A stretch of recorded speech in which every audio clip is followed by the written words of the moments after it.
Yeah, you already know. Turn it up, lean back, feel the breeze. Late night truths drifting through the trees. It's for the culture, by the culture. Braylon got the soul to show ya. Breaking it down, lifting it higher. Feel the rhythm, spark the fire. Headlines flip with a soulful twist. Behind the scenes where the magic sits. It's the heartbeat of the now and the then, where the story starts and never ends. Tune in, lean and feel the groove. Every moment, a vibe you can't lose. It's for the culture, by the culture. Braylon got the soul to show you. Breaking it down, lifting it higher. Feel the rhythm, spark the fire.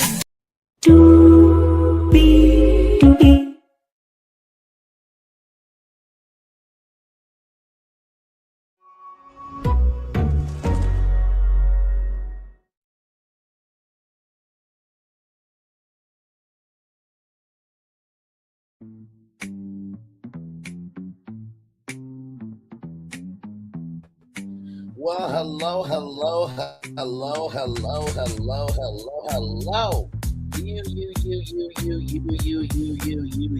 And you welcome in to another edition of Braylon's Virtual Tour Live. Glad to have all you here in the building with me. A lot going on today. Like I said, I was really debating on doing the Real Housewives Ultimate Girls Trip Roaring 20th because, like I said, I follow Potomac, I follow Atlanta, I don't really follow any other Housewives shows. But, when we heard that NeNe Leakes was coming back, I think that was a victory lap for a lot of people. And as I watched this first episode, I was like, I see why these Ultimate Girls trips are very popular, right? It blends the Housewives history, right, along with, culture and travel. And you get to see, different franchises come together. So it's almost like a Housewives collision in the fans' brains. And it's great content. It really is. Like, I give Bravo their credit on it. So with that being said, let's talk about this first episode because Higher is waiting, Low is available, but either way, we gotta go on tour. Yes, indeed, we do. Let me take down this kind of control here. You see that virtual tour background? Yes, you do. You hear that virtual tour music? Yes, you do. And then there is me. Hey, everybody, welcome in. Glad to have all you here. I just want to say this, right? If you gotta make a call or you gotta DM somebody to cut off somebody else from getting a bag, you do realize that shows your character, right? Listen, God can take care of people better than you can. And the gag is, at the beginning, middle, end of the day, they're going to talk to Drew Sidora and get her take before they ever come to you. Because you ain't worth shit. No how. You are a washed up, dried out waste of life who could never win American Idol, AGT, The Voice, Star Search, Showtime at the Apollo. You say you got this gift, but yet you move like a curse. Child, moving on. You can't probably even win the local Tennessee State Fair, motherfucker. Let's roll on. Atlanta State Fair, whatever the fuck. Mind your own business. You're lost in court. You're big mad. And like I said, if you really moved on, why you trying to cut off somebody else's blessing? But really, you're moving like a bitch. But that's neither here nor there. Let's get to it. If it doesn't apply, let it fly. But if you let it fly, it must apply. Now, let's talk about the Real Housewives Ultimate Girls Trip Roaring 20th, right? So it starts off at Bluestone Manor, January of 2026, right? So literally this year, right? And it's Vicky, Luann, Teresa, Portia, Kyle, Giselle, and Lisa, right? And a lot of people have said that Portia should not be a part of the OGs. I have to agree. If this is talking about OGs from the very beginning, I would say that NeNe should have been, right? Just keeping it a buck, right? And I get that NeNe is going to make an appearance, right, during the Atlanta stop, but like, come on. Like, if I have the NeNe leaks in my arsenal, right? First of all, what you missed out on a lot. For one, you could have had NeNe leaks for the whole season. And it would have been cool to see NeNe's perspective at every destination, right? For one. Number two, right? Sometimes being able to see somebody's evolution is very entertaining. We don't know how NeNe is in this form of herself. And I don't mean physically, okay? Don't you do that, okay?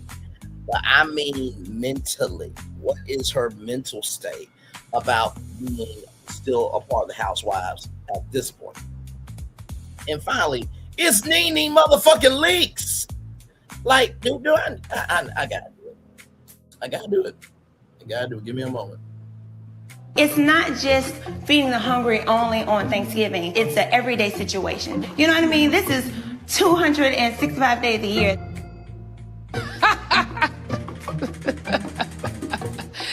That is funny.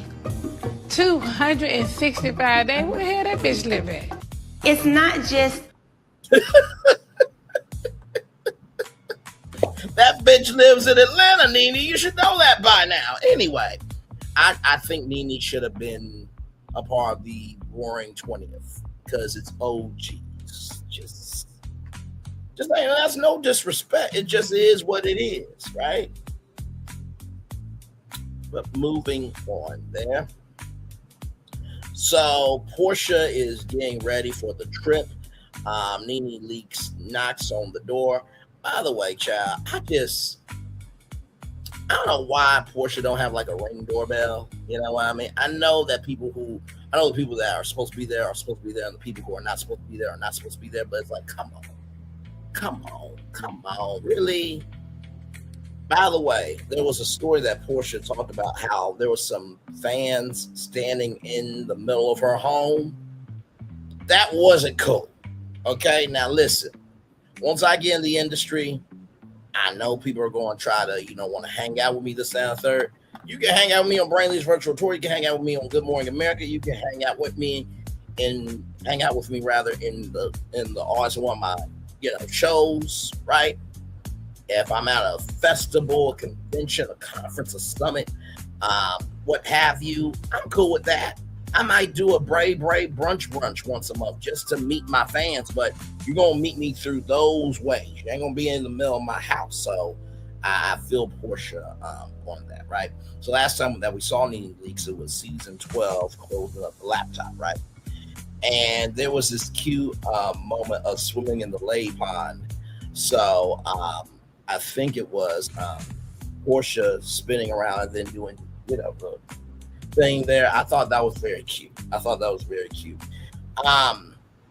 So they're going to go to Orange County, which started all, Beverly Hills, Atlanta, Miami, New York, and then they're going to drive up to Bluestone Manor.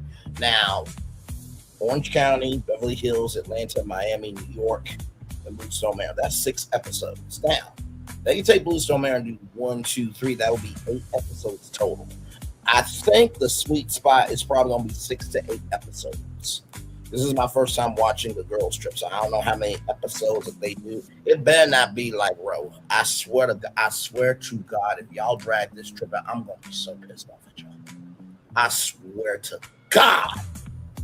Just like, man, we're about to be off the roller coaster of hell. And we all know that Shamia and Kelly or Shakeli caused that. Roller coaster just be treacherous, but that's neither here nor there. So after all that, then there's a NeNe highlight reel. And, NeNe said that Kyle and Vicky have, they got good fashion. She gonna need furry on the gown. And Portia said that she needs to get rid of that holiday and love weight. There is a thing as happy weight. And Sway might like her woman thick. Okay, listen, I child, you wouldn't be my choice at all. But somebody deserves to be happy, so listen. And then Portia's an overpacker, right? So now we're in Orange County. This is the kickoff, right? Vicky and Kyle arrive to this great hotel, and Kyle's the longest consecutive housewife, right? So I believe that Candy was, and then Candy left, and then Kyle took the mantle. But either way, Kyle and Candy have been on Housewives for a very, very, very long time, right? And Portia said when she got the call that she reached ultimate peak wife housedom. Just because you get the call doesn't mean that they actually want to shoot you. They just probably need somebody that was available. Because now this is not shading Portia, but let's talk. With anything in the world of reality TV, television, film, radio, podcasting, what have you, right? Live events. It's all about timing. The timing, and do you have the availability? Sometimes it's not even the fact that you are special, right? So Portia believes she's special. Okay. Now Portia getting a Housewives contract. Yes, I agree with that. Her getting a scripted deal? Fuck no. She's not an actress. Okay. Should have gave that to Kim Fields. Just saying. Kim Fields can actually act. Moving on.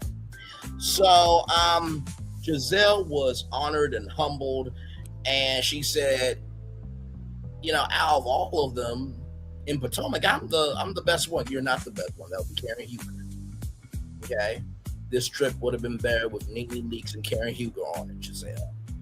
You are in the Lulu land, just like Portia is. Availability and timing were the only reasons why you were called on this trip. Now stop that. Stop it. Shout out to the 3 people here. Glad to have you here. So then Teresa, from I think New Jersey, right? So she went to ChatGPT and asked who was the most iconic housewife.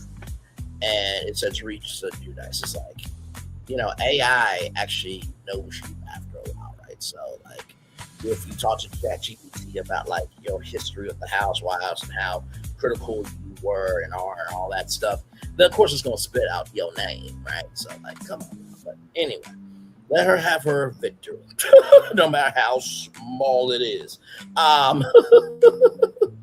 Yes, my friend. You know what? I was debating it because I'm just like, we're about to get off this hellhole of Roa.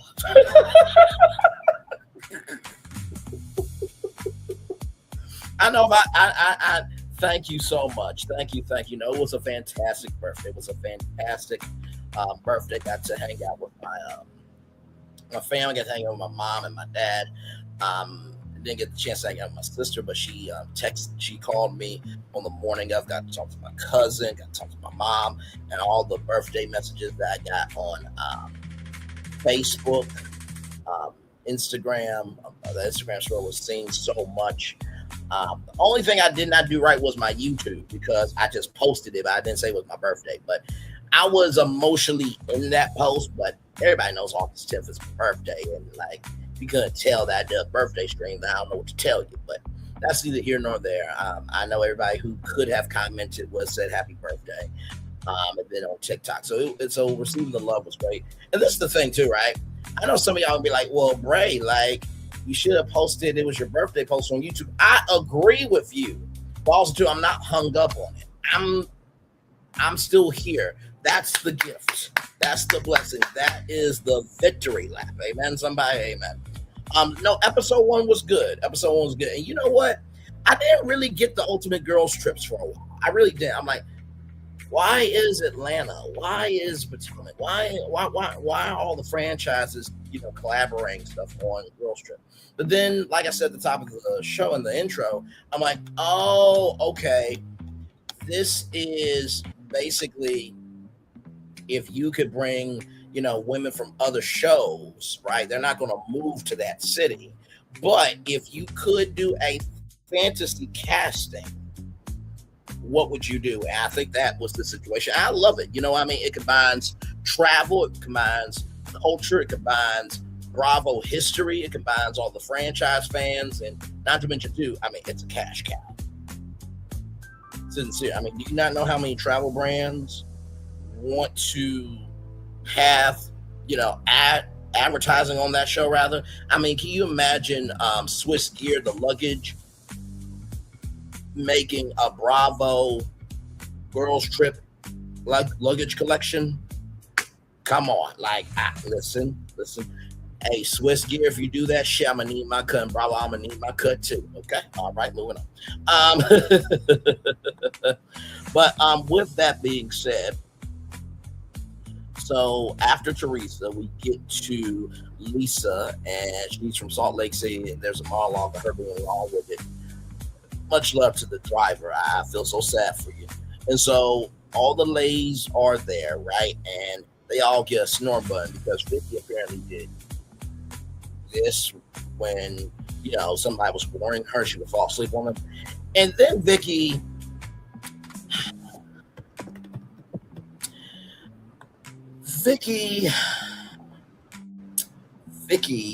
right?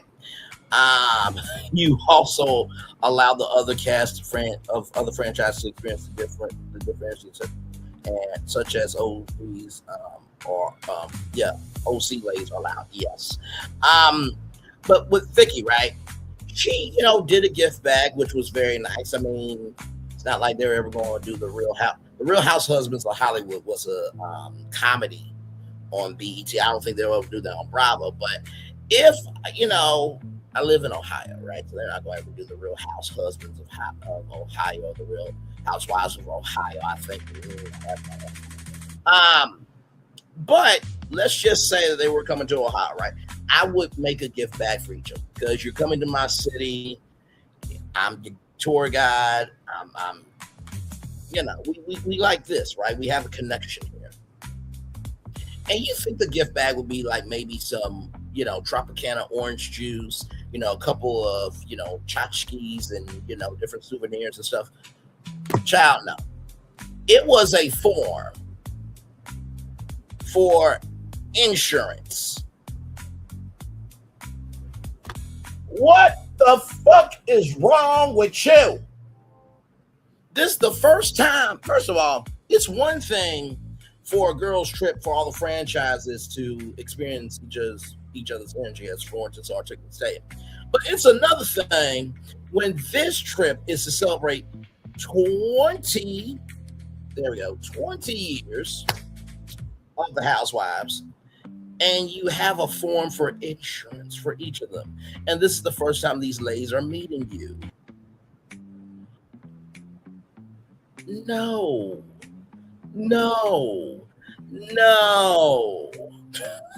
I can't do it. I can't do it. So then after that, right?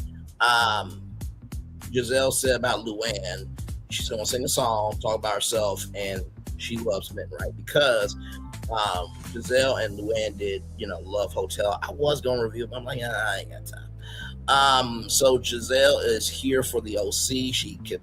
She believes she could be an Orange County girl. Please move out there. You would be doing everybody a favor. Please. Damn.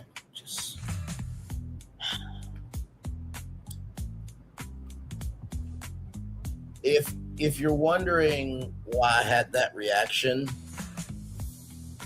Giselle drains me, okay? All right? Robin does too. So does Stacy. So does Wendy. So does Ashley, okay? These women drain me because of their behavior on the show. So if Giselle moved out to Orange County, we'll have to see her on Potomac. That would make my reviews a lot simpler. We can see Robin break down and cry. We can see Ashley break down and cry. And listen, I would make sure my review not to give a damn fucker shit about how they feel. Listen, do they give a damn fucker shit about Angel? when her business got all those bad reviews. Stop it. I don't care. I don't care, and I don't care. Would you have rather had Sheree instead of Portia? Are we surprised Phaedra was offered? You know, I wouldn't mind. I would not have minded Phaedra. Sheree, she can cheat now. No. Are you kidding? Are you kidding? Are you kidding?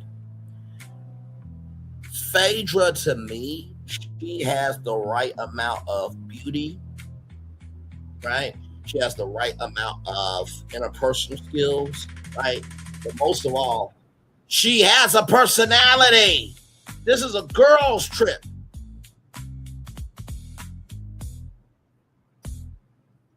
Do you honestly think that Sheree would have brought her fashions on the trip that were actual completed fashions? Child, stop. I mean, Sheree is OG, but I would say Phaedra was more than Portia as Lexi. I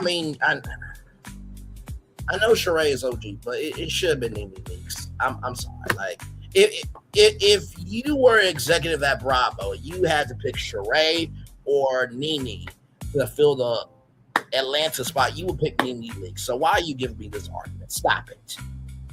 Stop it. Stop it. Stop it. Stop it. Stop it. I love you. We're always good, but stop it. Yes, indeed. Here, let's keep going here. Oh yeah, thank you. Thank you for being sensible.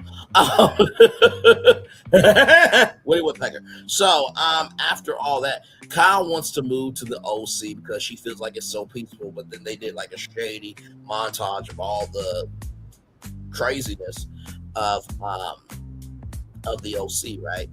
And Lisa says from Salt Lake City that this kind of reminds me of Pterodactyl Land. What? Do y'all want to make a stop at Universal Studios Hollywood? They do have Jurassic Park over there. You know, if you want to ride the ride and stuff, that'll be good brand, collaboration, right? Or good cross promotion, rather. And so they get on the yacht, right? And there's these cutouts of them from their first season. And somebody said that I'm so sorry. I don't mean to throw up on you. Giselle, oh God, I'm so sorry. So sorry. So sorry. Oh my God. Oh, okay. I'm gonna try to get it out. Oh God. Giselle looked like Jessica Rabbit. Oh my God, that was so painful to say. I'm like, the lies. Jessica Rabbit is beloved. Jessica Rabbit is one of the biggest cosplay costumes at any Comic-Con.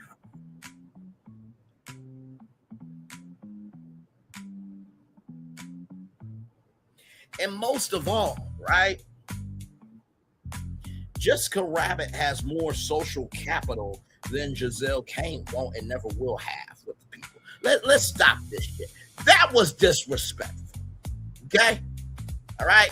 Whoever said that, you do not deserve to go to any of the Disney parks for a whole year. You were disrespectful as shit for saying that. I was ashamed beside myself and disgusted with your behavior. I don't even know you. Nor do I have to know you. Okay? But that was disgusting. Absolutely disgusting. That's like saying Portia a fine woman. To who? No one. Moving on. You saw the thumbnail. You know my voice is dim, and you know why you're here. Don't you give me that shit. I know. So then somebody says Teresa rather changed the most. And Teresa says she changed it to her nose. I mean, I think all of them have had changes, but as long as you still have your personality, right? I think that's what matters here, right? Giselle says she thought she'd be the villain of the group, but saw Vicky being icky. The fact that Giselle knows she's a villain, like, that's the first time you owned it, because you got big mad when people called you the devil. I mean, it's not what you call by, but it's what you answer to. Apparently, you answered to the devil. So, what you want me to do? I didn't call you that. Child, moving on. Moving on. Moving on. Moving on. So then there's this thing called Bunko, whatever the hell, that they're going to play. It was this party that happened during the OC show. Listen, I don't watch all the other franchises, but I'm trying my best to, give y'all a review show because this seems like it's going to be a good time. So apparently Vicky showed up at her son's college. I can tell you one thing right now. I don't give a damn if you're a black kid, if you're a white kid, whatever type of kid you are, you do not want your mom crashing at your college. What up, guys? I'm Vicky's mom. You all look so beautiful. Yes, I know Vicky's from the OC, but I'm using a Jersey accent. Just follow. You guys look so good. Who's got the beer? You got the beer? All right, you got a funnel. Give me the funnel. All right. Let me put that pipe up to my mouth and swallow it down. My throat is good. What they say, good throat game? You don't want that.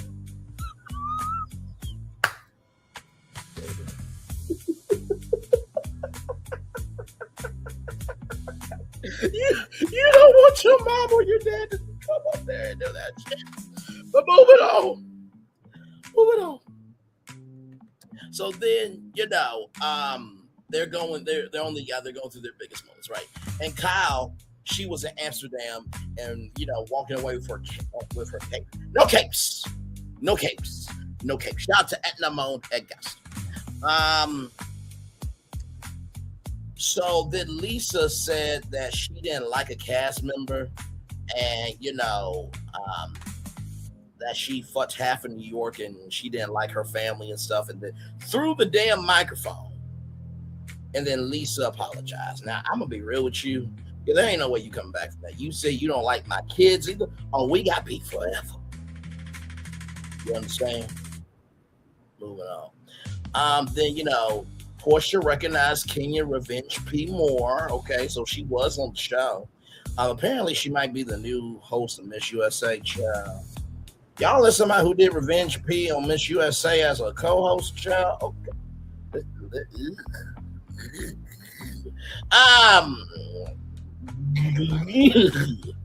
But anyway, so like I said, Kenya Revenge P. Moore was featured on the show with the megaphone. And then, of course, child.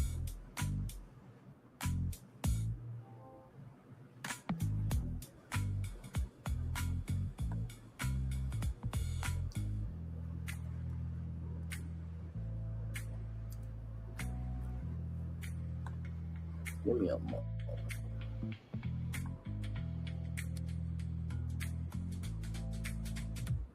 Give me a moment, because we're now about to be in delusions of grandeur. That's what the fuck we're not about to do. We're not about to be in delusions of grandeur. Let me show you somebody, okay? Let me show you somebody, because I'm not doing this with you. I am not going to do this shit with you. I'm just not doing it. Okay? All right, let me just get this up here, okay? Because we're not doing this, right? That ass was gentrification. You know what gentrification means? That means you wipe out everything that was natural to the community, the culture, and the linkage of how everybody connected as one. That's a gentrified ass, Florentine. Okay, no. That badonkadonk was a old community that needed to be erased out of the records of the state. Okay, let me show you a real one. Okay, because we all know Portia fake. Okay, so here is Preciously. You see all this? You see this? We're not doing this shit. Cut the bullshit. Stop it. Stop it. Stop it right now. Okay? Damn. Jesus Christ. I don't know what it is with y'all Portia fans. She is another fucking human being. She wouldn't piss on you to save your life. Okay? Right? She is only famous because of an opportunity. She got the free time to do it. What the fuck? All right. Now, that is Precious, my wife.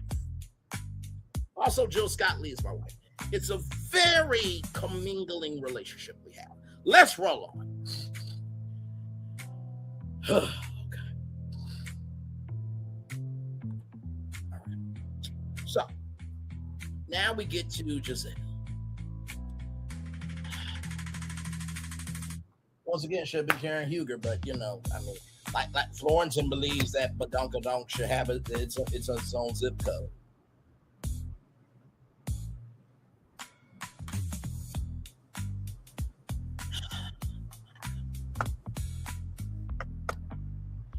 I mean, that would be like, I can't believe I'll say this. That would be like replacing Anika Nani Rose or Portia Williams as the voice actress. You don't do that shit. We gotta quit hyping people up with false energy. Okay? Stop it. Good day.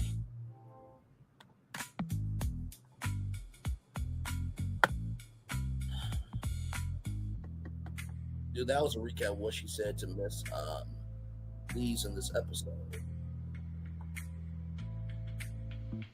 Oh, well, I said what I said. I know NeNe Leak said it, but child, NeNe, you don't have NeNe, you the queen. She's a peasant. You ain't gotta be that kind to her. Like you know, you got a wagon, but it ain't area code. It's a mailbox on the street.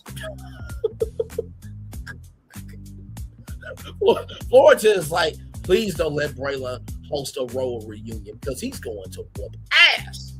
Verbally, of course. Verbally. But moving on.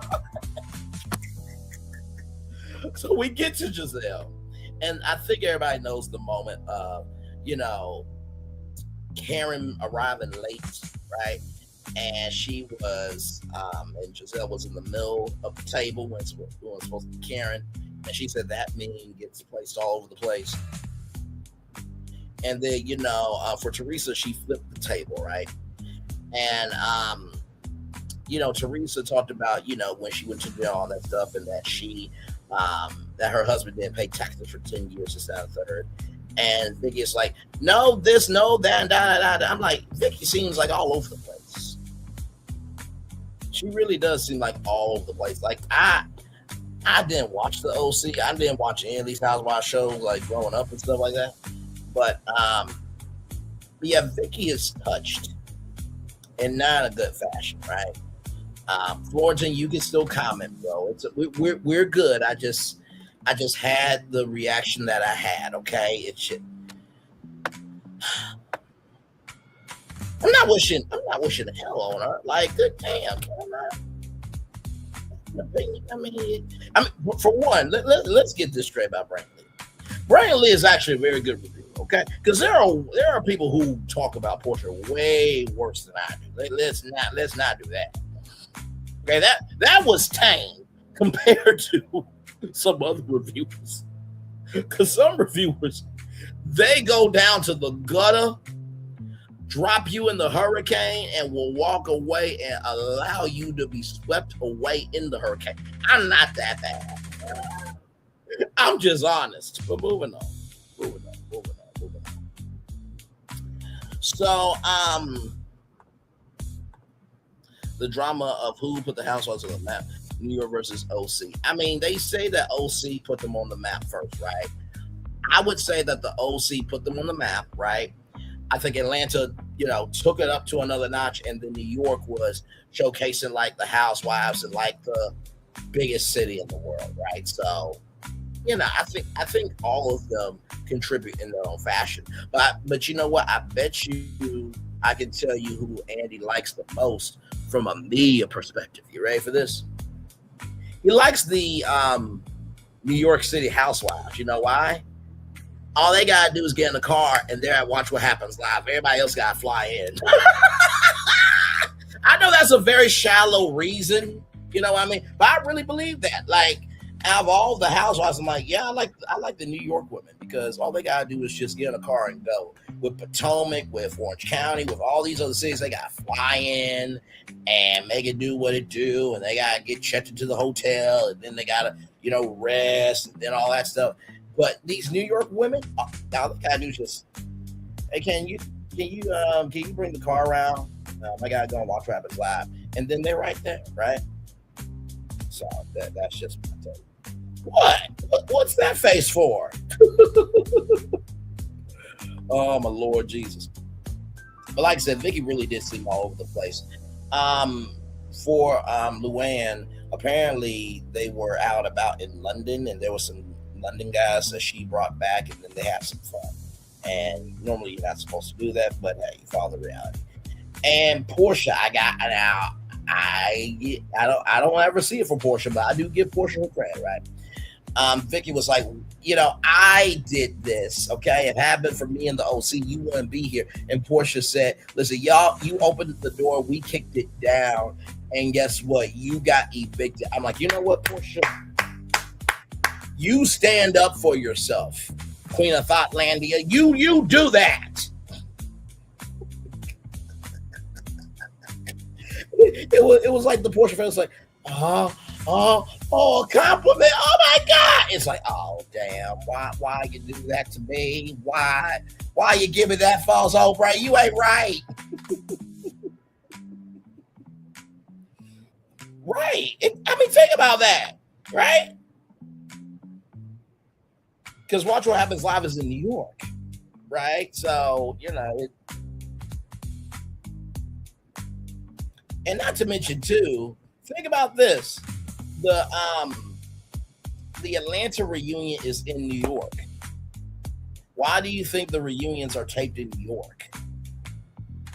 Because guess what? They can do all of their Watch What Happens Live taping stuff, leading up to their time to tape the reunion.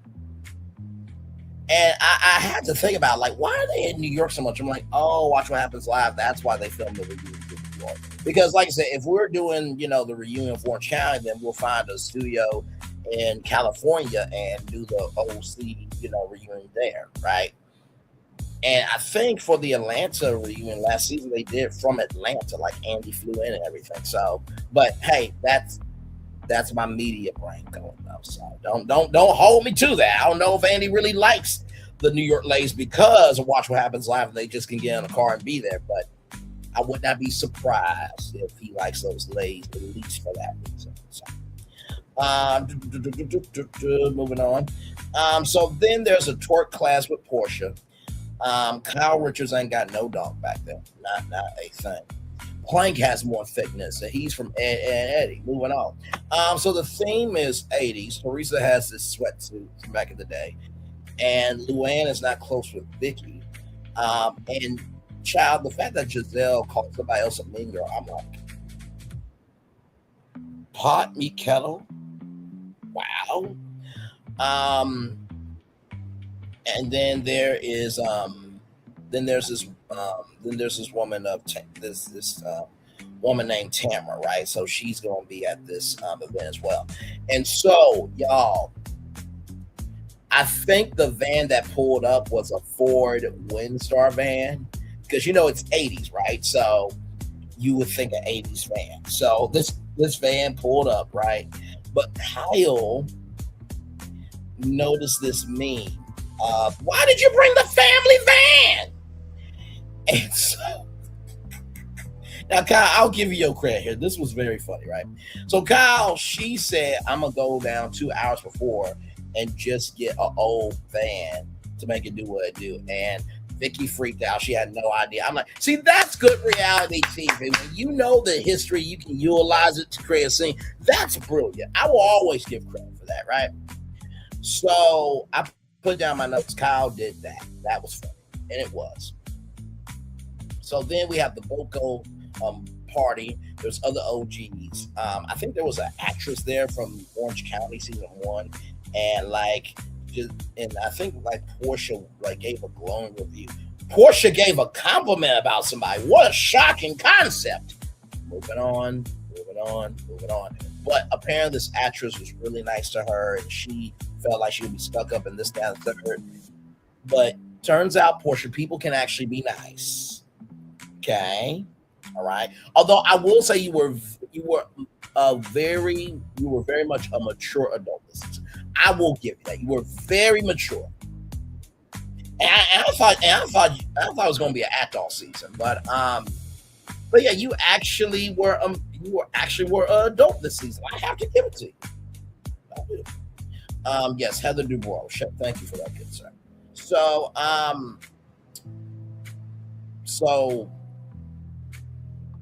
there was a vibe between all the ladies, right?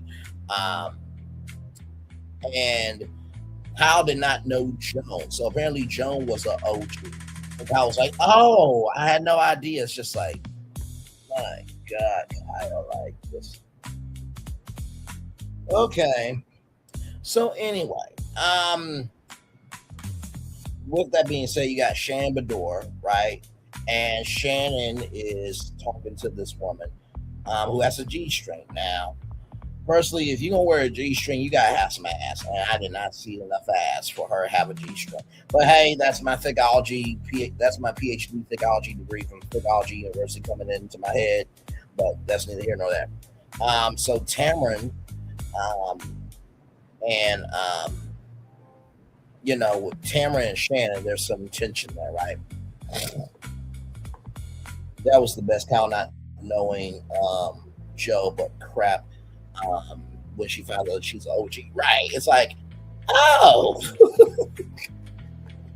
God. But apparently there was a divorce 15 years ago with a guy named Slade and Vicky, and Lisa is telling the guys that the men who make comments about women, your Cheeto fingers, Lisa, nobody gives a damn fucker shit about you, heifer. You on national television. Everybody get talked about. Good damn. As long as nobody is doxing you, trying to go after your kids, after your business, shut the fuck up. Damn. Sorry. Like, you know how many times I've talked about the Potomac women and the Atlanta women? And Florentin will tell you, okay? I'm very fair. Once again, let me tell y'all something. I get Lisa to the point because some people are assholes to be assholes. But if you're gonna be upset with everybody commenting on you, then just get the fuck off the show. Just stop it. Somebody reviewing the show and talking about you in a fashion does not mean they hate you. They hate what you did on the show. And if you do something on social media that seems like something that nobody in real life can get away with, they also have the right to hate on that. It's called freedom of speech, Lisa. Okay, moving on. So after all that, right?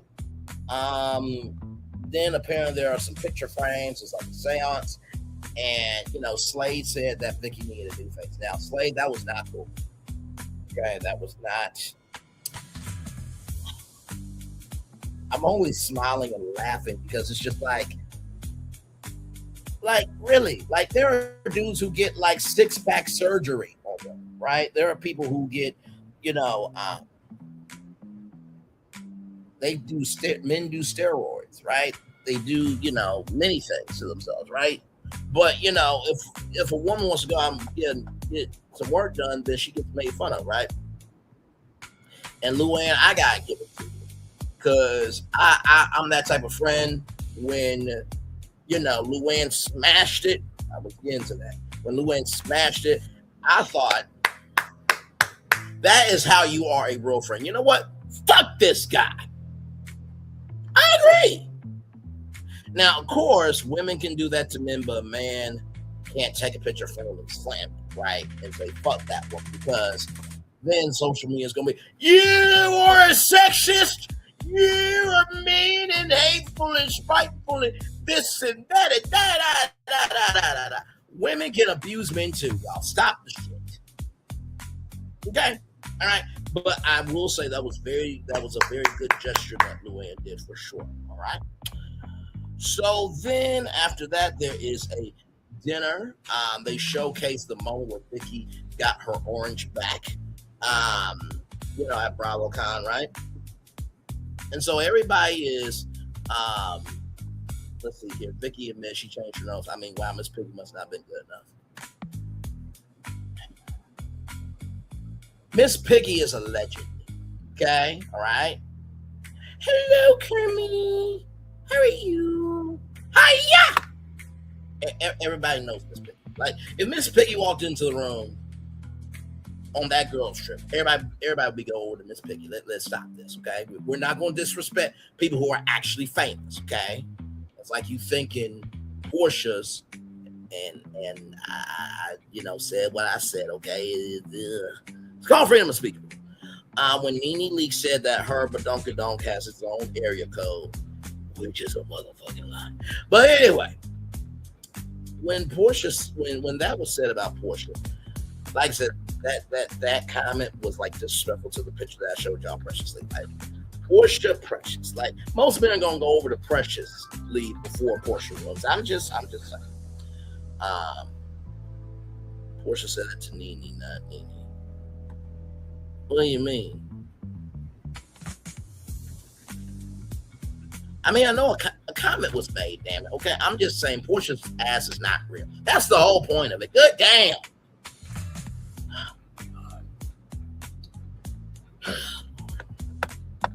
I just got to prepare myself for BravoCon that if I go.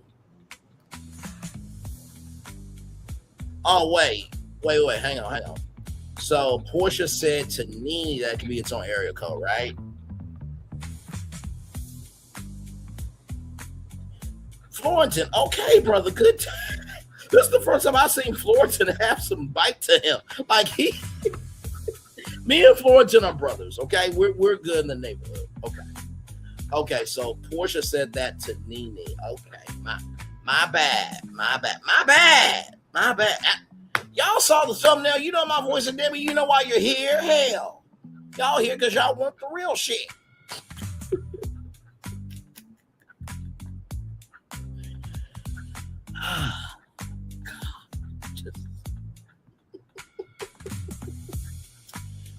With that said, let's continue on, right?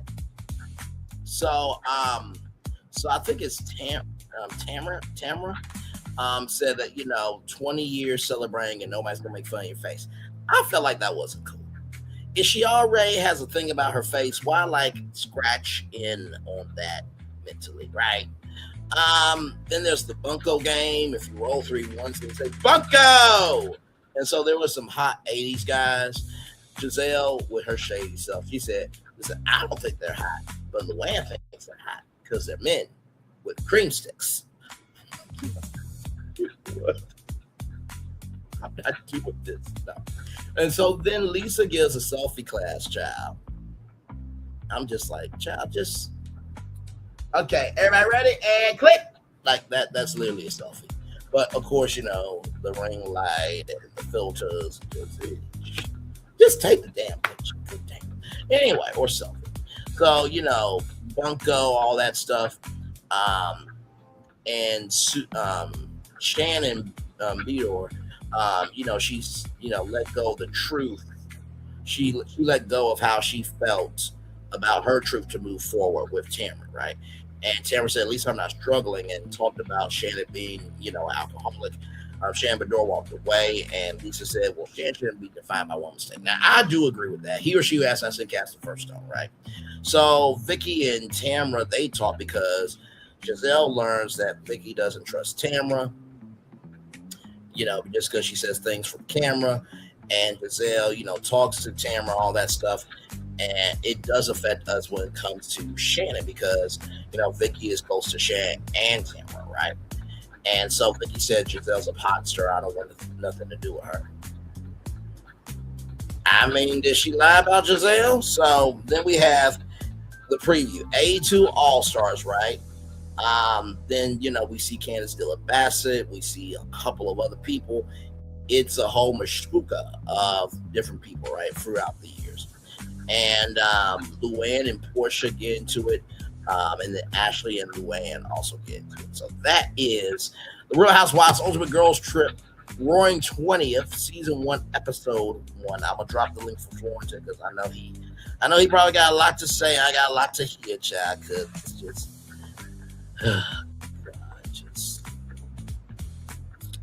But you know what? I gotta give it to Bravo. Like I really do love the series.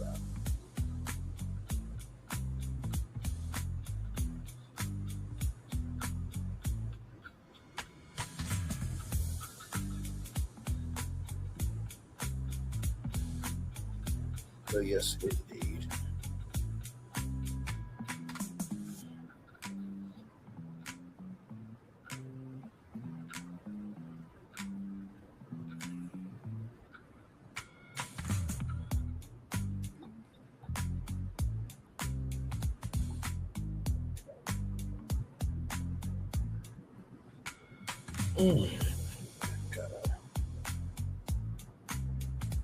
So yeah, we are just chillaxing. I don't know if Florence will come up or not, but yeah, we're just chillaxing here. We're gonna take a little bit of a commercial break here, and we'll be back right after this. We are live on tour. Like, comment, share, subscribe. We'll be back right after this. Roll it, everybody. One more time. Roll it.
Well, hello, everybody. We are Bizak. Oh, hang on, wait a minute. Oh, I know what I gotta do. Excuse me a moment. There we go. That's how that works. Hello, Florentin. Welcome in. Hello. Hello. And am I echoing? No. No, I can hear you loud and clear. How did I do? This is my first girls trip that I'm reviewing. How did I do? Besides our tiff that I had about Portia. So I still You did great. That was a perfect very short rounded way to recap the full episode. I mean, thank you. I must say that I mean, of course, it's ultimate girls trip, but I mean, for one episode, that was so much. That was so much in one episode from beginning to end that I had to. The best part about it was that good that I enjoyed rewinding and pausing and let me go back and hear it again. Yeah, no, this one was a big one, and I'm sorry that I got confused that Portia said that to NeNe. I am sorry. That was my bad. No, that's why I'm here. I'm here to clarify and yes, because I'm not like a Bravo holic. I watch these shows because y'all watch. No, NeNe was the one that started it. NeNe was the one that took center focus of NeNe was the one that took focus on Portia's so NeNe started it. It was just Portia that replied back to her that it's its own zip code. Yes. Which, child, delusions of grandeur is in the eye of the beholder. If I gotta put it, I gotta put this in a very nice way that doesn't sound rude. How can I put it? If So at the beginning, you did not understand what really the concept was. No. I'll put it like this: if Trick Daddy can go be a cook, Portia can believe that her ass is her own zip code. And we all know Trick Daddy can't cook for shit. But anyway, that's the here and there. But yes, I didn't understand it for a long time because I kept hearing about the girls trips, and some people reviewed them, some people didn't. I'm just like, what is this girls trip thing? But when I got it, was when they brought NeNe Leakes back. I'm like, oh, they combine like the different franchises. I'm like, okay, gotcha.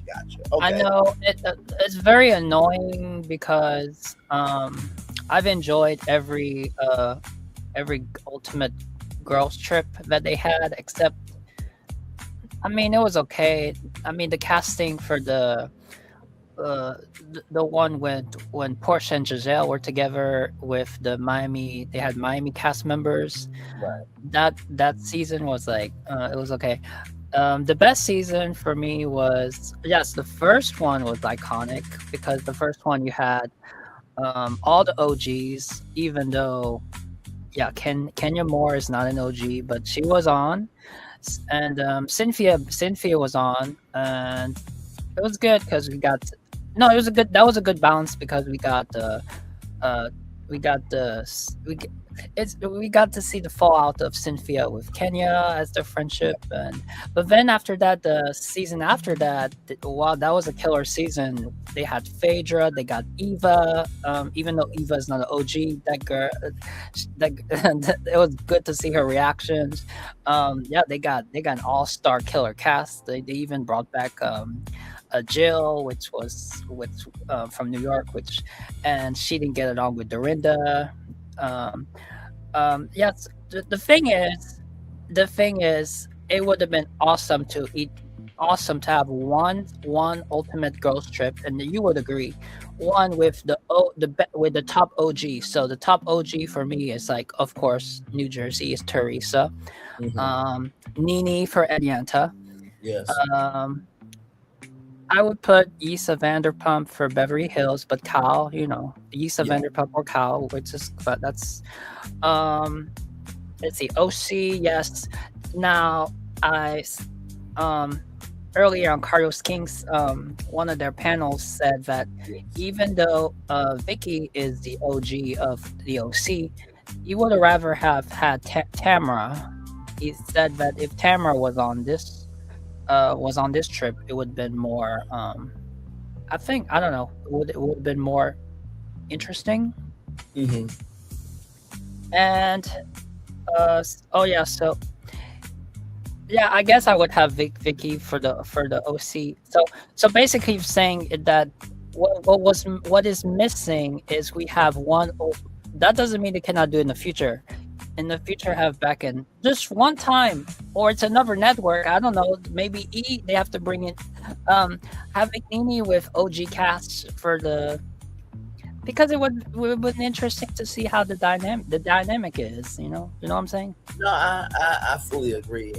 Before I turn off my camera, because we've done the whole show for a whole hour, now Bravo, this is just an idea.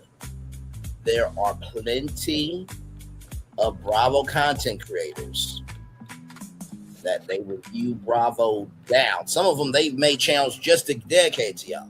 I think finding a good group of 7 to 10 Bravo content creators, and there are men who watch Bravo too, so I think they could be a part of it. You could have a mix of men and women for 7, or 5 men and 5 men and 5 women, so 10 altogether, and they do the Real Housewives Ultimate Fan Trip. And throughout the travels of the United States of America, they get to go on different activities and dinners and stuff. And maybe Giselle pops up and surprises them. Maybe NeNe Leakes pops up and surprises them. And I think that would be a great way for the fans to feel like they're a part of it.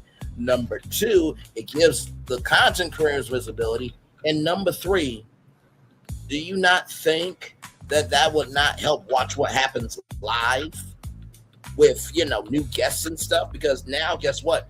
Because Bravo has always been on Peacock, but watch this. You ready for this?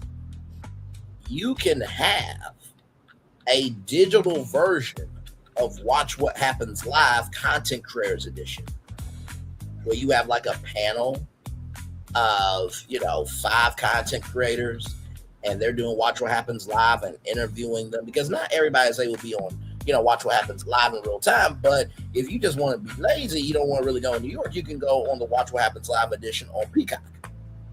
See, I'm always making a way for people to make money. Did you notice that? Yeah. Did you notice that they don't have a main cast for Miami? But is that because Miami is canceled? Isn't Miami canceled? Yeah. I think sometimes things may need to be put on hold so they can retool. With that, but they are going to make a stop in Miami, so I'm sure we're going to see some of the Miami cast pop up for sure. Absolutely. With that being said, I'm gonna turn my camera now because we've done the whole show for over an hour. Yes, we have. So, but yeah, you know what? What was your reaction when you first saw the NeNe make her grand entrance? I was very excited because I know that, during that time period, a lot of people really were hoping for a long time. Like they still watch Bravo, but they never forgot about NeNe. And I think that when the question got asked, the comment section is all for NeNe. They're like saying, I just came here for NeNe. And there's what was interesting is there was even a comment that said that they stopped watching all the they don't watch all the franchises anymore, but they said that this cast with the Ultimate Girls Trip for this cast, it worked. It was like the old days. So I guess that's sure. And let me tell you that something. strikes something. I remember when NeNe got asked, would you ever come back to Housewives? And when she said, I would only come back for the fans, that let me know how much she has never forgotten about Bravo. I mean, NeNe had her time because, she thought she was the big dog and this, that, the third and all that stuff when she was on Glee and The New Place and all that stuff. But she's always been grateful.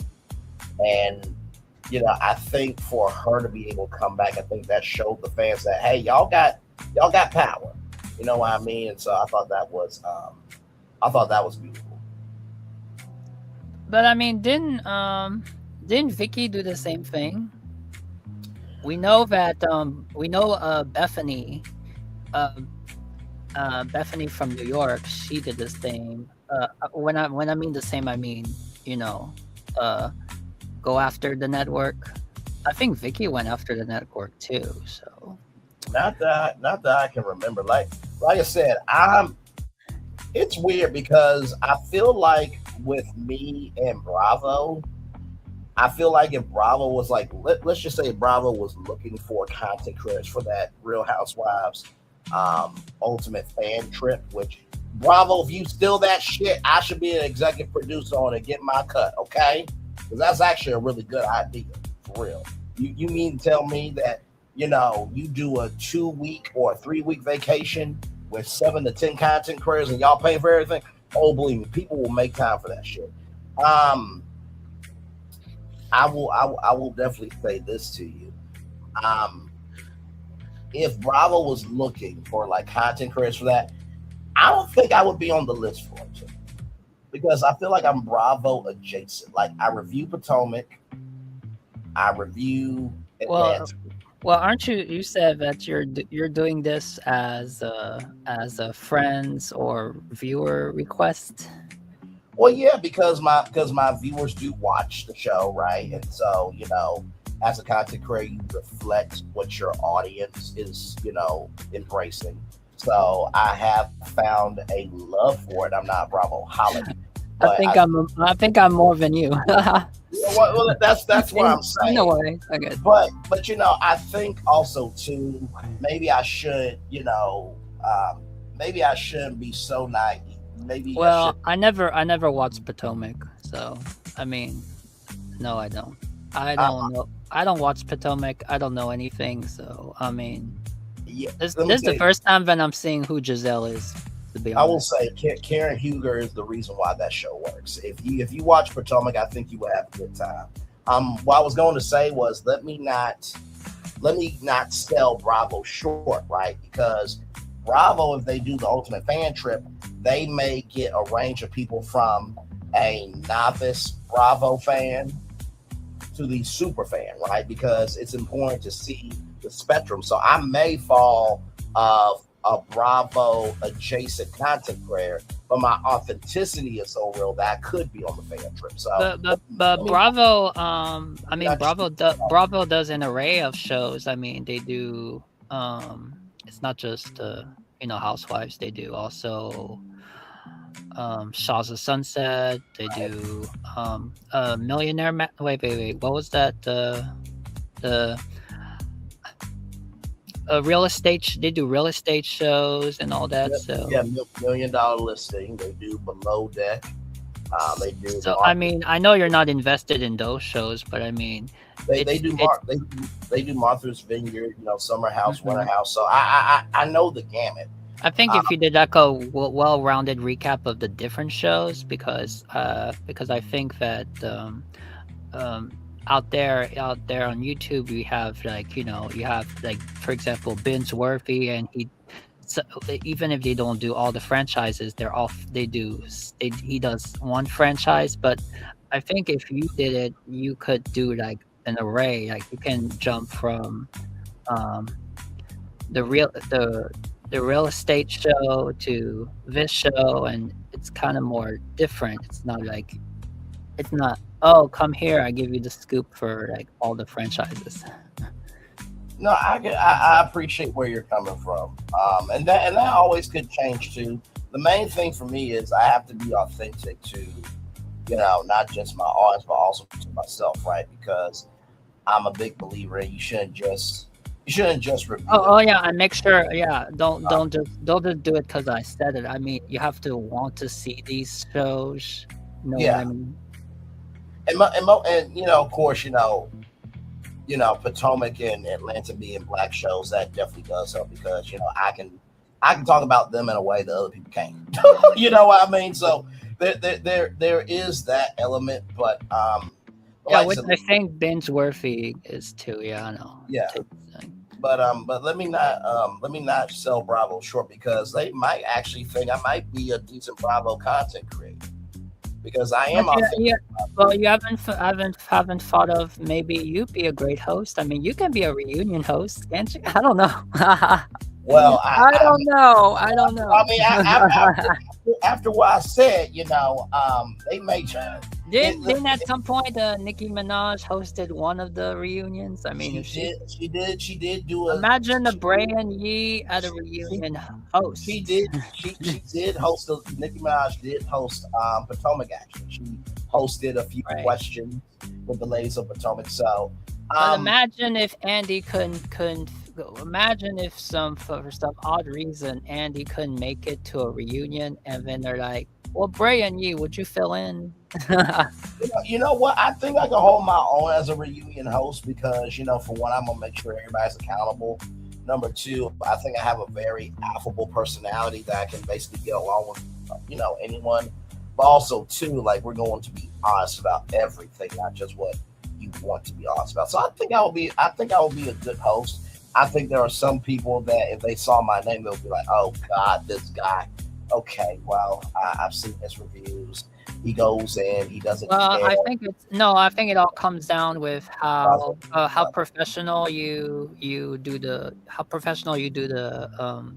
questions and the format, because these ultimate cast, they were on the channel for interviewing, and it seems that the interviewer at the end, he was it was kind of out of control because usually they select like who to speak, but he was like, they were so free that they were like Corsa was like really taking a long time answering and all that, and then at the end sorry, and then at the end they were running short on time, that it was like, well, okay, we gotta go, and people were not pleased in the comments. It was like, it was the thing in the comments, oh, this interviewer was not organized, and it was not controlled, and the way they cut him off at the end. And so it's all about how if you're the way you are and you're strategic and you know the timing and moderating and know the best questions to ask, I think people will deeply respect you, and they might like you as a host better than Andy. Well, thank you, good sir. I do appreciate the confidence you have in me for sure. I feel like I would be a good reunion host. It's funny. I reviewed With good energy, yes. Yes, no, for sure. I reviewed Heart and Hustle Houston on the Oprah Winfrey Network, and there's a fan page that they asked the question of, would you want a director's cut of like a particular director's cut of like multiple scenes that you did see, or would you like a reunion? And I just went under the comment. I said, I think a reunion would be best, and I would love to host it. So it's not like I'm not available, to host it. But also too, they gotta be willing to give the opportunity. But yes, I do feel like I would be a very good reunion host because that's actually a heavy job. It really is. It is, but I think it'd be very interesting because imagine if, for example, you threw in Ryan Seacrest in that role. We don't know if he'll work, but I think you would work better. And I don't know. Do we wish at some point that there's a different person doing because I felt that when Minaj did it, it was so interesting because we got for the first time like somebody else doing it, and right. I think it would be kind of fresh. Not saying I don't know. Mm-hmm. No, go ahead. I mean, I know. I wonder if it will be kind of fresh to have a different. What did they call it? What did he call it? Oh, the host of the reunion. Yeah, it would be kind of fresh to have someone else once in a while. I don't know. Right. No, I agree with you. I also think it helps that Nicki Minaj at that point in time was beloved and famous. You know what I mean? So it wasn't just another person, but it was a celebrity. We know Andy has his favorites. Oh yeah. Mhm. And you know what? I think Andy enjoys hosting the reunions because, for one, he is a very big part of Bravo. So, and also too, if he just only, I am thinking about this from a executive standpoint, right? If all Andy Cohen did was just host Watch What Happens Live and that was it, I feel like Andy would be very like, okay, I'm only able to do one thing. So like the reunions keep him busy. You know what I mean? So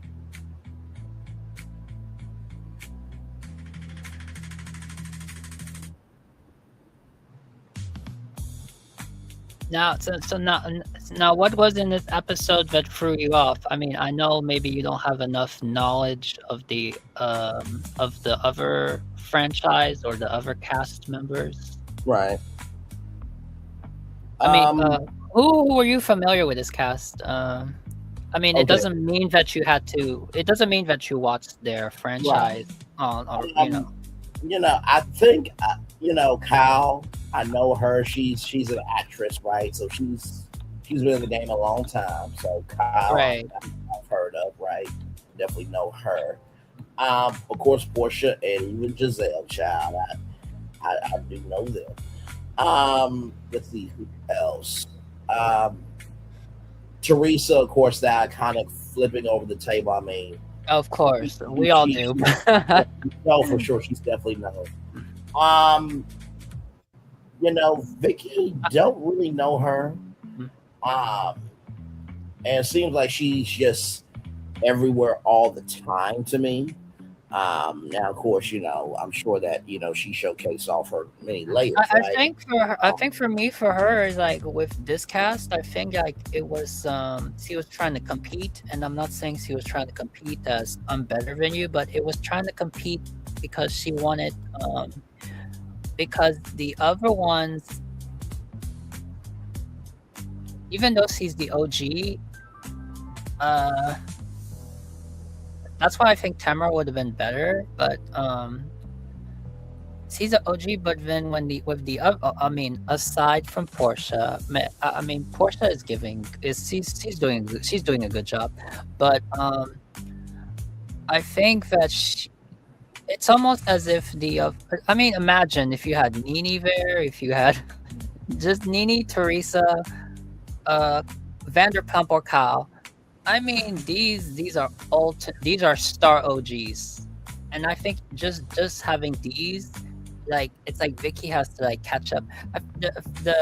Vicky, this is her first season with her first Ultimate Girls Trip with being beside Teresa, and we all know Teresa is is iconic for everything. It's iconic for so I think that the thing that Vicky was, if Vicky was just being herself, maybe she feels that she's not enough, because it seems that her, other than the Tres Amigas and other, I mean, for her, what is she famous for? Like doing her woohoo.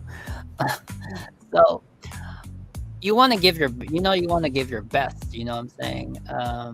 I don't, but I will say that Portia did a good job, because I think that Portia knows that a lot of people are going to be watching. They're going to be like, especially when you have NeNe there on the episode, a lot of people are going to be like, what is she doing there? Like, she is not the OG. She's not the OG. But it seems that when you watch it, it seems like it's Vicky that's struggling and it's not Portia. So that's interesting.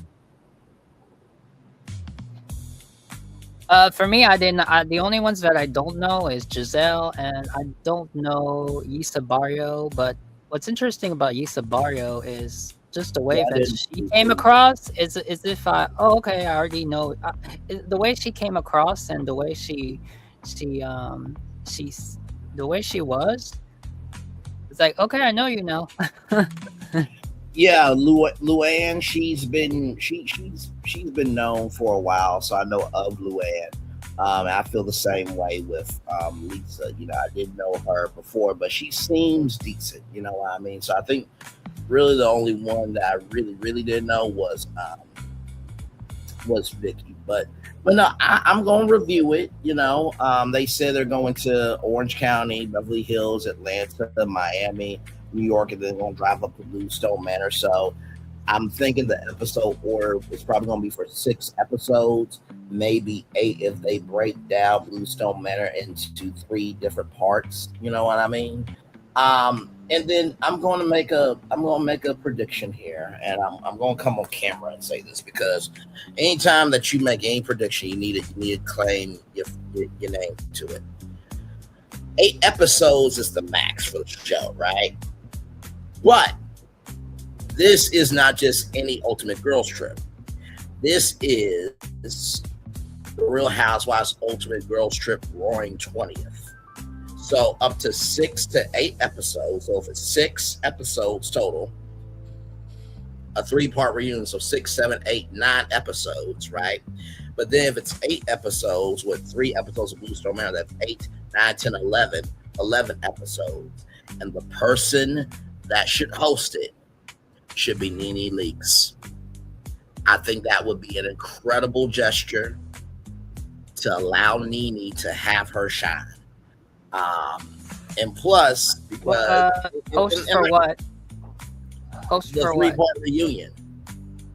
They're gonna have a reunion? No, I'm making a prediction that a reunion could happen because I mean, this it is could. This is the 20th anniversary, so of course they're going to try to make all that work. I didn't think about that because the past Ultimate Girls Trip they never had a reunion, but this is the 20th, so yeah, you might be So, and like I said, that's just a prediction. Do not know that's going to happen. Do not hold me to that. Okay, that's just my TV media game brain going there. But I do think if there's a 3-part reunion, I do think NeNe Leakes should host it, and not Annie, because those ladies gave their lives, and so I think it's only right for a lady to host that reunion. So, I think NeNe is a good interviewer. Yeah. So. And I want to say that each episode, I watched this episode 1, and it was amazing because it really this episode was for the was in Orange County, and I will say that all the OC women that made appearances and the location that they were at, they really brought in the OC energy. So I'm curious. That's what I think it's going to be. It's not just that you have these 5 or 6 casts. We get to see their bonding and all that. But I think the main thing is taking them to each city and each city reenacting the energy that they have. So when they go to Beverly Hills, you're going to have that energy of Beverly Hills. I think Beverly Hills is going to be more, not the energy of how they behave, more the energy of their I know it's going to be Kyle's white party and it's going to be expensive. So Beverly Hills is going to be about the expense, about the jewels. And then Atlanta is going to be Atlanta, we know. And carried on. And then I think New York is going to be the crazy New York that we know. So I look forward to it. So no, it's going to be a good time. It's going to be a very good time. So I'm looking forward to seeing what the end is going to be. And you know what? I'm gonna make another prediction. How cool would it be if at the end of the 3-part reunion, Andy Cohen comes out and says, "Would you like to come back as a peach to NeNe Leakes?" If Vicky could get her orange back, I think that would be a great way to end this roaring 20th Ultimate Girls Trip. Back off camera. Well, that is why it's called Roaring 20. Yes.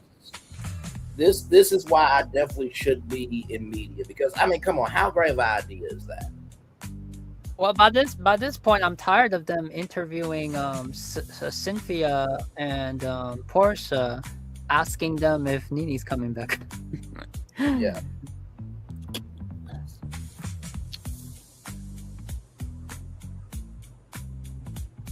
So yeah, I think I think that there is more to come, from this, and I'm excited. I can't wait to see what can be from this. This woman on the comments, there's the person in the comments that said, we could use a ultimate girls trip twice a year, twice every year. Twice every year. I mean, I feel like at that point you might as well just do the thing that I say. You do one girls trip and then you do one ultimate fan trip. Well, Yeah, I mean, you can do it, and it just because there's like over like 100. He said there's been like over 100 something number of housewives. So and even if you reuse some of them, you just switch the cast, so it's different relationships every time. It's different casts that don't groove or groove. right. It's a way to get to know each other more. No, it definitely is for sure, without question. And I think this platform, this style format, it brings more viewers because you have viewers like if over 6 franchises or 7 franchises, Yes. you bring all those individual Fan viewers bases together. Yeah. No, I fully agree. Oh, I'm surprised. Are you surprised they didn't ask Mary Crosby instead of Yisa? I think Maybe. I think Mary Crosby at the time, her son was going through it, and And yeah. all that type of stuff. So, and not to mention too, y'all, like these were the women that got chosen, but I'm sure there were probably many invitations, and maybe some people just didn't have the time to do it because, like I said, it's availability and timing for some of you ladies and why you got chosen for this Roaring Twenties trip. Don't think you actually special. It's availability and timing for some of you. NeNe Leakes would have been chosen. Okay, right? Moving on.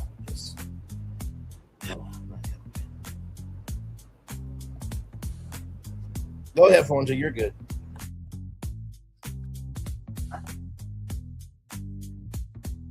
No, I'm not gonna say it.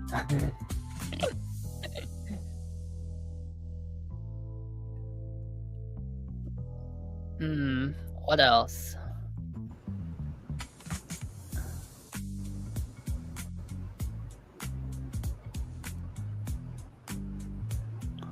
Well, like I said, this one we're just chilling out, man. Whatever's on your mind, go ahead. We are just. Oh, okay. Well, I think so far for Ultimate's Ghost Trip, I've said everything I've said everything that I've said.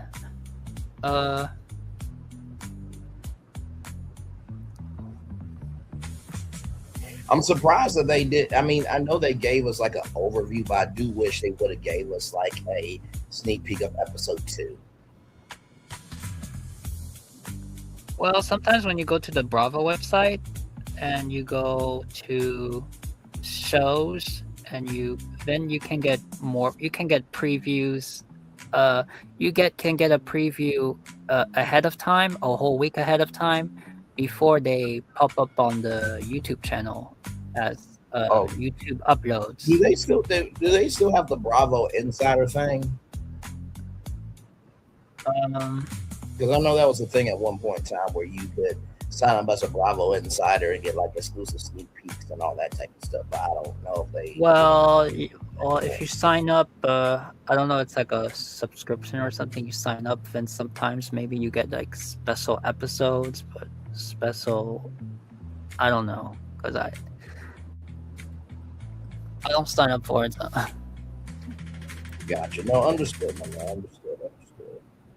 Well, like I said, I appreciate you. Like I said, this was a fun one. I'm definitely going to watch it.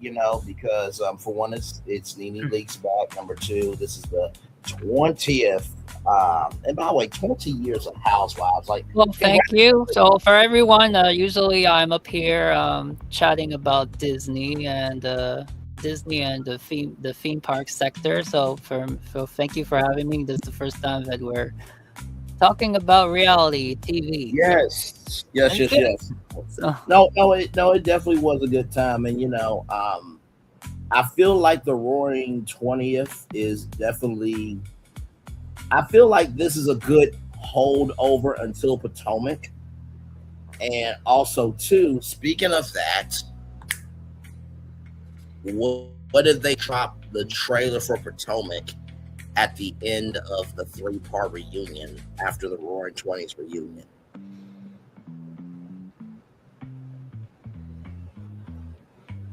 I'm I too guess, yeah. dastardly as a producer. Bravo's like, where did you come from? Why are you like this? And Let's not forget that this Ultimate Girls Trip was being filmed right at the same a mist prior at the same time that OC was gonna be filmed. So maybe Vicky had all the pressure of coming back because like she not only she has to do this, but she's also filming back OC for the first time. And all that drama that Tamara and Shannon did at the bunker party there, that's to stir something for the new season of OC. So. And that's been proven fact because um then they're talking about it. So yeah, no, agreed, good sir. Well, thank you very much. yeah. Yes, go ahead. Are you enjoying the reunion of RHOA so far? Part one was decent. It's always part two and three. Did you hear the part when they said when the K Michelle was like tweeting as if it's her confessionals and Andy said you should not do that. Yeah, I did see that. I thought that was very good advice. You know what I mean? And also too, the thing that I really loved about part one was, first of all, whoever designed that set, amazing job for one, because y'all know I'm a media geek with sets and everything. So shout out to whoever the set designer was. Really good job. And then also too, like I said, I think the strongest ones from part one were Angela, Drew, Portia, of course, and I'm trying to think if there was anybody else on that couch, on the left couch, because there was those three. Wasn't there one more person on the couch? Another person on the couch? Yeah, it was Drew, Portia, Angela. I thought there was one more. Cynthia. Oh, and Phaedra. Yes, and Phaedra. I think all those ladies, did a wonderful job. Phaedra I love because she gives that legal eagle energy when it's necessary, but also too, for people to say that Phaedra didn't do anything, no, she brought the funny where it was needed. And that's what I like about her. She the thing is whenever I'm not saying she cannot be funny with by bringing a phrase, but what I like about her is she can just sit there and like I know she can just make a smirk face and that's enough. And she can really center the room. Like for example, when Portia said, "I'm gonna take it to hell," Phaedra said, why we gotta take it to hell? It's hot. It's like, would you shut the fuck up? We know it's hot. But also too, it's like she's not telling a lie. It is hot. So is she kind of similar to Cynthia? Yes and no. I think Cynthia is more of the wisdom of the group, but Phaedra is wisdom with Southern Belle energy. Oh no, I don't mean by that. I mean, I don't know what Cynthia would respond to that moment. Maybe she would respond to this. Maybe she would, if she wanted to respond, she would either sit there with her mouth open, or she would, if she were to respond, I think she would say the same thing too. Like, we don't want to go there, guys. We don't want to go there. Yeah, I think she would say that, but it wouldn't be as funny as Right, why, it wouldn't why do be we as need to go there? funny. It's I hot. know. Why do we need to go there? It's hot. It's like, could you shut the fuck up? It's one of those things where I'm gonna hit you on your arm, but then as soon as commercial break happens, you know that was some funny shit. Right, that's why Phaedra is unique for that, Steve. She's unique for that. She's that unique entertainment. Yes. Aside from her reads, speaking of reads, Portia had said that this was the funniest reunion. It was her lightest. She felt she had the most fun on the reunion, and she said it was the funniest reunion. She said, especially because of all the reads that Angela did. It seems that Angela did so many iconic reads that not all of them was recorded. Yeah.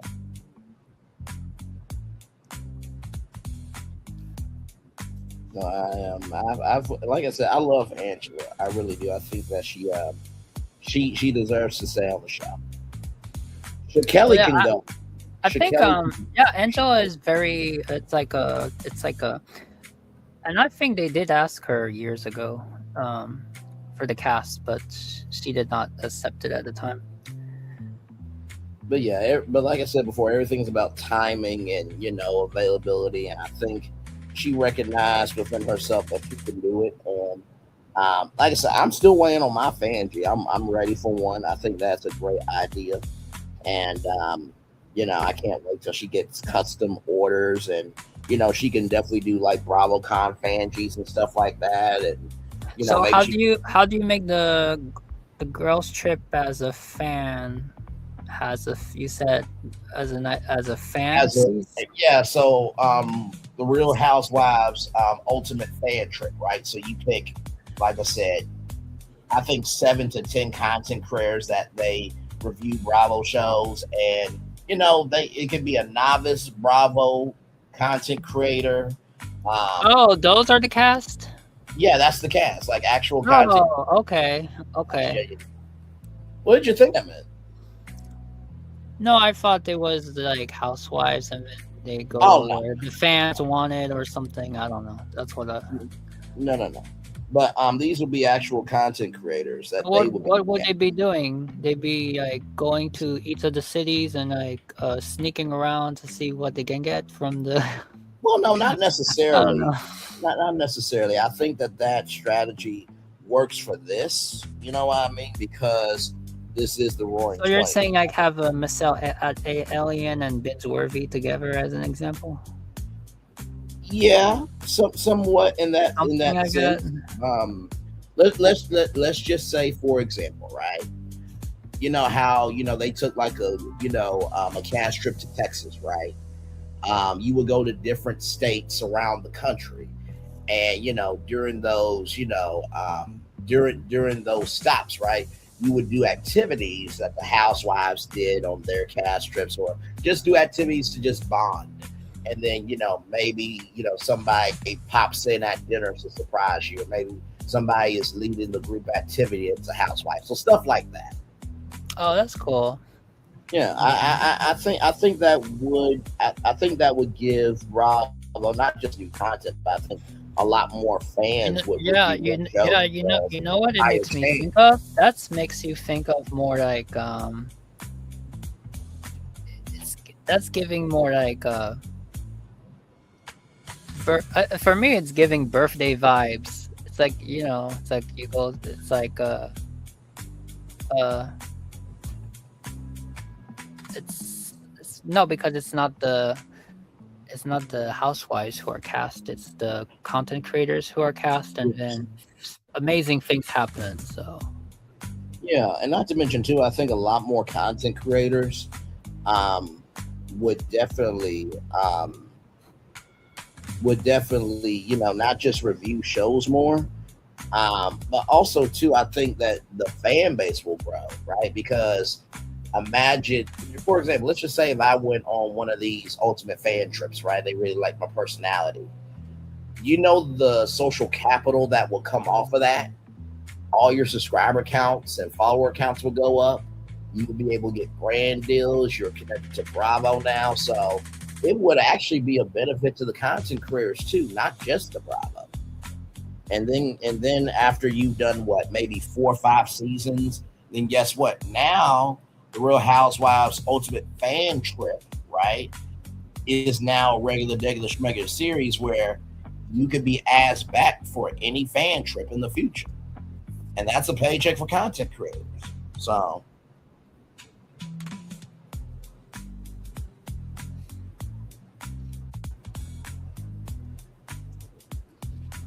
Yep, you really don't know unless you make it happen once. yeah, absolutely.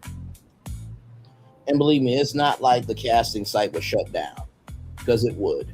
If you put that casting out, I promise you the casting site will shut down.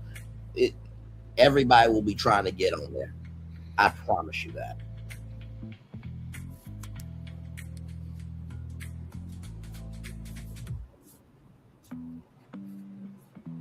Oh, and I do enjoy your idea that they go this cast Ultimate Girls Trip here. If you took them out to Universal, and it would be cool to watch them like see what they do, or see, heck, even if they took them to a Disney park. Oh yeah.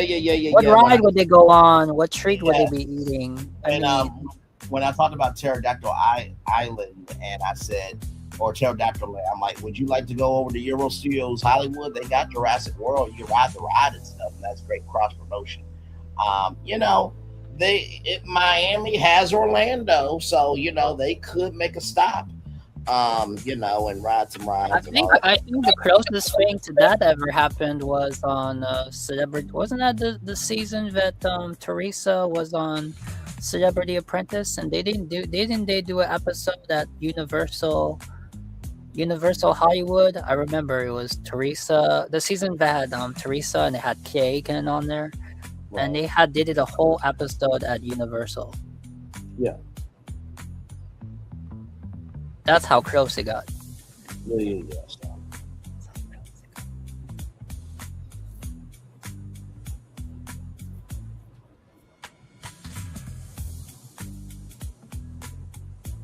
But yes, indeed. Great job, good sir. I appreciate you as always. And like I said, we are getting closer and closer to get ready for D23. We will be here live breaking down all the announcements, and we're excited. This is a good time for Disney to prove the fans wrong. Mm-hmm. And I look forward to being. And I enjoy it because it's something that we all unite. And whether we know each other or not, we unite, and we get to hear each other our thoughts about it. Yeah. To be able to share the thoughts about it is a gift in its own. Yeah, absolutely. Absolutely. So It's still the possibilities. Really think, well, no. I that's what I think too. I think it's, for me, I don't know. I want to be going. My prediction is that the Avatar gets moved over to Disney and forward plot. That's. I mean, like I said, we shall see on that. You know what I mean? I think anything is possible. The biggest thing that Disney has to do is recognize people want originality back in the park, right? They don't want to be surrounded by IP all the time. You know what I mean? But hey, we shall see. Like I said, looking forward to all the big announcements, and we want Disney to win. We don't want Disney to fail. We just want them to be authentic and be about connecting with fans again, not just be about connecting with people, not commerce. I know. I think that everyone just wants something everyone wants to have everyone has to have something, and they do not want that, especially for Disney, what used to be family about the family, and then it became about nostalgia. We don't want it to become everything corporate, Yes. because if everything becomes corporate, then it doesn't make it any different than another corporate theme park. Yeah. No, I fully agree with you.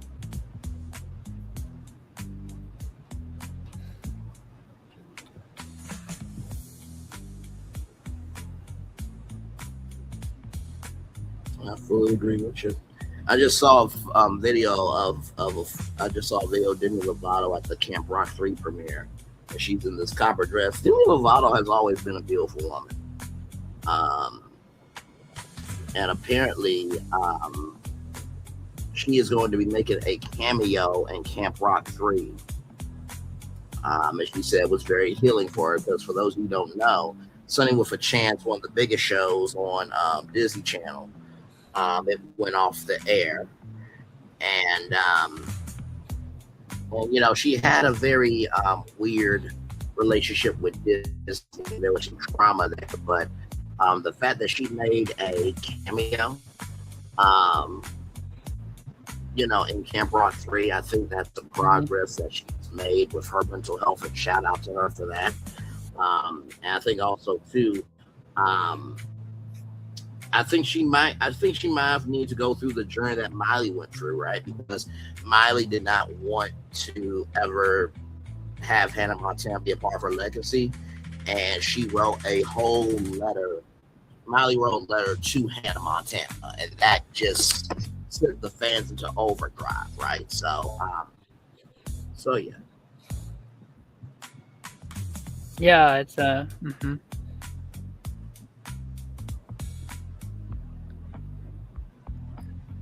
But I mean, she thought that at the time, did she think that there was not anything more go? So it's almost like, for example, if you took Macaulay Culkin, like he's forever like the Home Alone boy, the Home Alone son. So she couldn't see like what you couldn't see what was ahead of you. Like, I'm gonna have something else that doesn't That define could you as Hannah Montana. that could have been potentially something. I think it was the fact of just it was a lot of behind the scenes trauma with her. You know what I mean? Yeah, with Um, all these stars, yeah, it's unfortunate they have yeah. something So in there. I think Whether it it's was starting out early, whether it's too much starting out early and then being forced to like I don't know, grow up too fast, or else or else you have your parents and that's what your parents pushes you to do. It's just yeah. So I think that's what it was. It was more behind the scenes trauma than thinking that she would be typecast.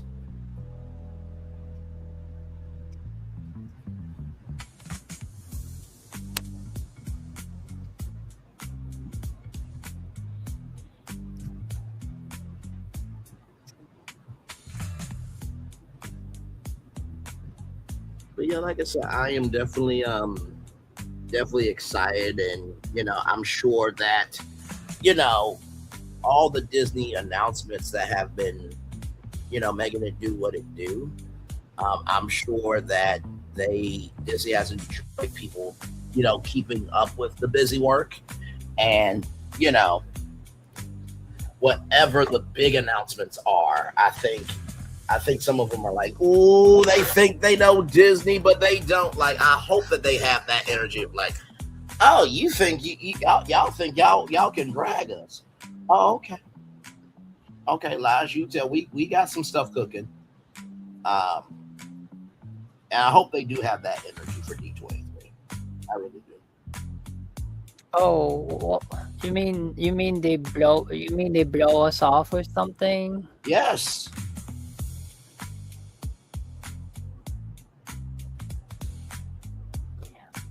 I think for me, I'm just tired of the. I mean, I'm I think I'm tired of what the previous years that we've had. Um, you know, Oh, wait a minute. too much about I think Cruise. I Yeah, get. too much about the deep.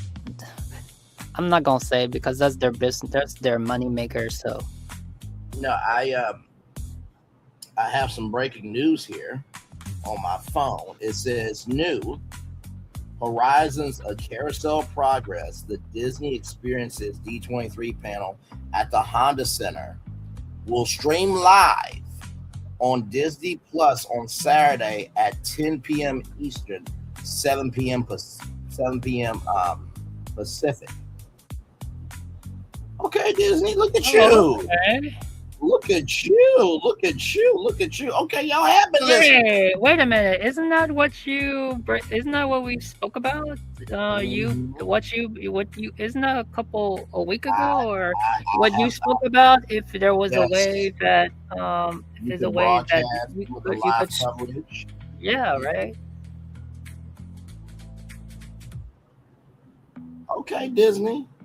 Well, hell, I mean, at that point, we might as well just come on live at 10 o'clock, um, Saturday, um, and then, make it do what it do. You know what I mean? I'll have my Disney Plus up. I mean, of course, I won't be able to show the Disney Plus live because I'll get copyrighted.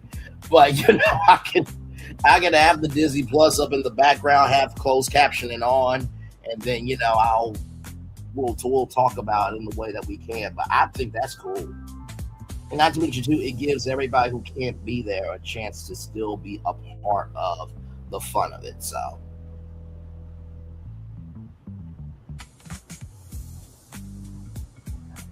What's gonna be on Thursday? Is it something Thursday? Thursday's gonna be like the kickoff um, for D23. I think they're gonna have D23 day at Disneyland, rather than, of course, the Anaheim Angels. Disney, I believe, owns the teams. There's going to be a special baseball game. Friday, I believe, it'll be the movies and TV panel. Friday, then Saturday will be the theme park panel, and then Sunday is supposed to be something else. Um, you know what I mean? So, wait a minute, this is something. Give me a moment, y'all.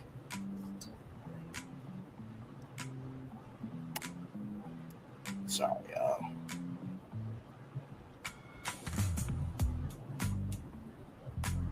Here's another question: if you had to meet somebody from this cast, who would you want to meet?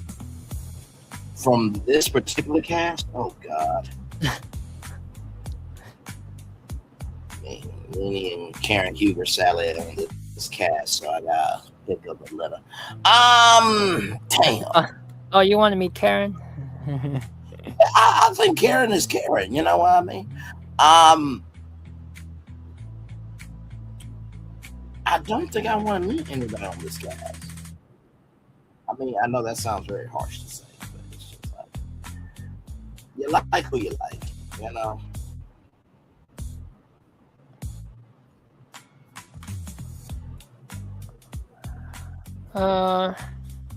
Yeah. I guess if I had to meet one, I think I'll meet Kyle Richards and for this cast. Yeah, maybe Kyle. Or maybe Yuan, because since I'm a singer, I mean, still go bunkers. So actually, Yuan, still make me sing at her cabaret. So let me sing at her cabaret. For that. Understood.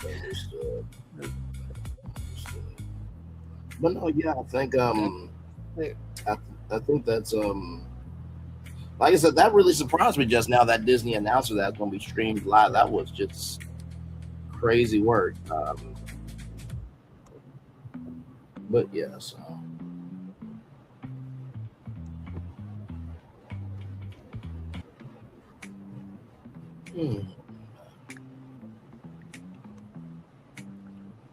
So you said that if you were over at BravoCon and Portia was there, she would not be thrilled to see you. I mean, I Now, what don't have you reported on here? say that again. What have you done? I mean, I don't really. Here's the thing, right? I comment on what happens on the show, right? And like I said, I think I'm a very good reviewer. I think I'm very fair. I don't just go in just to go in on anybody. And I don't think you should do that as a reviewer, right? Now, of course, I go in, but like I said, I go in based on the show, and then if there's anything from social media, then I bring that in based on what we're talking about. But it's never just to be mean, just to be mean. So, but yeah, then again, I don't know how any of them will feel about me. I mean, I No, feel like I, no, but that's the thing. In real, you don't know. Even for them, they like the thing is sometimes like the people that you really really into and really want to groove, you'd be surprised that it's the opposite. Is the opposite can be another person. Oh, you know what's funny? I totally forgot about Teresa, but I don't know. I No. think honestly, I probably would be in the cut probably at BravoCon because, like I said, I cover more pop culture and entertainment and news stories than Bravo, so I probably really wouldn't be that known.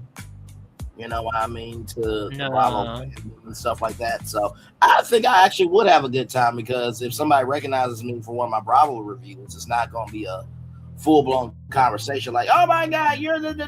It's like you can't No, really no. go in on me that hard because I do really No. want to. So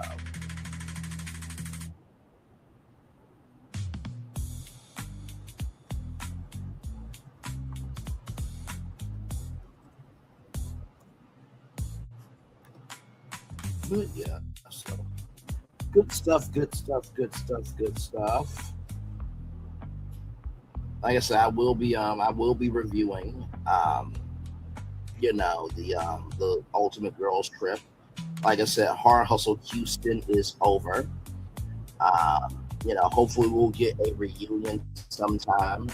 That'll probably happen for season 3, if anything. But now I'm just waiting on Ready to Love, Never Ever Mets.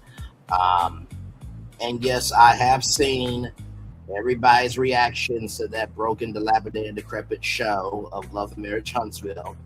And all I will say is, it is so funny to see how some people said that they were trying to get out of the sector, saying that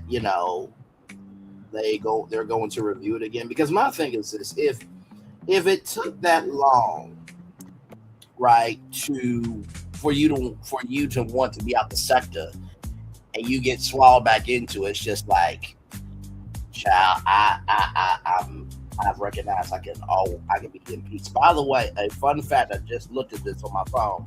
Michael Jackson released Off the Wall 47 years ago on August 10th, 1979. So my birthday has a connection to Michael Jackson. That is so cool. Wait.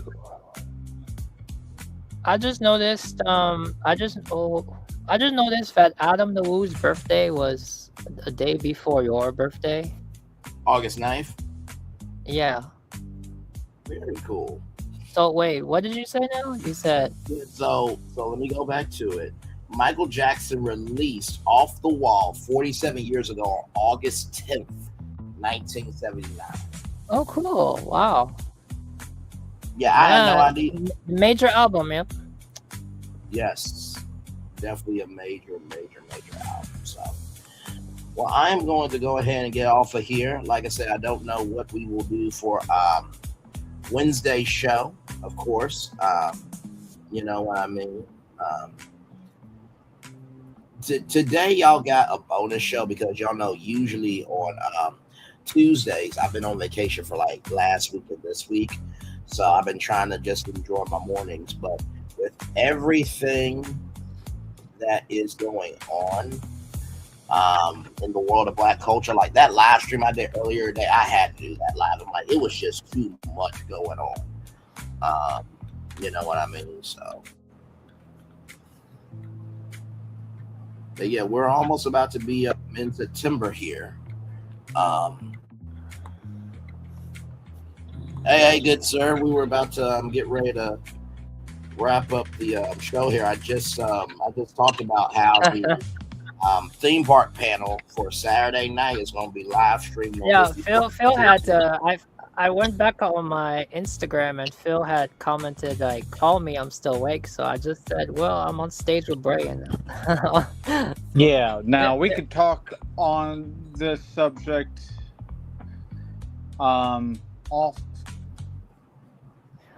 First, I need your intake Here. on Ultimate Girls Because it Trip, might be Phil. easier for you. Well, now we're past 2 hours, so never mind on that part.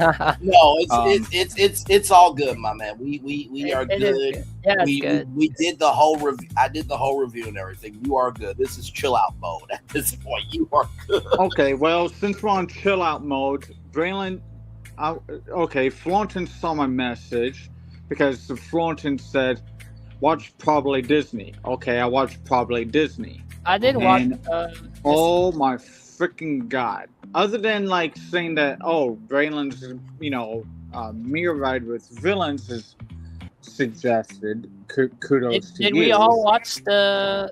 No, I haven't. Wait. Okay. I mean, we can watch it real quick. I don't mind. Phil, I'm thinking. Go ahead. Because I was gonna say that I kind of watched it. I skimmed through it, and Phil said he watched it. So if I was just saying, if we all three had seen it. No, I haven't. I have not seen it. I just sent it to y'all. I'm assuming Phil is saying kudos to me because I threw in the comments saying that Brian, you are ahead of the game because one of her predictions was that the second attraction or the first, it doesn't matter. I won't throw it to you. So let's watch it and see, because I feel like you saying because I saw that you're ahead of the game, and I was like, no, I just literally saw her video. Not only that, my message implies there's something more bigger happening at the parks. Oh, okay. And when you read my message about Marvel and everything, like, Braylon, you go do something right now and hold it against them when they announce whatever they're going to announce at D23 regarding Marvel. Because there's a plot of land, there's a parking lot, you could throw a Marvel land right behind Indiana Jones.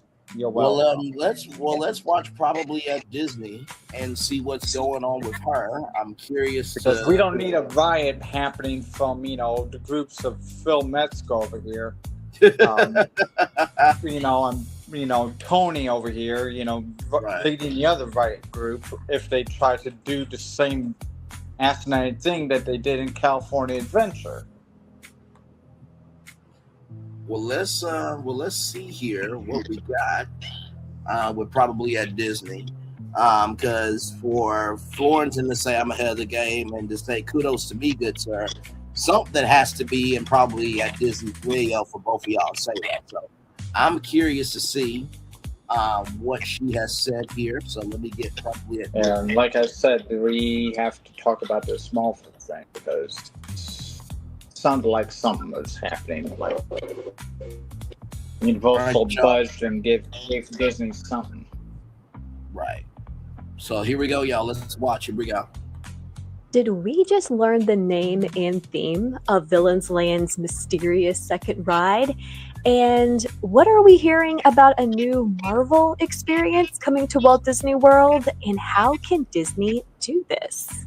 Welcome back to Probably at Disney, everyone, where it is the week of D23, and that means things are getting interesting. Not only is everyone sharing their predictions, but we're also getting new reports and even potential leaks.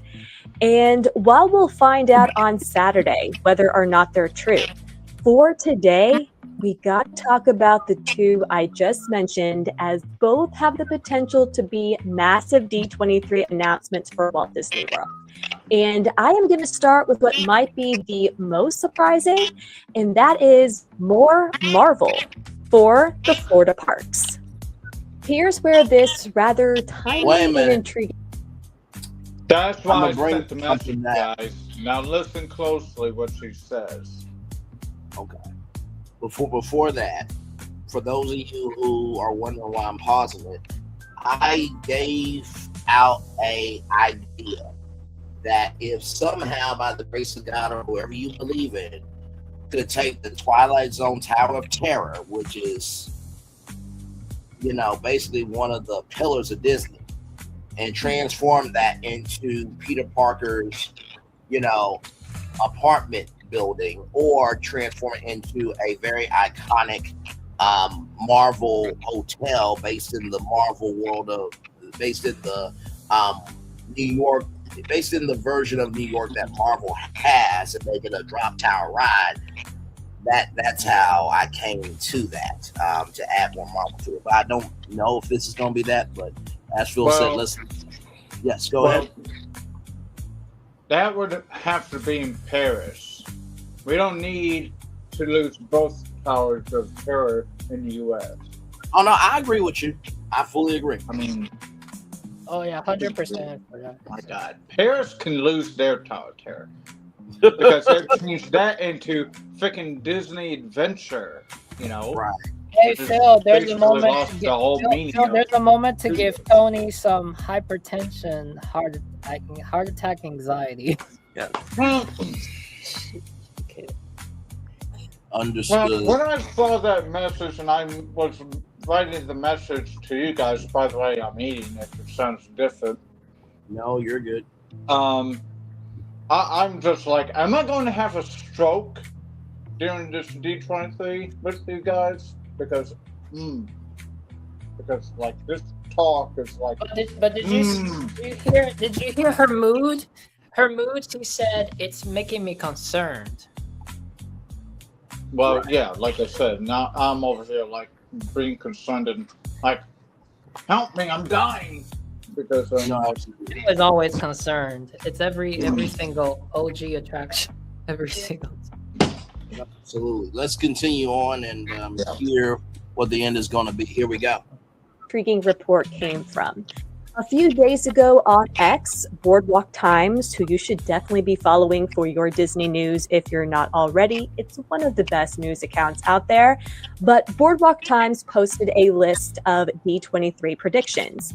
And the 20th prediction on the list was something Marvel related for Wait a Disney. minute. I saw something. Yeah. A potential Epcot hotel. Another long shot prediction for Epcot. I'm going with that long rumored, basically in the park hotel being announced. I think they will design it similar to the original Progress City Skyline, and then a Lilo and Stitch attraction plans announced. By the way, here it says, and I'm gonna give Florentin his credit here, and I'm gonna, you know what? Let me type in Boardwalk Time, Boardwalk Times, and then we'll go over their predictions as well. But as we can see right here, it says, and I quote, let me get back up. It's become clear after the lukewarm reception to Harmonious and Luminous that the best thing Walt Disney World could do is bring back one of its most iconic, or Disconic.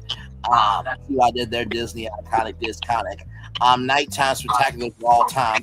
Happily Ever After is proof that you don't mess with perfection. Illuminations returning for the 45th anniversary could be a trial run of sorts, as well as quite hilarious. That also a tad bit tragic. That Epcot's next overhaul may have to address the same exact issues from the previous overhaul. So I just wanted to point those things out. The list was something Marvel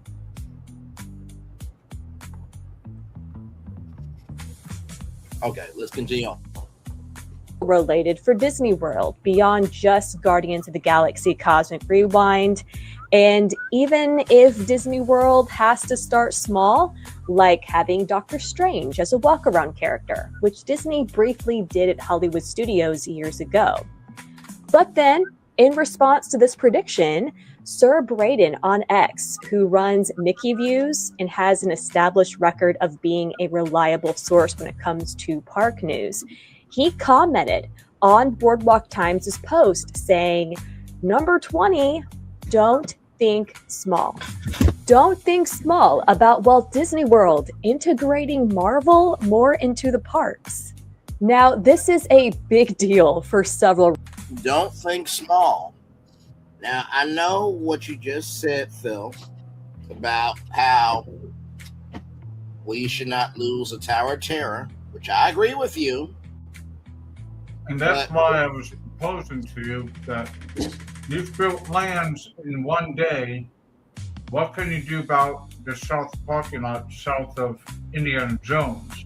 Right.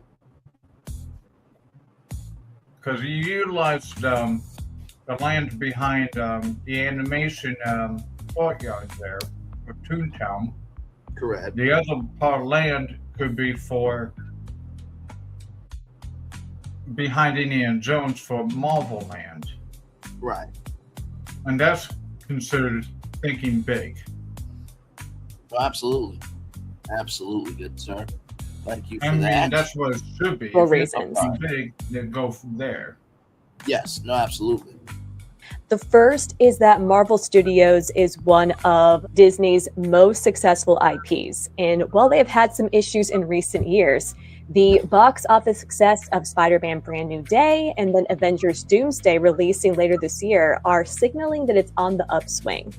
Also, Marvel's Guardians of the Galaxy Cosmic Rewind at Epcot was a huge win for Disney World and stands as one of the most popular attractions of all four parks. But as many of you may know, it is not easy to get Marvel at Walt Disney World due to a contract that exists between Marvel and Universal, and that prevents other parks from having Marvel experiences and characters that Universal isn't using east of the Mississippi River. In simpler terms, if Universal Orlando is using a Marvel character in any way, Disney World can't use that character, nor can they technically use the Marvel name.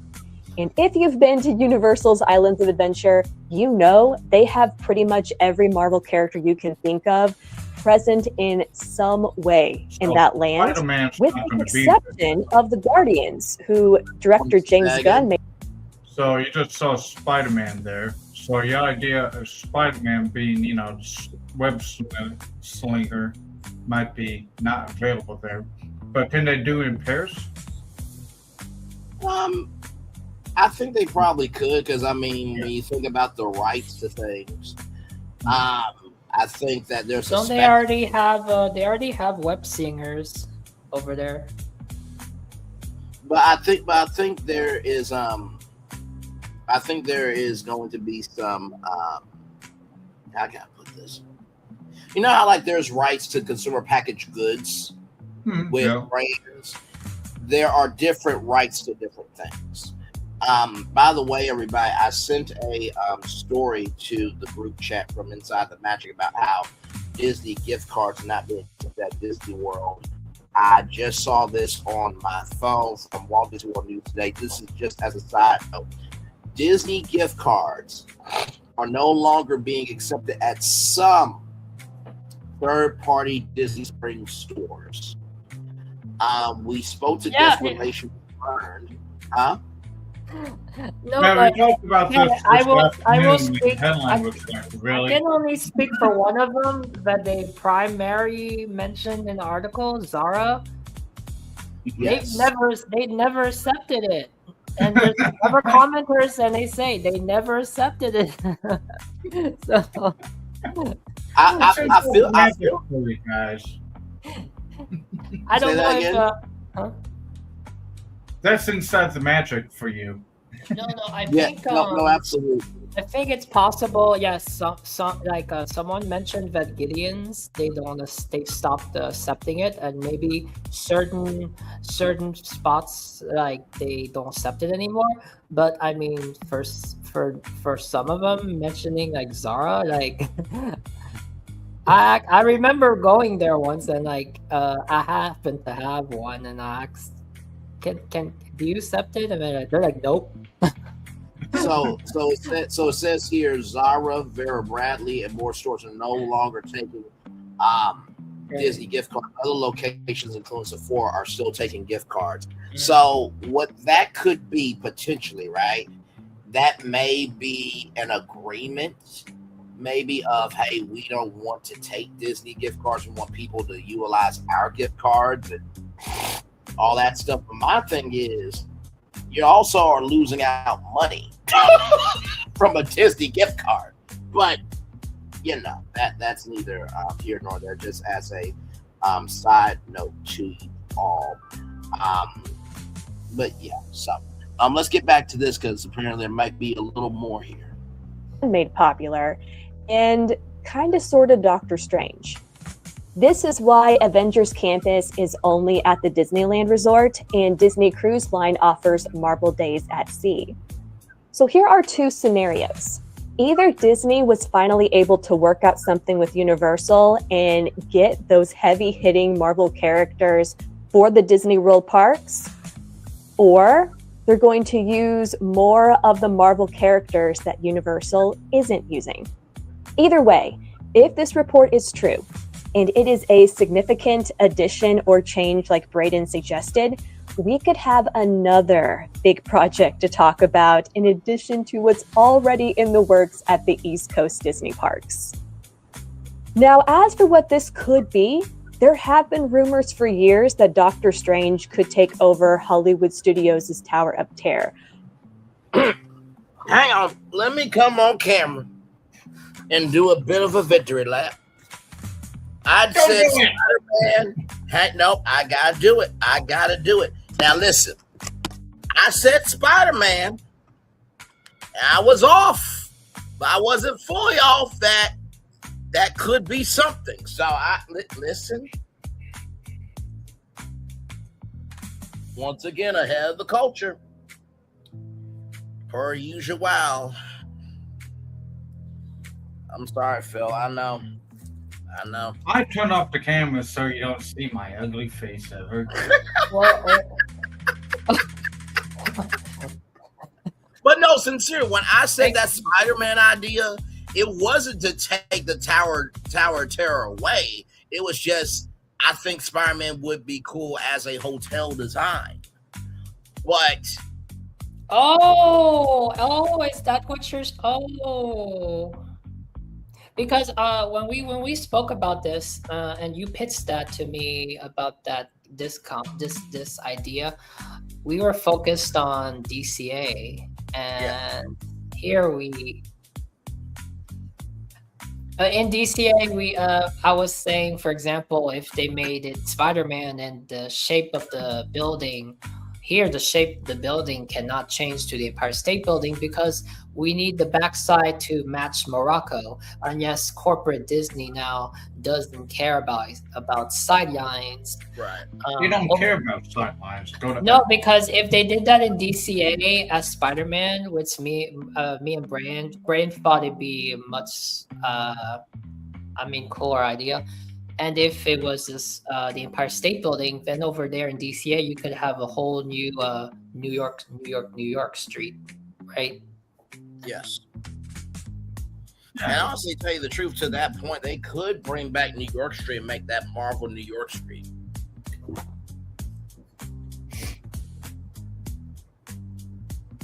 Like I said, Braylon, I don't know.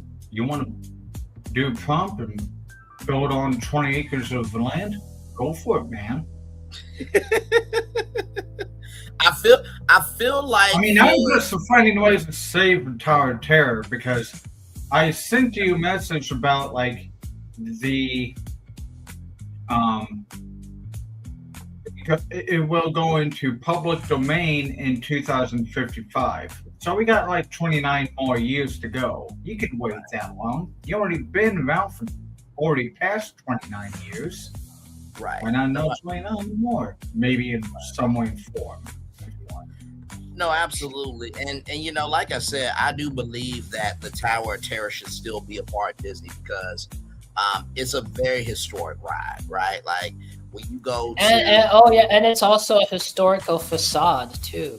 Absolutely. And when you think about the Twilight Zone Tower of Terror, that is really one of the biggest rides that has two rival networks working together because the Twilight Zone is a CBS property. And they were able to figure something out for something that is very historic to Hollywood, right? Because Twilight Zone Tower of Terror was like soap operas at night before soap operas really became a thing. So, but yeah, I did want to open up my camera just to take that victory lap of like, see, probably at Disney and me are thinking the same thing. She thought Doctor Strange. I thought Spider-Man. All right, I'm going back off camera. Let's continue. Well, we're gonna keep watching because that's not what it was not this that I threw in your head of the game for. So. Oh, okay then. Let's continue. Yeah. So that's one of. Understood.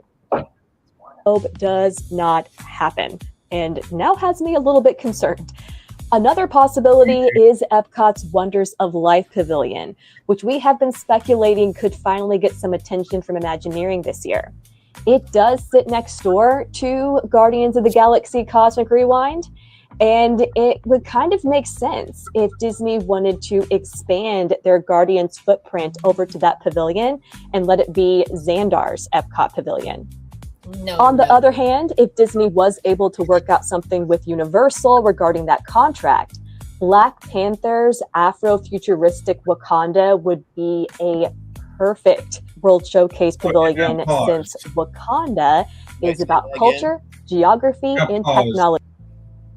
I might have asked this as well in the group chat about Wakanda.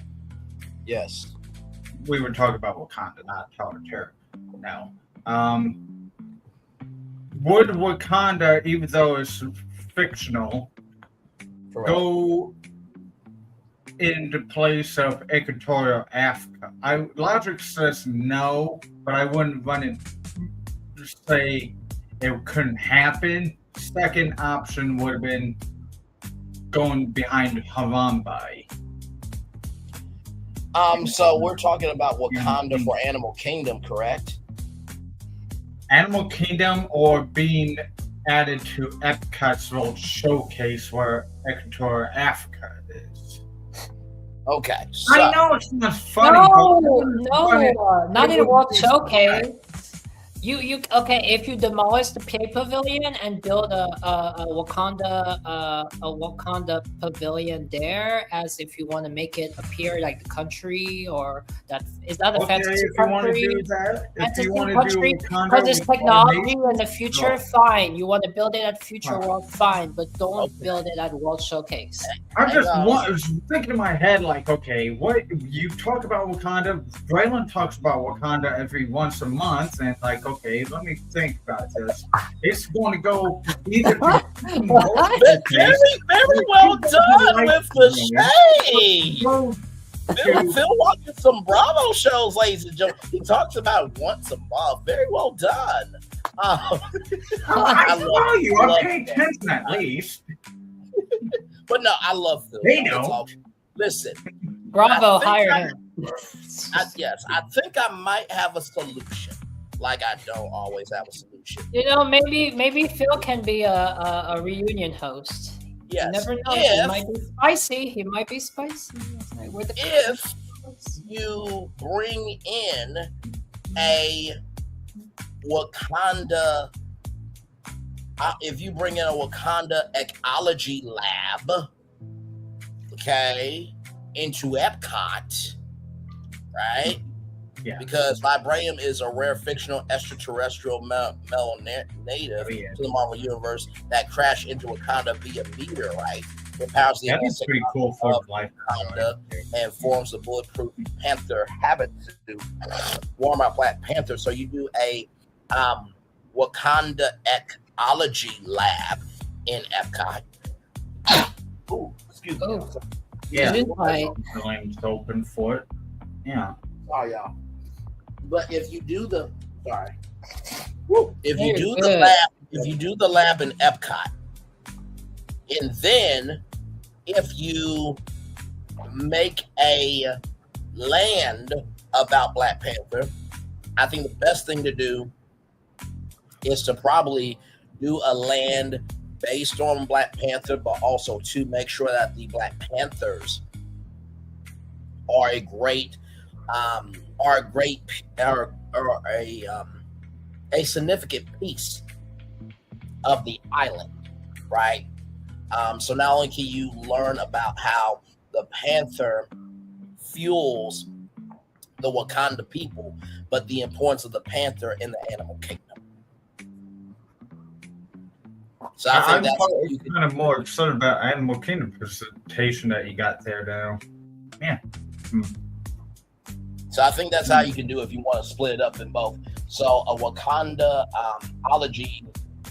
ecology lab in Epcot for the technology of Wakanda, and then you do a Wakanda land in Animal Kingdom, but you make sure that there is a huge Panthers exhibit to showcase the strength of the Panthers and why they matter to the Animal Kingdom. Okay. Sounds like to me you could make it a multi-purpose Marvel lab in the Life Pavilion. And you can have the Wakanda land over in behind Harambe as Wakanda land.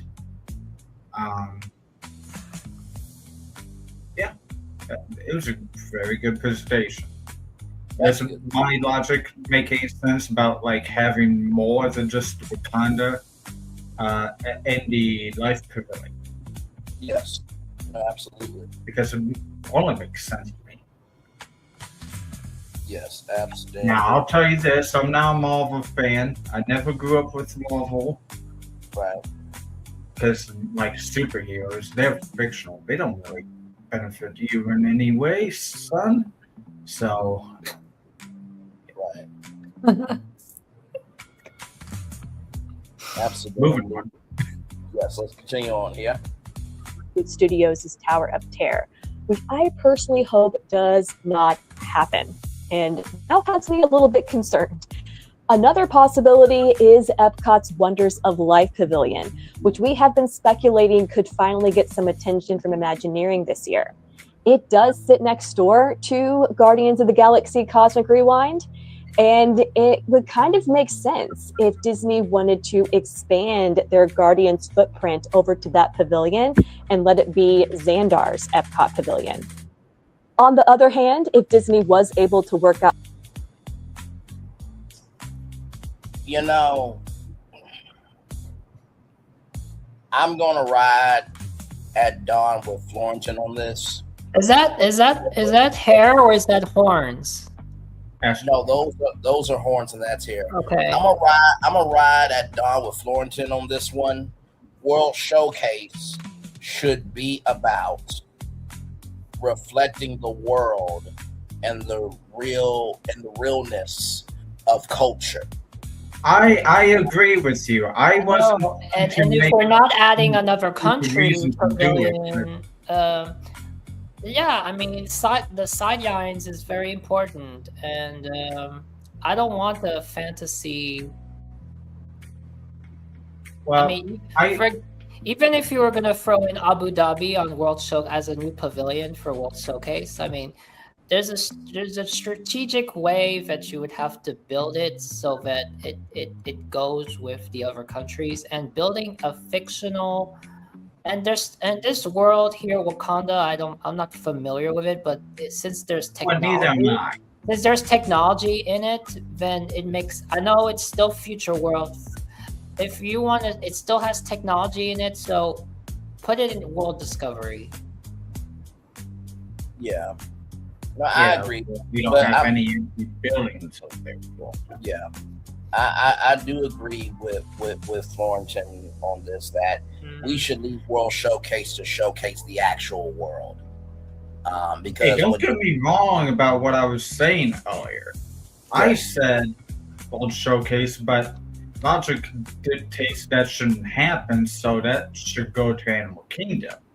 I tell you, if you touch World Showcase and put this fantasy Wakanda thing, then that is your signal that hell, Disney doesn't care. It doesn't matter anymore if it I don't fits know. or if it doesn't What fit. signal loss? When we put freaking Frozen in Norway? When we put Ratatouille in But this is major. This is exterior. I'm talking about exterior. I got The way you're describing is if they built Arendelle architecture in Norway, which they did not. So I think they say hadn't, but they probably would. Yes, let's be very thankful that Norway did not become an Arendelle pavilion. Good God. Just there are some things that just should not be, ladies and gentlemen. I mean, I just had to Got something. ask that question because, their decision making and where they put things are really not matching where they belong, and I just have to say really dumbass things out loud. it's the same for me. As much as Big Hero 6 would fit between the American Adventure and Japan Pavilion as a fantasy San Francisco, I would not go for it because San Francisco is a fantasy version of San Francisco that is half San Francisco, half Japan. Right. So I would build the Big Hero 6. I would build more like the Institute of Technology, or somehow in Future World. Yeah. Yes. How about you have the Wakanda Metals and another lab which has a Big Hero 6. I actually came up with something new for World Celebration, and I incorporated into as a way to make it more so it's not so much college campus. Yeah, it turned out pretty well for him. No. What I'm describing, I did not share it to you. Oh well, I saw. What I shared it to you was the other side of it, where that building. Oh, you guys want to see it? Yeah, I got to see the one he shared to me too. The screens and the table kind of reminded me of what I pictured in my mind, or some way or another, about the Horizons Pavilion exit room, which is a massive, multi-corporate sponsored area, kind of like what innovations. But I'll ask you guys: can they make Wakanda into a pavilion, like a country pavilion? Yes or no? Well, here's the thing, right? I think that while it would be cool, World Showcase has been able to bring people to the actual world in a way that's never been done. And I think, not everything, like we said before, needs to be IP. So, and I'm going to be fair on this. If we don't want Arendelle to be a pavilion, Wakanda should not be a pavilion either. If we're just going to be fair to be fair. Now, if they wanted to do Wakanda as a pavilion, then you would have to basically find a intellectual property for every single one of them. You have to turn Morocco into, Morocco's. You have to turn that into, instead of a Morocco pavilion, it would be an Agrabah pavilion, right? So you have to turn all of them into an intellectual property World Showcase, when that wasn't the original intent, because the original intent of Epcot was to always have a World's Fair, a permanent World's Fair. Well, okay, there you go, Braylon. That's the problem. That's the rub. It's no longer a World's Fair. Yeah. And that's why I have to say really asinine things out loud, because I have to say those quite retarded. I should not say that word, but I mean it's ridiculous No, I where we understand where were you're at. Because I just had this conversation with Flaunton on a show that I and him were recording the other day, where I ended the show saying I should not be having these conversations, and I was running out of time because we were talking for so long, and I couldn't Right. fit the rest of the I part in. actually don't want you to Because have these part two conversations. would have been Spaceship Earth, because I don't want to talk about needing a conversation about Spaceship Earth, but I may have to because there's no sponsor. And maybe they're going to throw a bunch of superheroes in that. No, I hope absolutely. not. Well, let's continue on here because I am curious to see what Thornton meant by I was ahead of the game here. And of course, anything else that Phil thinks is curious is that should be of curiosity to us as well. Let's continue on here. Something with Universal regarding that contract. Black Panther's Afro-futuristic Wakanda would be a perfect World Showcase pavilion since Wakanda is about culture, geography, and technology. Oh, hell Three no. very There Epcot you go, themes. guys. She just said If you happen to have any armchair imagineering ideas for how Everything is a prediction at this point. Now, why did she have to say it? She's professional. I'm not professional yet. She's got 50,000. I would be careful when she says common sense. Now, if she want to say common sense to expand the Guardians over to the Wonders of Life Pavilion, fine. But don't want to make it that the common sense goes to the Wakanda for World Showcase. Know what I mean? I didn't tell she had common sense. I kind of find it funny that I missed that line in that video, but it's kind of funny that she just blurts it. Well, I mean, probably at Disney has really made some headway in her commentary, and you know, I mean, she is part of Disney, and she does have predictions. And yes, and some of those got a good predictions track are. Yeah, she has a very good track record. Thank you, good sir. Let's continue on here. I'm gonna go back just a little bit here. Here we go. Okay. work out something with Universal regarding that contract. Black Panther's Afro-futuristic Wakanda would be a perfect World Showcase pavilion since Wakanda is about culture, geography, and technology. Three very Epcot themes. If you happen to have any armchair Imagineering ideas for how Marvel could come to Walt Disney World, do let me know in the comments because the possibilities are kind of endless. But overall, if Braden heard right, and if Disney is committed to this and doesn't shelve it, we could be getting a Marvel Studios announcement for Florida.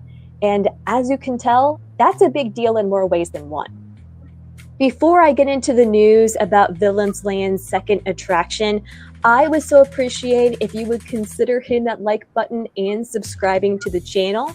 Here at Probably at Disney, my focus isn't on the same news you can hear on a dozen different channels or websites or even with AI, but rather analysis, the details, and stories and reports that you may not hear anywhere else. And if that appeals to you, I would love to have you along as we continue to cover all the new projects and expansions coming to the parks. It is truly such an exciting time to be a Disney Parks fan.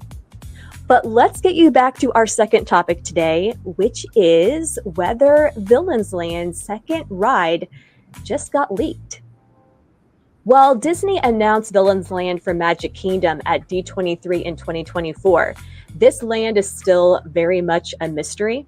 In a recent video, I covered the debate about which reports about this land are true, if we're getting something like we see in this 2024 concept art, or if Disney has actually changed course. What hasn't changed, though, is the reality that we are getting a second major attraction for this land in addition to a coaster, and it has long been speculated that it would be a boat ride featuring a whole roster of Disney villains. Now, hold While on we to have your been seat. expecting Disney to shed some light on their exact plans for this ride at D23, a tweet on X from former Imagineer Jim Shull raised some eyebrows when he referred to this attraction as the Magic Mirror Villains Land ride. I told you hold on to That- your that- seats, that- Braylon. that's the one I said. You're ahead of the game, baby. Oh, Yeah. yeah, okay. For those of you who do not know, let me take this down for a minute. We're going Let to me get go back to clap for you. Thank you, sir. Clap, clap, clap, Thank you. I'm not gonna cry with y'all. I cried yesterday on my birthday. By the way, oh, very nice. I love that. Very nice. By the way, it is birthday week, everybody, so you can celebrate all week long. And of course, I That's never another had. birthday present to you, good sir. Say that again. Say that again. That's a birthday present to you, I guess, Like- if you look at it that way. Yes. No, it looks very good. Thank you, good sir, and to everybody. I mean, what about the magic mirror thing? Yeah. I'm about to get to that, and like I said, everybody. That's what I'm referring to, the So, birthday thing. with that said, for those of you who do not remember, right? Remember when everybody was talking about Villains Unfairly Ever After. They were saying it was a horrible show, this, that, the third. I said, okay, y'all, first of all, it's a indoor attraction that keeps you out the heat. Shut up. You're going in, you're watching it. It's a holdover attraction, right? Number one. Man. Number two, I said that I think they're utilizing Villains Unfairly Ever After to see what they could potentially do with the Villains Land. But the biggest thing that I said was the technology that they created with that magic mirror.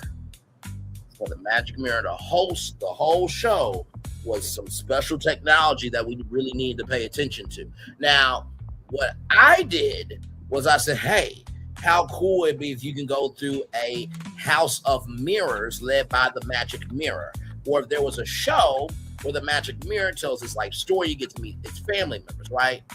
But I had no idea that they would think to make a magic mirror ride. Wow. But did you bring that up? Yeah, what you said there, what that was back then when you were talking about the Hollywood studios, Yes. what's over there. But then recent,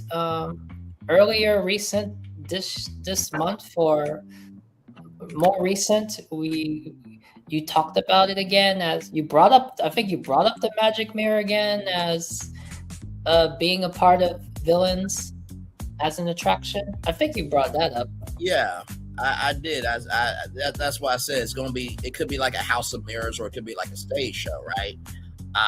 Right. Yes. So yeah. Like I said, I predicted that last year. I believe. Hang on, let me see something. Let me pull up the. I do have to ask myself, do I even bother presenting my Villains Land anymore? I mean, listen, nothing is confirmed until D23. Good. Let me type in Disney. Let me type in Magic Mirror. MAGMIROR. I mean, when I heard about the magic mirror thing and multiple villains, I was like, I wish I probably went that route, because I'm ended up making 18 or 20 different individual villain rides. Yeah, I did. I predicted this, not this ride, but I predicted that the Magic Mirror was important on May 30th of 2025. So 1 year ago. Yeah. So far, you're the only one that was really on the main character on the magic mirror. You're a fan of the magic mirror, and you were saying how important, significant it was. Yeah. While everyone else is, not focused on that, but focused on like, oh, this show, how the show is, and not enough this, not enough that. Yeah, I ended up making 20 different rides and like 10, 15 different villain side attractions or eateries. Well, no, I mean, at this point, I mean, anything is possible, Phil. But first of all, thank you so much to, Florentin, for you saying I was ahead of the game. I was just sincerely, I really enjoyed the technology that they did. And then, of course, that they stop asking me, magic mirror on the wall, who's most despicable. If you have not heard that rap song, it's basically what you see is what you get just as a rap, but it's brilliant storytelling there from that great artist there. But yeah, I'll take my victory lap and say, right here, this guy has been on it the whole time. With the amazing May of last year. Yeah. Once again, ahead of the culture per usual. Thank you, good sir. You know what's funny? Every time Happy birthday to you. Say that again. Happy birthday to you again.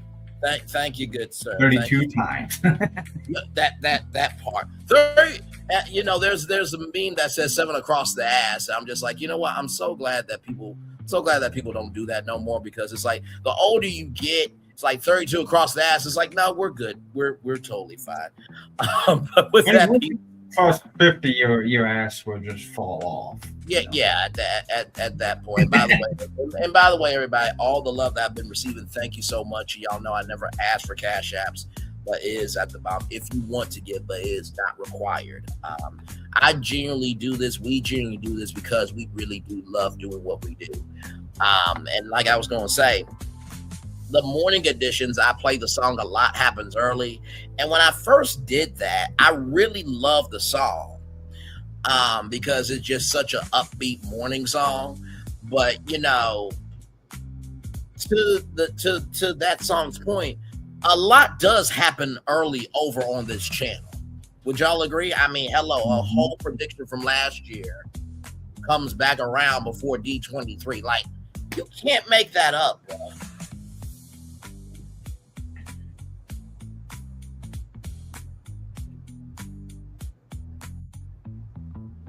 Y'all can comment. I was just saying a lot happened early with us over here on Virtual Tour and with BFP Imaginary. Oh, you mean early? You mean like a year ago, right? Well, no, just saying a lot of predictions that we give are earlier than the culture saying it. That's what I'm saying. No, and you know what's crazy about it? We just talk it in casual. We talk it in casual. We don't like read stuff and then let's talk about this subject. Exactly. We just talk it out as buddies, like, oh, let me talk it to you about what, like we talk about it as buddies or whatever, and then after that we each go our separate ways, and one of us, we watch an episode on something, Disney, whatever, and then it hits us like one of us spoke about this, so, and then that's why when we come back together, then they're like, yep, you're ahead of the game. And when we saying you're ahead of the game, it's not a competition. It's just like it came out of our mouths. It came out of our mouths in free form, in freestyle, and then to see it in announcements, it's kind of like I don't know, your Heinz or Kool-Aid a year ago, and then there's a food sponsorship, and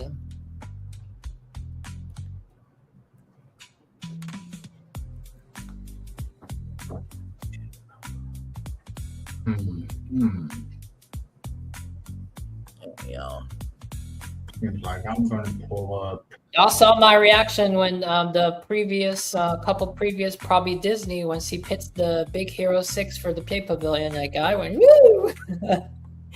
Yes, it's like peas, and it's not peas because I want it. I mean, we fought through our imagination for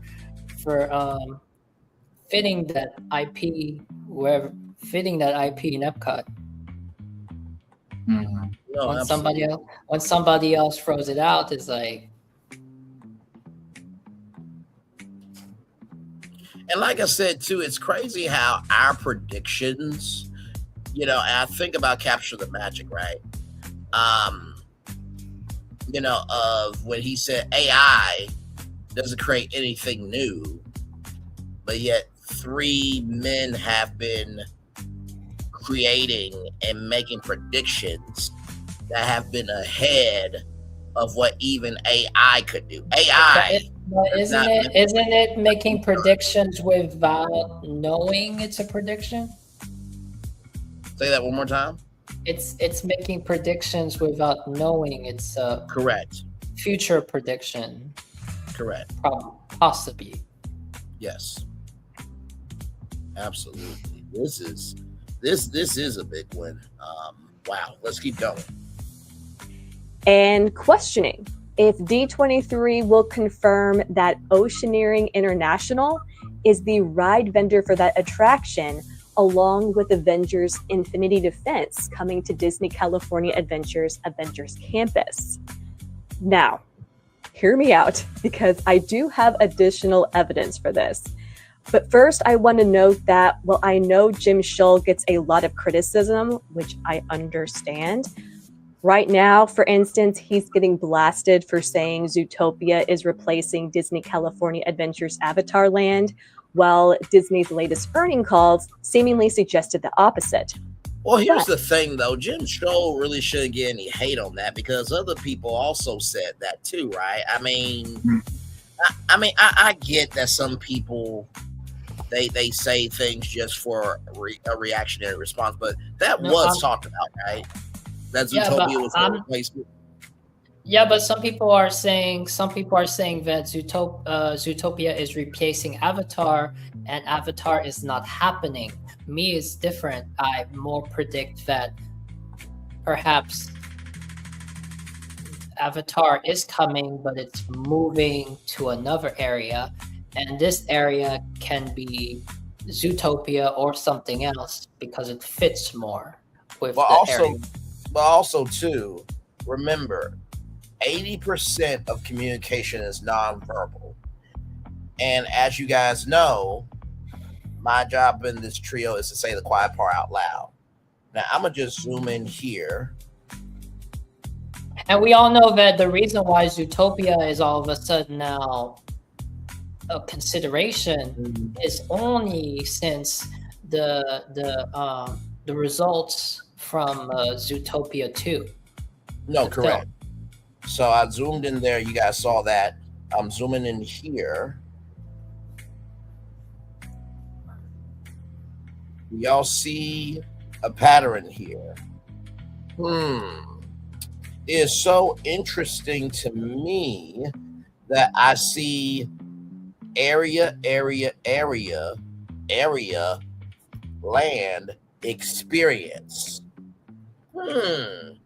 That would indicate to me that the plan has changed from an Avatar land to just a ride. Interesting, Disney. Did you not think that nobody would actually point that out? From a media standpoint, that you guys changed the word language? Yeah, that's a big call right there. Yeah, thanks. FYI, I'm going to go do a spin run to what I created for Villains Land. But I have one thing. If this Avatar was the Avatar Yand, they haven't announced what the name would. They haven't announced what the name was, right? Still. No, they have not. They have not. So do we think that it's possible that they call? Do you think when they say Avatar Experience is not because they want to type in Avatar Yand? No, but Villains doesn't have a real name either, and we don't know what the official name is unless it's really called Villains Yand, and they put it out there. So go ahead, Phil, and then I'll jump in right after you, because I think I think Villains Land is just going to be Villains Land, because I mean, you want to just call it. I mean, Yeah. I mean, Villains Land, they are villains. I mean, Right. come on. No, but it's a good name because I think before when we think about a different name is maybe because Universal, they call it Dark Universe, but I mean Yeah, okay. Villains Universe, come on. That seems possible. I'm glad you brought that up because Dark Universe is what they call one of their gates, but the land itself is called Darkmoor. yeah, I Which was is gonna a- bring that up because you guys call it Darkmoor, yeah. So Disney could make and if we go back to the let me pull up Villains Land Disney World for just a brief moment.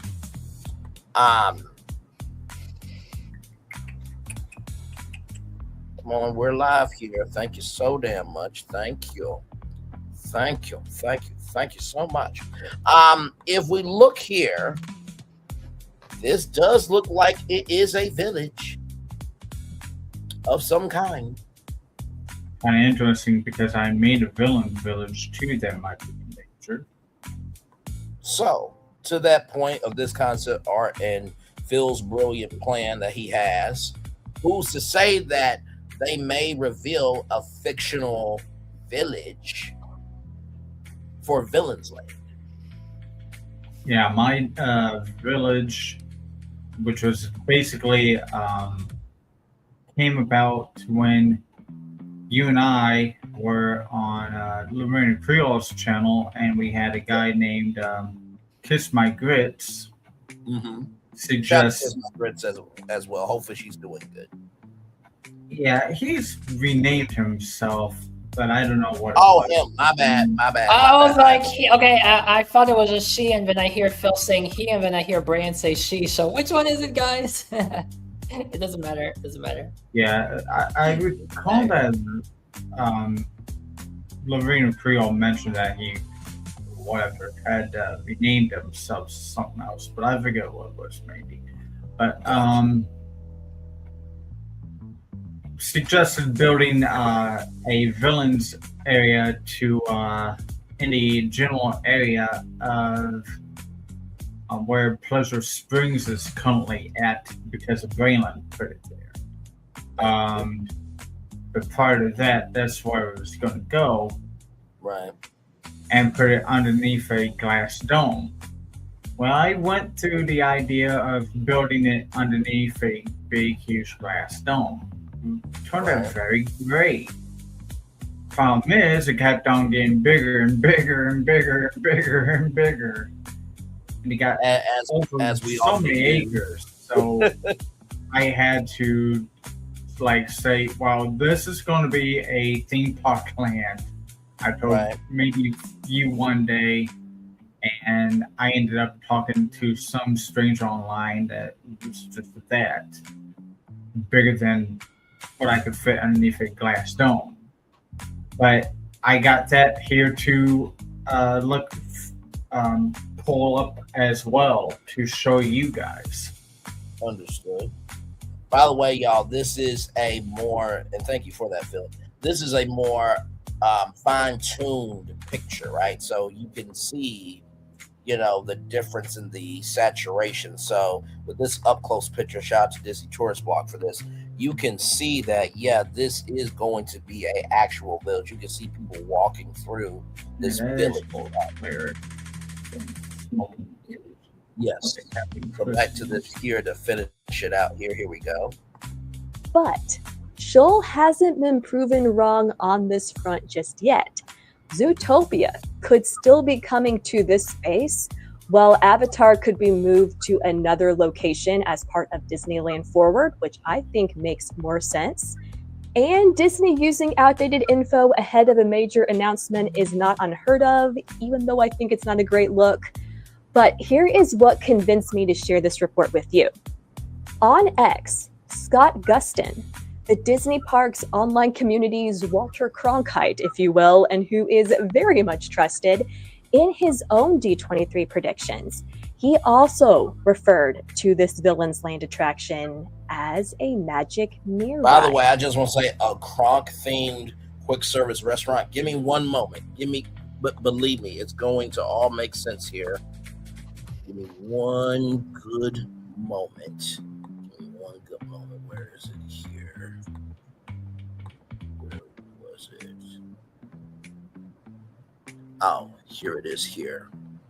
Just want to show y'all, because for some of you, you're wondering, why would there be a Kronk-themed restaurant? Ladies and gentlemen, what do I always say? If you understand the moves that are happening around you, you'll understand what you're seeing in front of you. Roll it.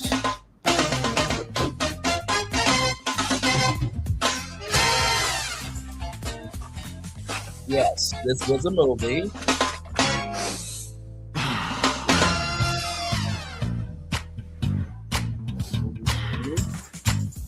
Let's go back.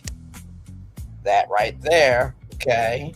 So that old restaurant. And then I'm going to skip to the end here.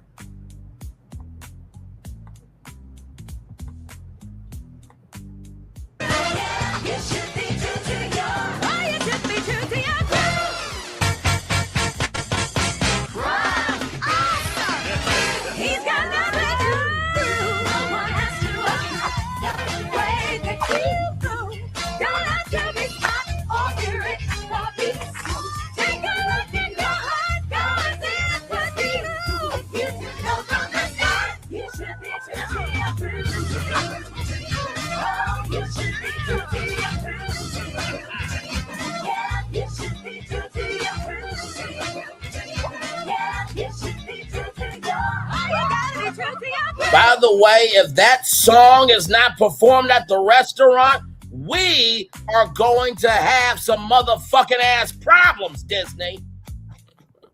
Once again, I am fine. I am in my right mind, and I am sane. Okay. I'm just listening, guys. I'm just, trying to load probably 1,000 pages of prompt. I think that's the first time I've ever heard that. Yes. So if you're wondering why they would say a Kronk-themed restaurant, Kronk's New Groove was a movie there. And if you saw Hades in Unfairly Ever After, which they have said that potentially it could be a Villains Cabaret restaurant, which Villains Unfairly Ever After did have songs and, dialogue. So,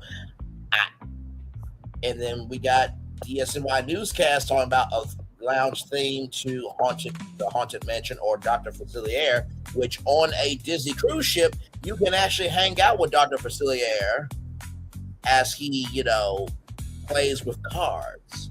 And then if you think about the Disney Cruise Line one more time, you have Corella's, right, which is a villain's lounge.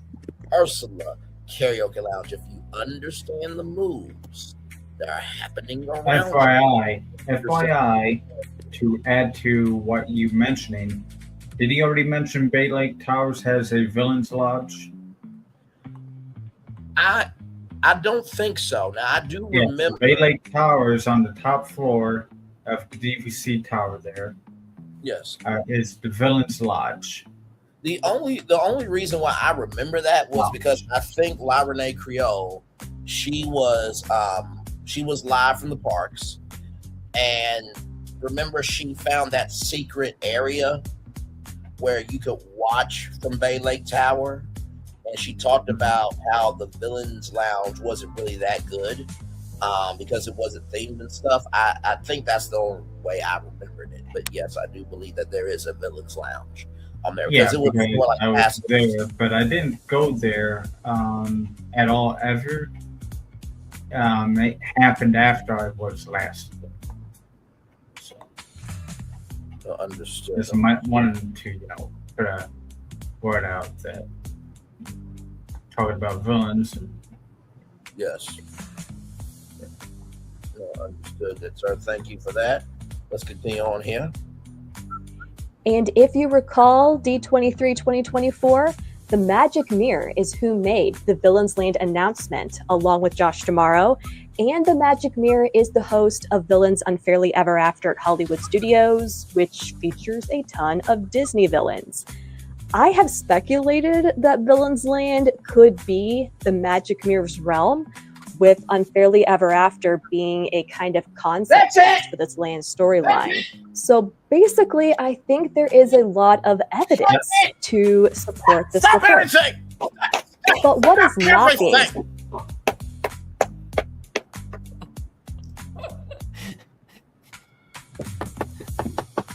Take it easy. You're getting Giselle.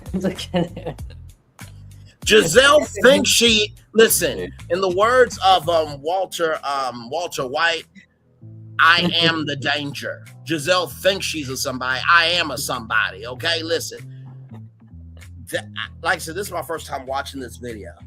Now, it was already one thing for her to say what she said about the Magic Mirror ride, but for her to say that fictional village could be a realm ran by the Magic Mirror, and I said pretty much in alignment that the Magic Mirror is going to be a huge part. Okay, probably at Disney said it's confirmed. Like, That'd be really neat. I would not mind seeing that. Give it applause. Applause. Yeah. Applause. Yeah. Applause. you know, probably at Disney, if you want to come on the channel, you can. Just because yeah. I mean, we're pretty much in No, you was the one that, you was the one with your finger and saying, "Oh, what if it's the main character?" Yes. And I don't know if you were using also showing the Shrek magic mirror sometimes. Hashtag pin number 3, my lord. Mhm. Shout out to that damn guard. He was a good damn guard for Lord Farquaad. Yes, indeed, he was. But sincerely, like, yeah, I really do feel. Can you imagine Can you imagine that in the future I make a visit and then I go to the merchandise store and then you're able to get merchandise from the magic mirror, and I'm just standing there holding it. I'm like, I can't believe, I'm not really holding this, and he is like the main character or the main icon, Yes. the main icon that puts everything together, and I'll be holding it, or Phil be holding it, and be like, is it really that? Like, I remember like way back, Brian was the first one that said the magic mirror will be like the main character, and like here I am standing with it, and like he's the main merchandise. He's in the shirt. He's front and center and everything. Yes. No, absolutely. Absolutely. Yep. Let's continue on here. Being said is, if this rumor or report is true, a magic mirror attraction could be Villains Land's anchor or flagship attraction, at least in terms of storytelling, and it may not be a boat ride after all. Granted, I do take issue with Jim Shull's mention of Oceaneering International, which did produce a ton of theme park attractions with unique ride vehicles, but simply because the company's entertainment division was acquired by Falcons Beyond in 2025. So him mentioning this in that post on X, I get why it doesn't sound very informed. And I have heard reports that Avengers Infinity Defense's ride system is groundbreaking and a first of its kind. We'll see if that's true. That is just what I've heard. But I can't say it's not outside the realm of possibility for Disney to not only use this new ride system on the West Coast, but also the East Coast. Plus, if the attraction is featuring multiple villains, as we think it will, that is also like Infinity Defense, which is supposed to feature a ton of Avengers and King Thanos. In fact, maybe a villain version of that Avengers Campus ride is what we should be thinking heading into this year's D23 Villains Land reveal. Personally, I hope this is all wrong and it's still the boat ride we were hoping for. But either way, We're gonna find all of this out in just a few days. And I'll be analyzing what we learn and what is revealed here on the channel. So that is all I have for you today. But now it's your turn. I am beyond curious to hear your thoughts on these two D23 rumored reports. Do you think they're legit? Do you hope that they're actually happening? And what are your personal predictions? I will be watching the comment section like a hawk to see what you all have to say. But as always, thank you so much for watching and for listening. And I hope that you and yours have a blessed and a magical day. The one, the only, probably at Disney, everybody. Great job. Good sister right there. Damn it. Ahead of the culture. Per usual. Okay, I got the village and I got the park itself. Okay. Ready. I'm about to go on my phone and pull up that guy. And by the way, I see a lot of people follow probably at Disney on Twitter. I mean, if she got people who are verified like that with their info, probably at Disney is I didn't see her. I'll have to check her out. I'm on X every day. I'm trying to get to. Well, she said there was a guy that had a website. Not Jim Shaw. Another guy. Oh, there it is here. Scott Gustin. SCO. Gustin. Substack. That's what I'm looking for. Man, that is crazy. That is legitimately crazy. I mean, since that is legitimately crazy. Like, that's why I do love being able to just watch it with you guys for the first time, because I love being surprised like that live in real time. Yeah, that's why we have a. Yeah, that's why sometimes that's why sometimes we have something and like, again, we want to get your first reaction. Yeah. First reaction. I couldn't find probably a Disney on X, so I'll have to figure out something else. Or you just send it to me later. No, I'm about to send you this some guy's Substack now. I'll send it to the group chat. Give me one moment here. Oh, I think Thornton shared this article here last week. The article from the This Boardwalk Times 50 predictions. Okay. Oh. Hold on. We had like 50. Yeah, I'm about to send that to the group chat as well about this Boardwalk Times as well. Well, it wasn't easy to find because I came up finding the one from the year before, the D23 before. So Gotcha. So this is the one here for July 2026. Number one, Villains Land gets its name. At this rate, I love Villains Land just because Villains Land, but I think Disney's going to do something different.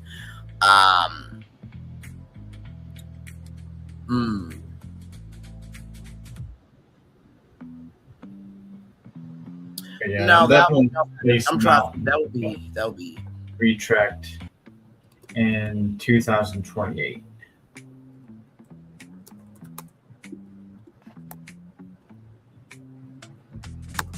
Hang on. I'm gonna bring up something real quick. Oh my god, this is a big swing. But I mean, based on what just happened, I'm going to just have my first brain be my main brain because it hasn't failed me yet. What about this, everybody?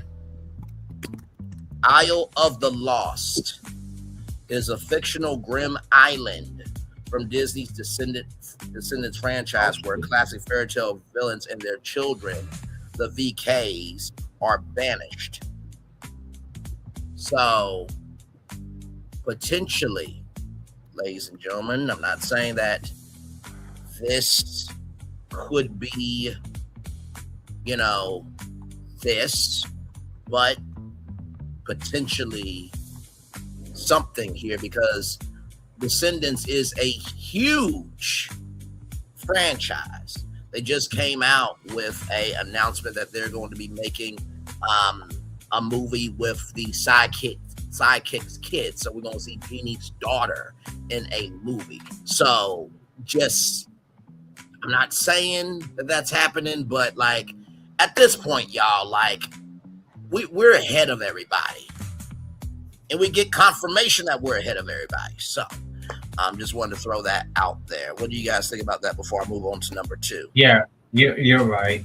I was, if you're going to say that, maybe if I wanted to say a different name, it's an Isle of Lost Souls. So yeah.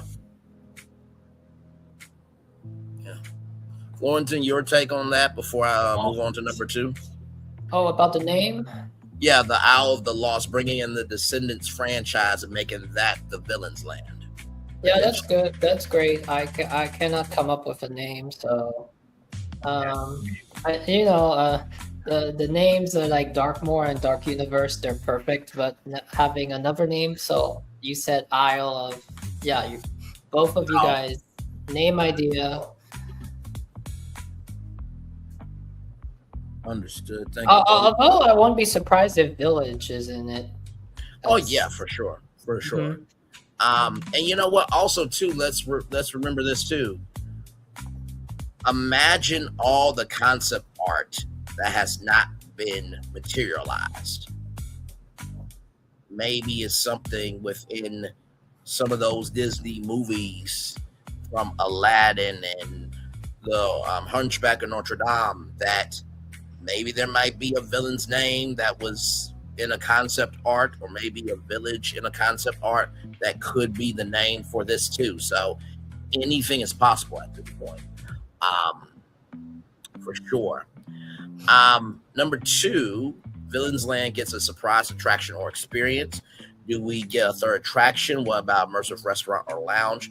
Do we tie Villain's Land into Haunted Mansion lore? I think the surprise could be on the docket for Villain's Land. I think that goes to DSNY newscast prediction. There is a particular patch of land that is like it's out in front of the Haunted Mansion. Phil, you know what I'm talking about, because I say that to Phil because he's the map. But it's like a particular small area that goes like into the backstage area.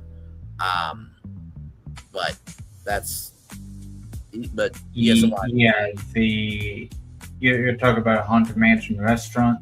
Yes, or lounge. Yeah, it's right there. Like, Florentine's been to Walt Disney World a few times. I've been to Walt Disney World 100 times. Right. Would it be behind it? It's right, okay, where you're, like, where they built the extended queue line there. Okay, you're at the extended queue line area that they built a decade ago, 15 years ago. And you see a mound of dirt with the gravestones. Okay? The restaurant is going behind all those. It's going on the other side of that tree line there at the top of the hill. Okay? Mm-hmm. That's where the restaurant is going. Just over the hill, where past those trees on top of the hill there, of the gravestones, of that extended queue line, where the restaurant is going.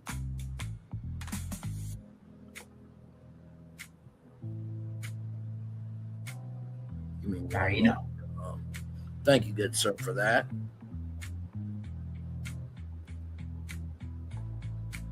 So I pulled up the timestamp here just to show you all here. But it says right here, the creator The creator notes that since the surrounding area of Rooms of America already have an active construction zone for new projects, there's potentially space near the Haunted Mansion to build such an attraction within that area. And, by the way, as I pulled this up, just came out an hour ago. Why don't you? Mickey Views, Brandon. Whoa, it's been a long while. You know what I mean? So, but maybe 2028, something will be really mentioned about Space Mountain. Yeah, I think 2028 is going to be the D23 when we hear actually something happening there. Right. Being that it's going to be a retrack and they're going to probably just gut the whole place and do what Tokyo did, maybe.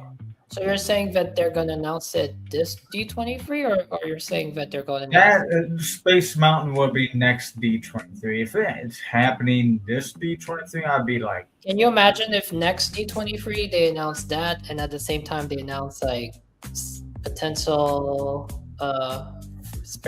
what they may be gearing to do for the West Coast Tomorrowland?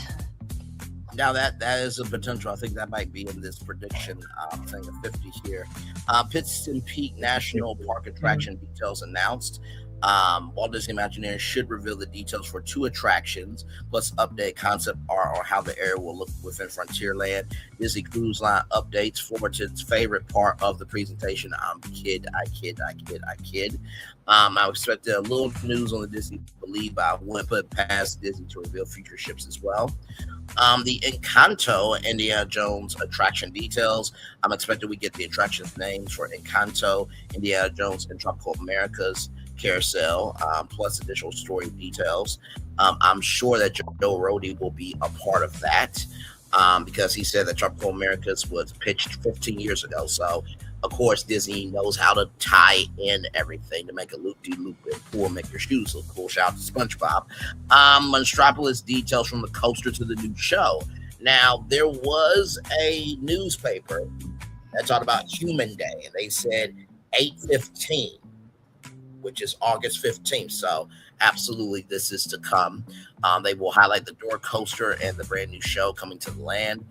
Star Wars Galaxy's Edge receives even more minor updates. I can see the land receiving some minor updates to tie in with the film. Disney's also seemingly high on Star Wars Starfighter. Absolutely. Avengers Affinity Defense cast is announced. I speculated that MCU Marvel Cinematic Universe actors have previously done Walt Disney Imagineering projects would likely return for this attraction. Disney decides whether Avatar or Zootopia is coming to DCA. Now, of course, what we saw was Avatar Experience, not land or area. Remember that detail. They're doing that to throw you off, but you have to pay attention to what's not being said. Coco attraction details, the official name announced. Coco attraction could be named many things. I'm also expecting updates on the audio animatronics, or the words of Jose, audio animatronics, and show scenes throughout the attraction. Shout out to the Walt Disney. A new project for Disneyland Resort. Maybe they'll take a look at Disneyland's Tomorrowland. Back to Florence point there. New details, and model for Lion King land for Disney Adventure World. I think the model will do a lot of selling for this land. Number 13, Tom and a lot of people have been pulling for this one. Journey into Imagination update. This could be Figment's year. Will the stars align, or do we have to wait until Destination D23 2027? This may be one of the easiest wins for Walt Disney Imagineering, as long as they don't overthink or overcomplicate it. Inside Out takes over Wonders of Life. We have talked about this several times, including Big Hero 6. Want to give Florence his credit there on that, with Betamax being the health companion there. And do they have other plans for Inside Out? Of course they do. It's one of the biggest modern day movies for Disney Pixar. Of course, we talked about this already. For the 45th anniversary in 2027, Illuminations returns, of course. We talked about this as well. Potential Epcot Hotel. We did a show on that and gave some predictions. And what was interesting about this was Fullerton's Hotel, just like I had a win with probably at Disney, Fullerton's Hotel was probably at Disney's hotel. So there is that. Well, there. but yours was the Progress City Skyline, was more geared to the Progress City Skyline. So was it? Because mine was the Osmopolitan Hotel. I don't. No, but I mean yours was okay. No, but what I mean by that is yours was more similar to a skyscraper form of the original hotel design for Progress City. That's what you mean, right? Yeah. Now, what did you mean by mine? Because it was an entrance hotel. Yeah, for her was predicting an entrance hotel. Yeah, I think it was the fact of like an entrance hotel because probably been talking about entrance hotel, so that's why I was giving you credit. But I didn't think about my hotel, and that hotel was a part of the Progress City. I slipped my mind completely. Lilo and Stitch attractions plans announced, of course. Absolutely. Just because it's an entrance hotel doesn't mean it cannot be a tower, skyscraper, a tower. Like the Skyline City. So. This is very true. Phil, you were going to say something?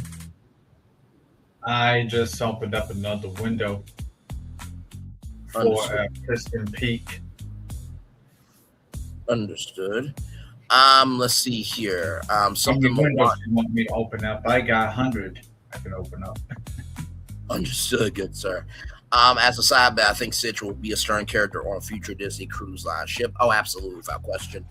Something Moana related is announced. These are just predictions.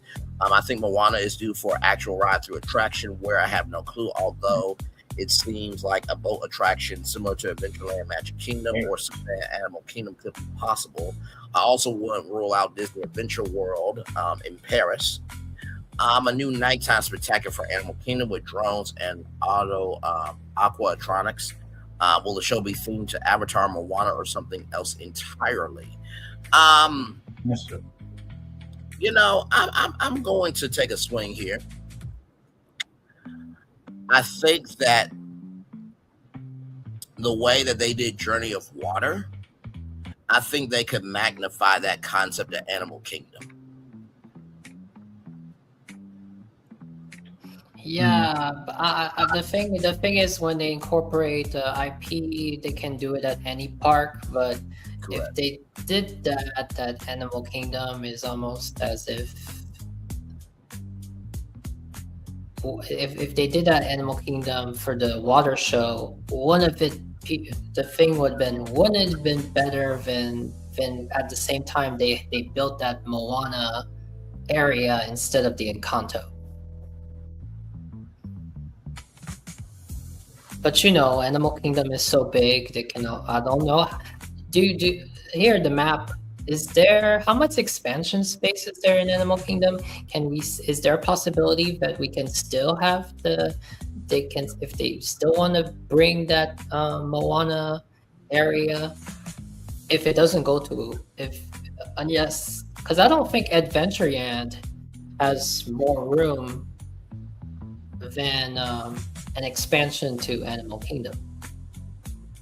So unless you wanted to reroute the whole freaking railroad track, which apparently, Disney did not do that because, I'm not in charge. Yeah, and I don't think they're so quick to do that because already how much they invested for the. Because I told you what you Rivers of America and all that. No, that's going to make the railroad even more delayed. I just thought about something. Instead of doing, bringing the Journey of Water and making a water show, what if, that iconic intro of "On behalf of Walt Disney World, the place where dreams come true," what if you had, a Hawaiian farmer say, "This is our home." Mm. And it's a welcome home show to showcase how farmers and workers and everybody matters through the power of drone technology, of like showcasing a field in the sky and like a canteen showcasing water and plants and things of that energy. That could be something cool. I was thinking Fiki was going to do the narration of like, "Welcome to Animal Planet." Yes. And Simba is here with us, and make Simba. Oh, but you can throw in the Lion King, and they can, especially the part since it's at night. Can you feel the love tonight? Yeah, there it is. There we go. That's at night, right? Yes, Mhm, that will be a new nighttime show, and I love how you brought that in because. By the way, funny thing is that we mentioned about drones in Lion King. Remember, there was a lot of references to the sky in Lion King.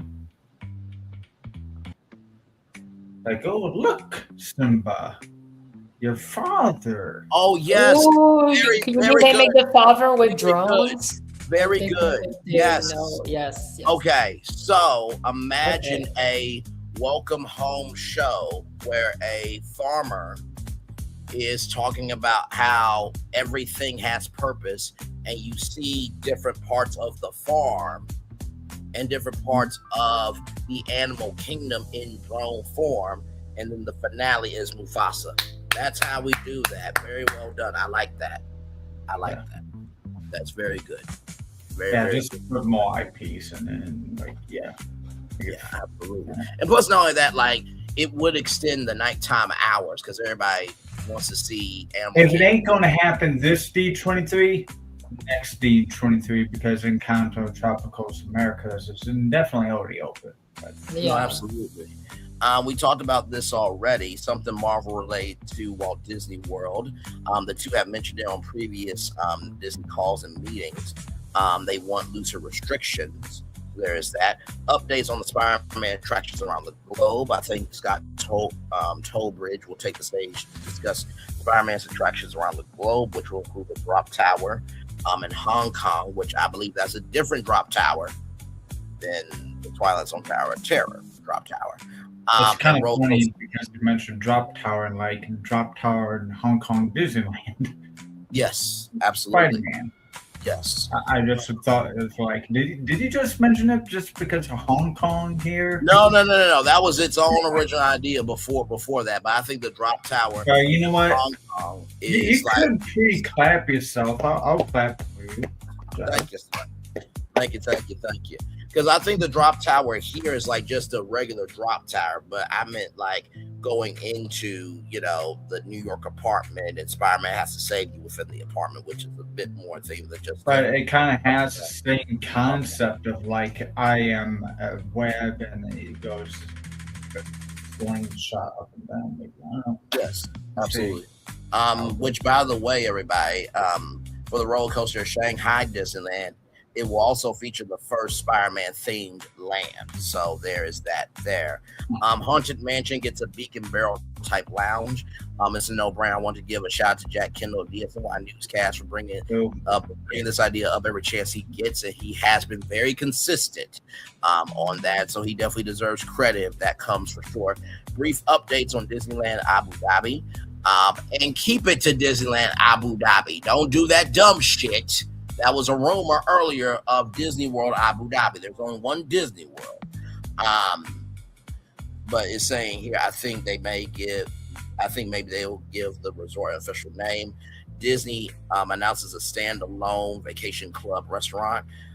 Not restaurant, resort, my bad. Resort. I mean, at this point, they really could do a Disney Vacation Club restaurant where you gotta just have a vacation club membership in order to dine there. I'm surprised they haven't, but you want all the people's money, so you don't just segment everything. You have Hilton Head, Vero Beach, and Alani. I think the new Disney CEO, Josh Tomorrow, may complete Walt Disney Dream building a ski resort. By the way, for this standalone Disney Vacation Club, there was talks about maybe a ski resort that. But that ski resort is, Mineral Mountain. That's not buildable. Not particularly that one, but just any DVC ski resort, because I don't think there's one that exists. Would be cool. But also, too, with that said, I wanted to bring this up here from Local 12. Disney to build story living residential community complete with cast members, everybody. As you guys know, there has been planned residential communities. There's one going to be in Montecito, California. We mentioned that. This one here, Asteria, which I think of Wisteria, which is from Desperate Housewives, but that's neither here nor there. Say that again. North Carolina here. Yes, absolutely. Disney's moving forward with Asteria, which is different than Wisteria Lane, which is Desperate Housewives, but that's neither here nor there. A planned residential community in North Carolina that will feature thousands of homes, Disney designed amenities, and cast members providing the company's signature service. Disney has unveiled new details about Astoria, its planned story living by community in Pittsburgh. The development is expected to include about 4,000 residences, along with club experiences, amenities centered on lifelong learning, creativity, and exploration. Home sales are anticipated to begin in 2027.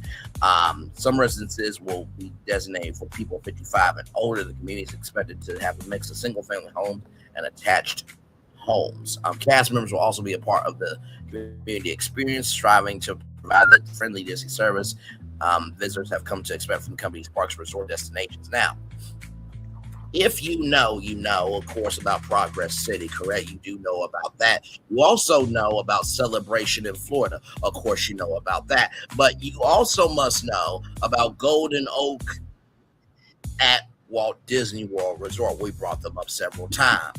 All of those are basically Epcot. Okay? Now, if Disney could go find the biggest land in the United States of America and make a secret project called Epcot, shut the fuck up. If you say something, the Disney SWAT team will whoop your ass on arrival with no warning. They would be doing that right now, but that's neither here nor there. But I wanted to bring all of that up because when you think about Hilton, when you think about Marriott, when you think about IHG, when you think about Wyndham, they do have timeshare resorts in different parts of the country and around the world. So who's to say that a DVC resort could not be in Colorado? Who's to say that? Mm-hmm. Yeah. Colorado would be one for a ideal location for a Progress City area. We got a lot of land over there. For what now? You said a lot of land. You wanted if you were looking for a lot of land for Progress City, yes. Colorado's got a lot of land for you to build on. Okay, yeah, that is for sure. Colorado is definitely leveled off. I think the biggest thing they'll probably have to worry about is the air levels there. Well, no, I mean the air levels that you're concerned about is like west of Denver, correct? Oh, okay, gotcha. Because east of Denver is kind of like the Midwest Plains. Okay, gotcha. Understood. And by the way, y'all, for those of you who may be thinking like everything could be something, there's a show called Paradise that they are going to be going to the Denver airport next season. So just throwing that out there. Don't look into it, but just throwing that out there because we are talking about Colorado. But I do think DVC vacation club resorts in different parts of the United States definitely going to be a thing. I could definitely imagine, for example, Imagine a Galveston, Texas Disney Vacation Club resort that you can stay at as you get ready to get on the Disney cruise from Galveston, Texas. Okay? All right. Yeah, I was gonna. Yeah, at first I was gonna bring up Texas, maybe. And I would have brought up Texas too, but how much? do you think they'll ever build a DVC in Vegas? You know, it's possible. I mean, wasn't there a rumor about Circus being bought by Disney a while back, but never really turned into anything? No, because we were talking about the possibility of a park but then now since we're talking about DVC, what about a standalone DVC? But to that Arizona. Point, say that again. Arizona has many timeshares. I know this because my parents were friends with an older couple who would vacation down there during winter breaks and come back up here to live on the lake in Indiana in the summertime. That is very true. I was about to say, I think High School Musical shot High School Musical 2 out there as well. But there is evidence that Disney could be doing big something. Retirement community in the Phoenix area. Yes, there is evidence that Disney could be doing something out in Vegas because of this, ladies and gentlemen. Anybody remember the partnership with Disney and Formula One and how good old Mickey Mouse did a little something?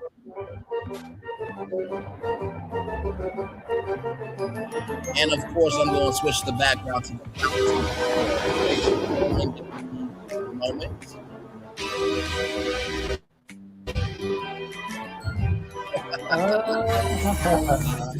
You just never know what could happen when we're live on tour, y'all.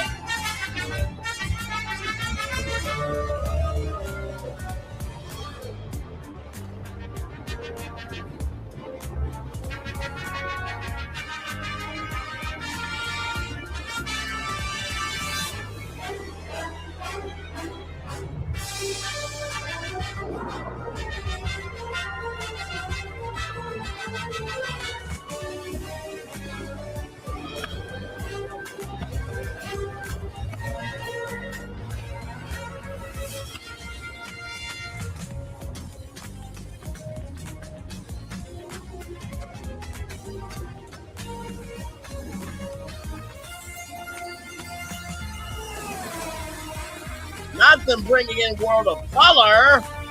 Oh my!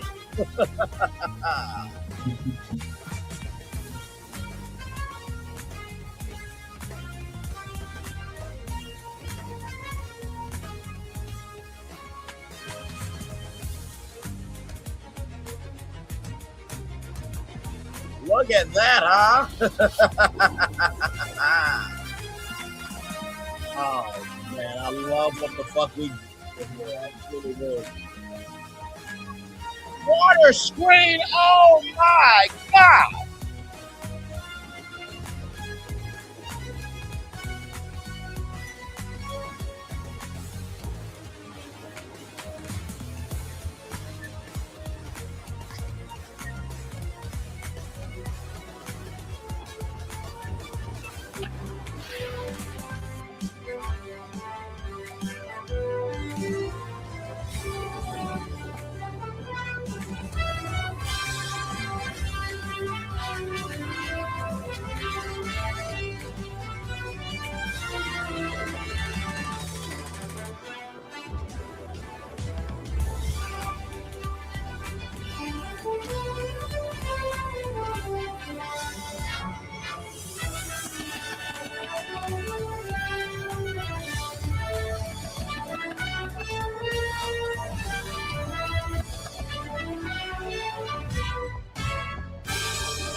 This is the Google So, AI. I'm not saying that Disney could do a DVC resort in Vegas, but I think that's a pretty clear indication that something could be afoot. or what is incredible is when I came up with it, I could have had this example right here, but I did not. I forgot about this. That's why they liked my concept of the Grand Mickey, because that is the Grand Mickey. This was so surprising. This Mickey in the Bellagio, because wasn't that couple of weeks or days after you did your Vegas show, so. remaster plan and all that? So, and then you all about your transformation of the Bellagio into the what it was called. Yeah, ringing the bell of I curiosity. know, and then after that, this just popped out of nowhere with Mickey inside and Disney inside, and I was like, great time.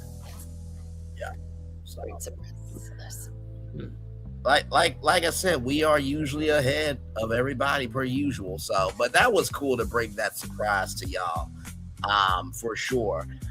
Disney could give some teasers for D23 2020. I mean, how did you feel about it? Because you have your love for the Bellagio, and then you got your love for Mickey. Oh man, I mean, fantastic, and then boom, World of Color.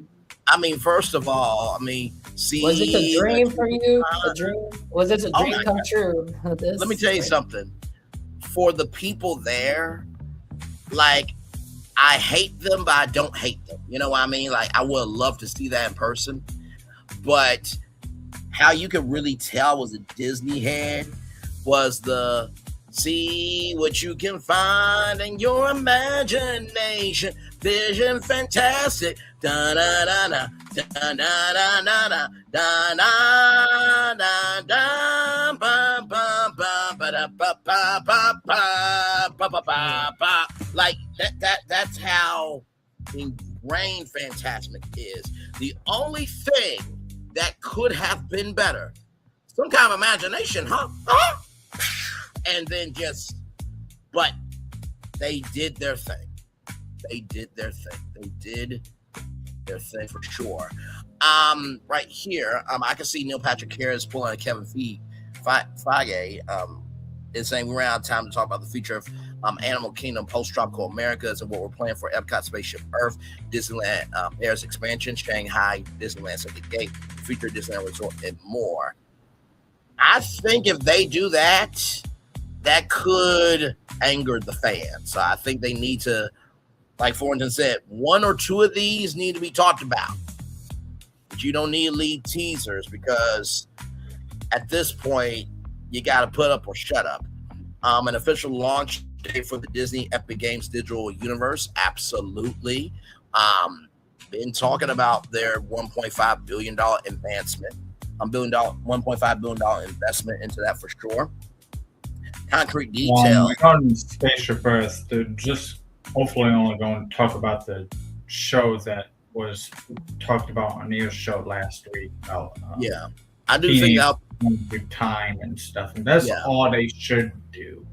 I do agree with that, because I think they already did the updates to Spaceship Earth, the ride itself. But I agree. I think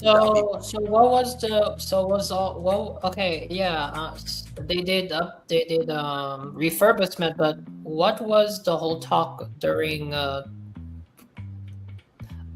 before the pandemic that the track needed to be redone because it will take 2 years because the track is necessary?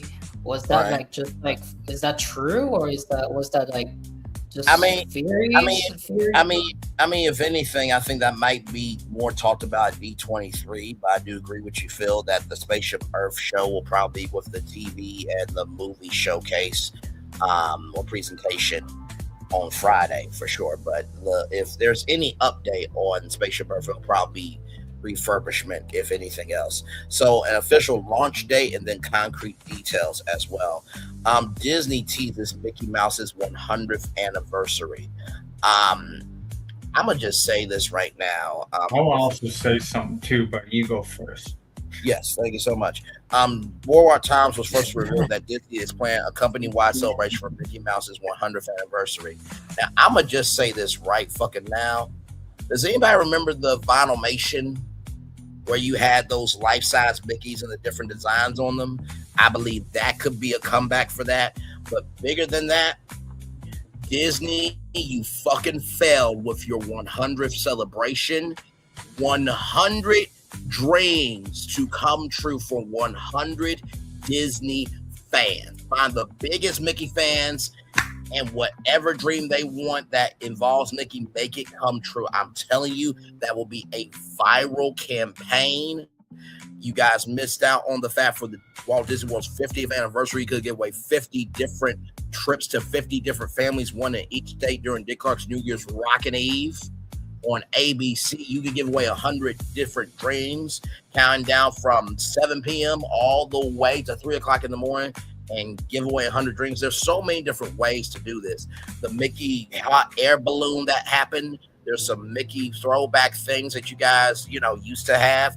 Maybe bringing back Mickey's house as a pop-up event somewhere in America. Like this is why we need to be hired. But moving back to this. Only am. Oh,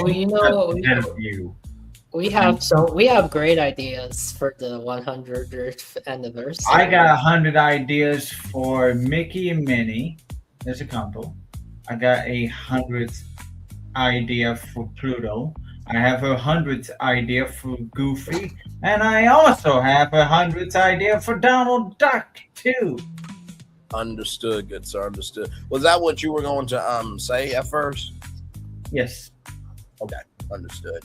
But yeah, that's but no, I agree with all those things as well. But sincerely, and I know that it is a broken record about the year of a million dreams and the happiest celebration on earth. But it's not Disney Live until I play that intro. If y'all could do 100 dreams for 100 fans, combine the energy of the year of a million dreams and the happiest celebration on earth, I'm telling you, Disney, it will absolutely work. Doing what y'all are good at will get people back. You ain't gotta do too much. If y'all could do that to the Bellagio, you can make 100 dreams come true. It's not going to be that hard. Jon Favreau reveals Oswald on Disney Plus. I think Favreau will take to the stage to reveal Oswald. He will share a first look, a release date, a link for the series, and also if it has a future or if it's a one-off limited series. I believe also too, Jon Favreau, you better have some hidden Mickey elements to this damn show, because there is a hidden Mickey fan base that they deserve that, because without Oswald being traded, how can I put it? Al Michaels got traded over at NBC and Oswald came back to Disney. That history led to the video game. So you need to have those elements in there. I'm telling you, fan servicing the fans with Epic Mickey will do nothing but good. And even that, and I've already said Junction Point should come back, so don't even get me on that. Also, too, Epic Mickey could come back through Epic Games. I mean, there is a tie right there. Let's see here. Disney firms up its future programming slate. There's no guarantee Disney Television gets a lot of time during the Disney Entertainment Showcase. Although firming up Power Rangers, Aragon, I think that was a book back in the day, Afterlife of Archie Tink, which I'm guessing that means Tinkerbell, and more could go a long way. Let's see here. Disney's future slate is leaning into a lot of book and comic adaptations, which could mean new lands, rides, and attractions there. Percy Jackson 2 season renewal. That could be a thing as well. Dave Filoni teases Ahsoka season 2 in the future of the Mandoverse. There as well. That's a prediction. Star Wars Starfighter and what's next for Star Wars theatrical ambitions. Kevin Feige teases X-Men. Okay, that's a prediction. YouTube. Disney gets on the YouTube trend and call upon the Rizzler. Disney has, and this person is only half joking. Disney has seen success of Corey Barker, Obsession, and Kate Parsons' background. So I think Disney will be scrambling to find more YouTube digital stars to work with. Absolutely. And they do have a deal with TikTok to bring in short form content. So I'm sure that will be a part of D23, the announcements of how that will be incorporated to Disney Plus.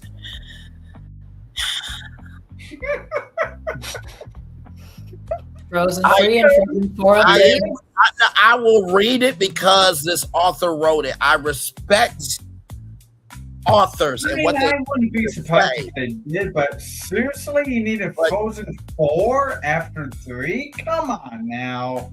Is that because they want to do the Wicked thing with Wicked No, and Wicked no, for Good? No, no, the two no, parts. no, Yes, no, because I think no. the Frozen Free Is it going to be Frozen for good? No, no. How about Frozen for the better?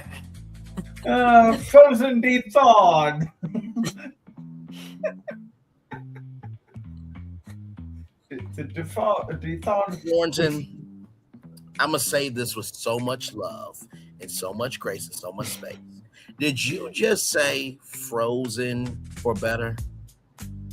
Based on the fact of because I've known you for the better, or I've been let me flip the reverse around about I've been changed for the better. No, because Did if we you say really say Frozen for that? good, if we say Frozen for good, that's just too much of a copy, right? So, But also too, Frozen for better will lead to I've been changed for the better from Wicked. I'm gonna leave you alone. no, but do we know what's better for Elsa? Does Elsa knows what's better for her? I mean, I don't think Anna knows. We what's have better for heard her. about these two sisters in 2 fucking damn movies. No, we just call the next movie Freezing and the next movie de-thawed. Hey, where's Big Hero the sequel? It's nowhere to be found. I'm going to read this because the author said it, and I respect authors and their perspective and what they have to say. Frozen 3 and 4 updates. I think Jennifer Lee will tease Frozen 3 and Frozen 4. I'm assuming we'll get the concept art, maybe some work in progress footage for Frozen 3. Look and out then for additional Frozen confirmation. 99. Child, and additional confirmation that Frozen 4 is coming. Okay, we read that, we acknowledged it, we're moving on. Okay, all right. Moana 3. Listen, I read it, damn it, okay, for all you Frozen fans, okay? I could have skipped over it. I want to be an asshole. We got somebody who is up here who loves Frozen. He's got a connection to a family member of his, so we respect that, okay? But you guys are going to get Olaf teaching you how to draw. Oh, wait, he can't draw. Moving on. Moana 3 is announced. Larry Bush will officially confirm. He said, Josh Gad said it in his vocal recording session. Don't at me. Jerry Bush will officially confirm Moana 3 is in development. The Rock already announced it. Everyone already assumed Moana would get her film. Utopia 3 is announced. I want to see Olaf walking around. I don't want to see Olaf on his butt drawing. He's gonna walk around, then he dies in front of the kid. Right, And like exactly. Well, which one do you rather? Which one do you rather? I mean, the first one he can't walk, and the second one he can't draw. So, well, I mean, he did die. I mean, there's always that option. I mean, that did happen. And to all of the cast members, I am ashamed, beside myself, and disgusted with your behavior that y'all didn't make sure those kids learn about death. All you had to say was, listen, we're gonna move Olaf over to Mystic Manor. Okay, we're gonna move him there. He's not gonna be the 1,000th haunt, but 999 happy haunts. There's always room for one more. Olaf is the 1,000th haunt. That's all you had to do. Yeah, Olaf could go and our life.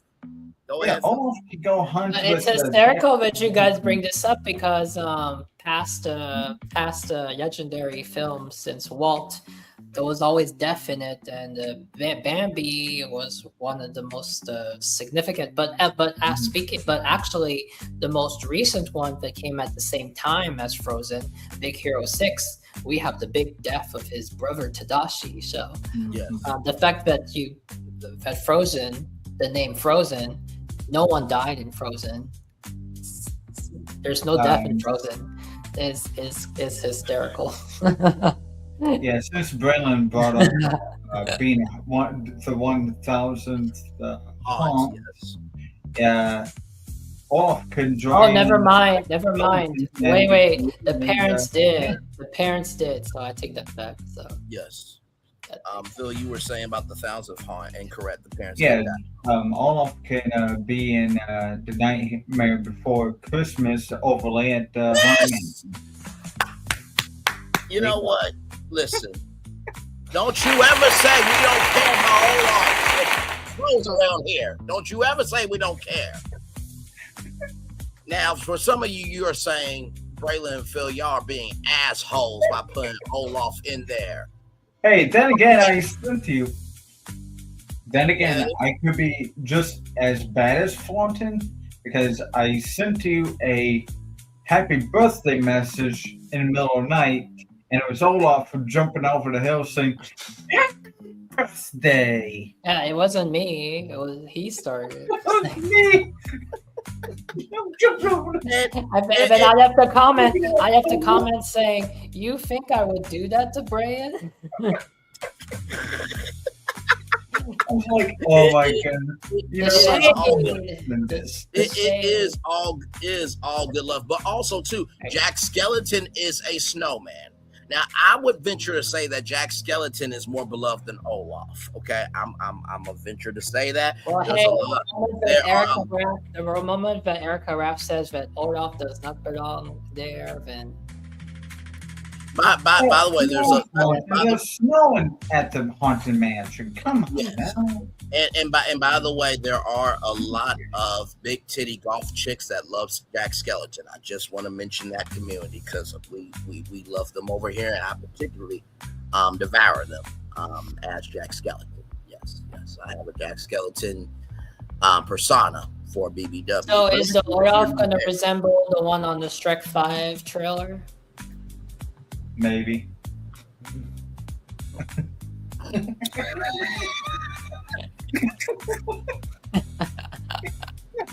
going to be the 51st of this list. You know, I have an idea of inside the character studio where characters like come and sit down with me, like inside the actor studio. And if I ask that snowman from Shrek, so if you could have sex with anyone, who would you want? Well, Olaf said he said that people are worth melting for. I would like to see if he can handle me melting him. Oh my!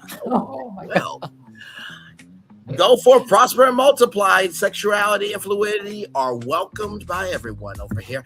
Moving on, everybody. Zootopia 3 is announced.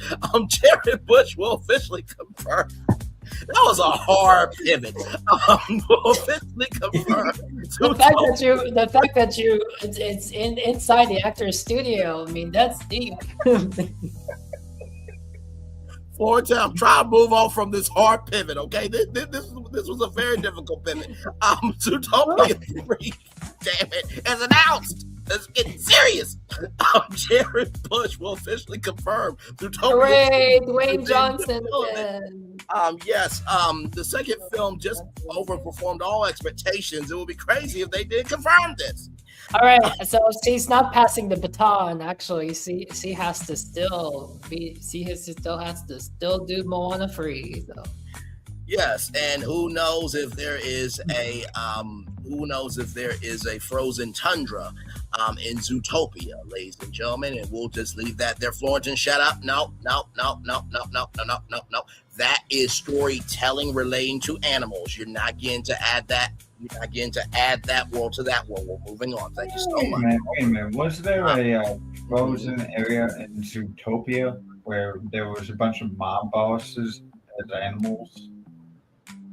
Not that, no. Well, you know what? There was some rats that were mob bosses. I do remember that. Yes. Wait, are you saying that I should not pitch Zootopia for Animal Kingdom? Is that what you meant? I'm not going to say because then you're going to hype it up. So yes, that's exactly what I was talking about. I'm not for that. I mean, I don't mind it if they put that thing in Hollywood Studios, go for it. Understood. Disney and Walt Disney Animation Studios next original films. They will reveal some originals so they can balance out the upcoming but necessary sequels. Monsters Inc. sequel announced. I feel like Billy Crystal and John Goodman take the stage here. I think we get a true Monsters Inc. sequel where Mike and Sully age and reunite with an older Boo. That is true, and that would help the Monsters Inc. land for damn sure. By the way, Thornton, since we're friends, I'm going to say it. Then we're going to roll on, okay? All right. A cameo from Olaf in the frozen world of Zootopia. We're going to move right on along. Disney, don't do that. What I was going to say, what's interesting, what is not in this article is since the Monsters sequel would go for the Monsters Inc., there's also a lot of warming up for Cars 4 announcement, which is not in this countdown. Understood. And Cars 4 would go for Piston Peak if Cars 4 has to do. Well, like I said before, and I pitched this storyline to you guys that maybe they take a road trip out to Piston Peak, and then Lightning McQueen's dad's been out there for years. And maybe introduces that character, that main character that people are gonna be like, who is that? Right. So I think that could be the way for that. So making a movie versus a bunch of shorts, which is what they did. Correct. Several years ago, because they made only just a bunch of shorts with Mater and Lightning McQueen going across the country. One of them went to the Haunted Mansion resort of Cars. Right. I kid you not. It was a short. And it was the Haunted Mansion. But then he went to somewhere else and et cetera. Correct. So it becomes a movie. Yes, absolutely. A Kingdom Hearts film adaptation. I will mention to everybody that I did mention Keyblade Drive as the entertainment district for Disneyland. Okay, so just wanted to bring that to you. And there is a new Kingdom Hearts coming out on the Nintendo Switch 2. This is bold, but speaking of trends, Disney has hopped onto the video game film adaptation train. I think a lot of people will probably also want an Epic Mickey film adaptation as well. I think Kingdom Hearts would generate major interest and capture the Gen Z demographic that Disney is chasing, and potentially that could lead to a fifth gate based on video games. This would be the biggest announcement, even if it's just a film adaptation. Yes. Oh, absolutely. And like I said before, with the Walt Disney World rebrand master plan, I already talked about how you can incorporate, Epic Games. But I will say that I never see the name Sora the same way again after Sora AI. Yeah, I'm surprised at that. Still a cool name though. I'm surprised that name got cleared for sure. Lilo and Stitch 2 details. Chris Sanders takes to the Honda Center Station to discuss his sequel to live action Lilo and Stitch. Absolutely, for sure. Let's see here. People forget, but Chris Sanders and Walt Disney Animation Studios weren't responsible for the anime sequels and TV series everyone remembers. Oh wow, I did not know that. That was Disney TV Animation. This is Sanders' first time continuing his story understood. Pirates of the Caribbean 6 announced. Jerry Bruckheimer announces that a new Pirates of the Caribbean film. This one will have high demand. Absolutely, as you can see here. Also received some loud cheers during San Diego Comic-Con for his new film Ebenezer. I could imagine a recorded video, Captain Jack Sparrow, live from the Caribbean, and it's like, hey Jack, could you get here? Because we're actually live. Oh, why didn't you say so? I'm coming in right now. Hello, everyone. Oh, I was supposed to come out the stage. I'm in the audience. Hi, everyone. I could imagine that very easily. Princess 3 Diaries update, and halfway, and Julie Andrews take the stage. I just saw an article on my phone that Julie Andrews will not be in Princess Diaries 3. Very sad, I think. And halfway, and Julie Andrews are a dynamic team. Yeah, it's unfortunate because of her. I mean, I think she's good. She's good right now, but because my guess is she can move around, but I don't know. Yeah, Maybe all she could do is make like a cameo. I don't know. And not to mention too, I think it would have been nice to see the princess of the kingdom, have children. She is granny to them, right? So I think that would have been nice to see. A Hamilton film adaptation announced. Lin-Manuel Miranda takes the stage and announced a 2-part Hamilton adaptation is in super early development. That is a possibility. Impossible Creatures update. Walt Disney Studios has received heat for its live-action remake strategy and its lack of original input. I just have a feeling that Impossible Creatures will be brought up at Disney Entertainment Showcase. By the way, Impossible Creatures is a book series that that Disney bought. Also, the School of Good and Evil is also another book that they have there. Another original live-action film. Walt Disney Studios desperately wants to erase the notion that all they do is live-action remakes and spin-offs. I'm suspecting another original film is announced, maybe a rom-com. I wonder if there was a production company or studio back in the day that did adult films because Disney couldn't do adult films. I wonder what the fuck. That was Touchstone Pictures, you motherfuckers. Interesting. I wonder what a Figment movie would be. Say that again. I wonder what a Figment movie would be. I'm reading 48 there. That could be something as well. And by the way, if y'all were going to do an original movie as a rom-com, if you would keep Hulu and you would have kept your stake in A&E Media and change A&E Media to Hulu Global Media and change the A&E Network to Hulu Network and the FYI Network into the Hulu Entertainment Network, you would have a place for your rom-com and then the spin-offs that could be a dramedy series on Hulu or the Hulu TV Network. But y'all are the smart motherfuckers, aren't you? Moving on. Got to get that. Now to 48, a Disney Parks film adaptation finally gets announced. Figment, Big Thunder Mountain Railroad Club 33, Space Mountain, the Society of Explorers and Adventurers, and Tower of Terror. Although Tower of Terror already had a movie, but this is 2026. That was way back in the 90s, and they remade Haunted Mansion. Yes, which was done in 2003, and 20 years later they remade it again. So yes, I mean it's if they did Tower of Terror, great, fantastic. You know what? You saved the ride. Damn it. No, absolutely. And it says right here, I think Figment could also be a big announcement. Also could see Club 33 get off the ground because of producer Sean Levy. And if you guys remember our Spaceship Earth Live, when we talked about the TV show, I've showcased to you how Epic Mickey and the Kingdom Keepers have ties to the show, or at least potential ties.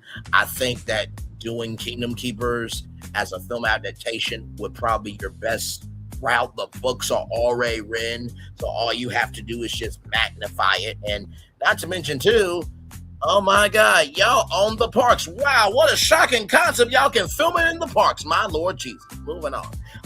The future of the Avatar franchise. Before we go into 49, yes, maybe I should make. Now you are an expert in entertainment. I want to try to do entertainment. Myself, try to do it as to make a story for the Tower of Terror. I don't know how I'm going to do it. Okay. But I'm going to try. Because I made, when I made the prompt draft of what that pretty lady that I sent to your house birthday weekend. She was a fine one. Thank you, Phil, for that. Thank you. At least, thank you for treating her well. She's back here now. Ready to do the presentation for the Sunset Room, maybe after D23. Oh, believe me, I made sure. I know you took her to dinner, so that was nice. Well, it wasn't just dinner, but all she could see was a sunset. It was that it wasn't just things going down, but it was it was health wise. Do you think that Carousel Progress should be made into a film or not? That'd be really interesting for concept. know, Because if you you're know. making Tomorrowland as a movie and you're making Spaceship Earth as a movie, Right. I mean, yeah, Carousel Progress would be. I think Carousel Progress could definitely be a movie for sure. I think that maybe the Carousel of Progress. You meet your immediate family from before too, and most of it. The concept is not so different than Spaceship Earth because I was just Spaceship about Earth- to say that because not necessarily when I say Carousel Progress, that doesn't mean like you have to make it exactly like Like a time machine. the man sitting on the chair with his dog. But Carousel Progress is more like it's like an example of different time periods. Mm-hmm. Yeah.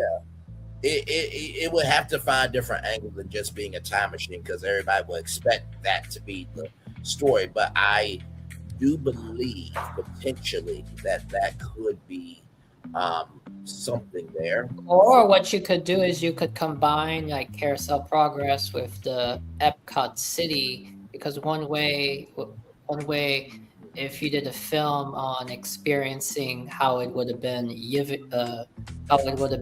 living in the Epcot City, then that's what the neighborhood was, the home was, with advanced technology, all the advanced equipment, and so you could kind of combine the two. Or Wait a minute. because the Epcot City building is in the Carousel Progress, is in the background, in the foreground. New ones that they're bringing out, yes, they're bringing back the Progress back in the background. You could call it Progress Carousel. Carousel Progress Tomorrow. I mean, Yeah, it's really interesting how we were watching that recording, watching that together, and then it was uploaded on your channel, Fulton. No, because I showed my family the first time the original Carousel Progress, the original one, and I showed also the Spaceship Earth Ultimate, the Ultimate Martin tribute.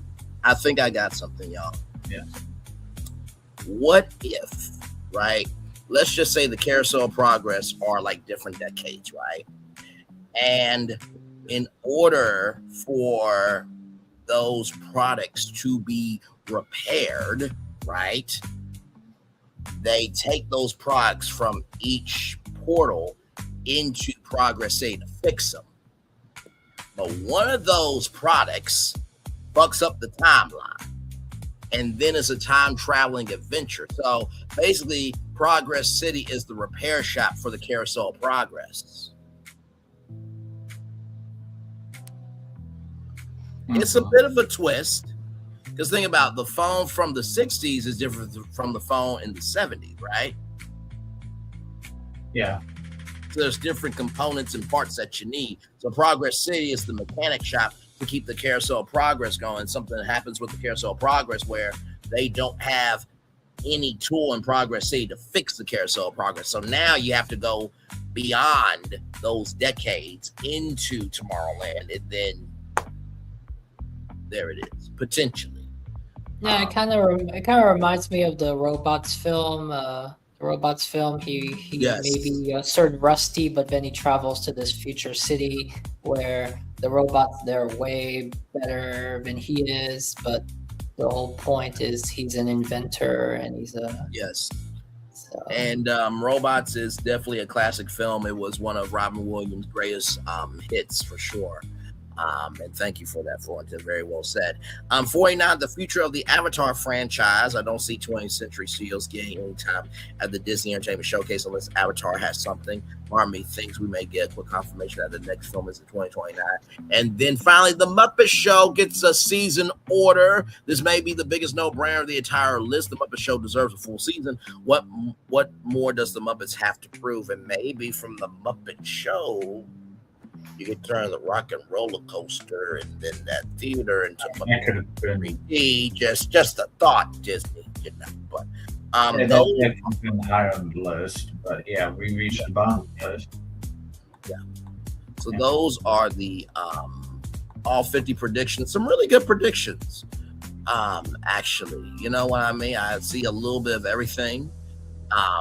See 40 out of 50 really happening. Yeah, my favorite I would say though is the nighttime spectacular for Epcot, because any return of illuminations, not to say that I know the current show is fine the way it is, but there's just I don't know, it just doesn't drive home. It's kind of like people love happily ever after, and Epcot is good where it is, but if it comes for the 45th anniversary of Illuminations, or if it comes for the 50th of Epcot, 50th anniversary of Epcot, but like you say, we want, if Illuminations comes back, we want it's going to be come back the same way as Happily Ever After. The difference is it's going to have to be rebuilt. Not to say whatever. I mean, the soundtrack is emotional enough. That doesn't mean you have to go back and build a huge group and go. You can just go and just throw the soundtrack, use the Luminous barges because you got the technology already. Right. That's why I said if they took the Harmonious soundtrack and put it on the Luminous barges, I think people would enjoy it, because Harmonious, the issue was not the soundtrack. The issue was the barges, and the issue was the whole. And of course, you have to keep the most iconic intro that's ever been uttered at Walt Disney World. On behalf of Walt Disney World, the place where dreams come true, we welcome you to Epcot and World Showcase. Welcome to Reflections of Us. You have to keep that. You don't have to change the intro. You don't. People know that verbatim. Utilize that nostalgia and just upgrade the damn technology. That's all you gotta do. You ain't gotta do nothing else. You really don't. Jam-packed show. Okay. I got speed runs. But I am surprised by the pitch that we came up tonight for the Animal Kingdom water show. Yeah. I got 5 speed runs for you. All right, and then after this, I'll probably read the motivator, and then. Oh yeah, 5 speed runs. They'll be done in like 40 to 30 minutes. Now, how you remember Florentine mentioned about the Mirage Resort? Yes, I've not continued much more, but this is a 125-acre landmark property located on 19,000 International Drive. If we know where that is, it's over right across the way near to the Gaylord Resort, which I believe was formerly the Nickelodeon Resort. And it's along Osceola Parkway, which is accessible to Epcot.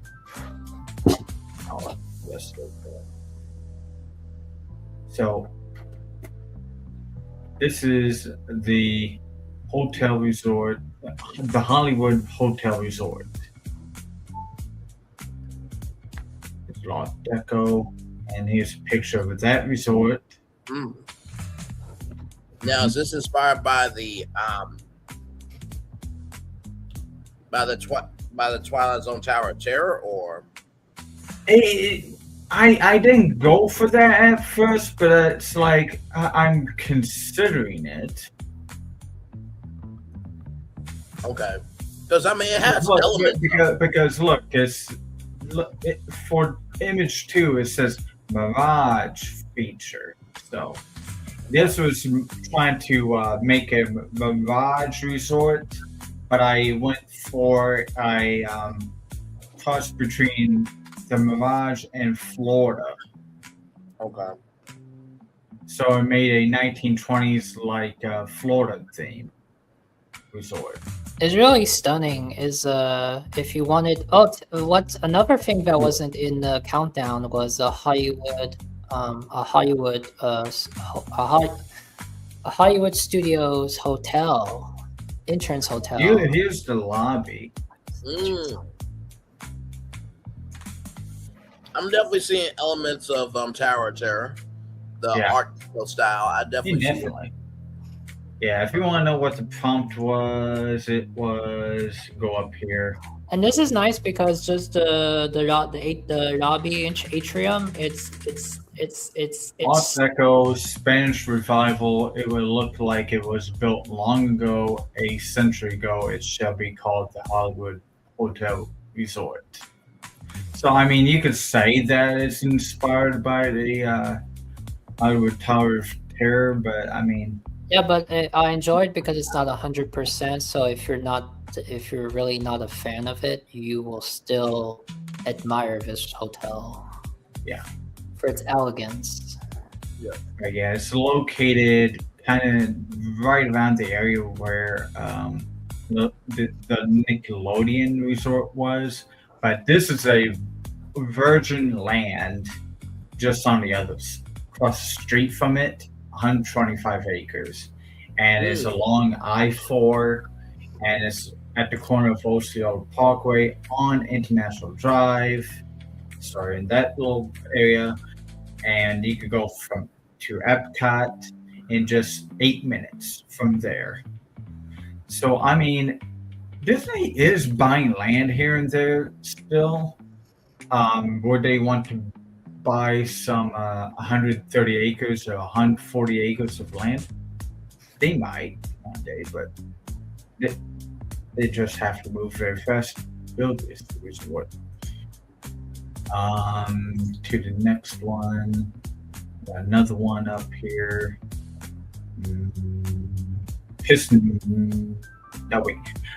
Since we were talking about the restaurant earlier, I guess we're going to have to talk about it.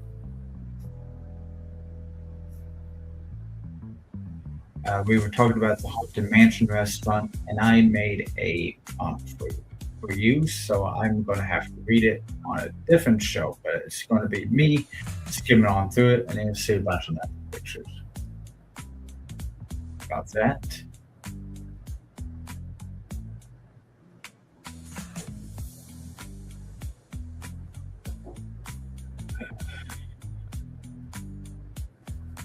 Wait a minute, I heard Haunted Mansion. Yes, I made a Haunted Mansion restaurant.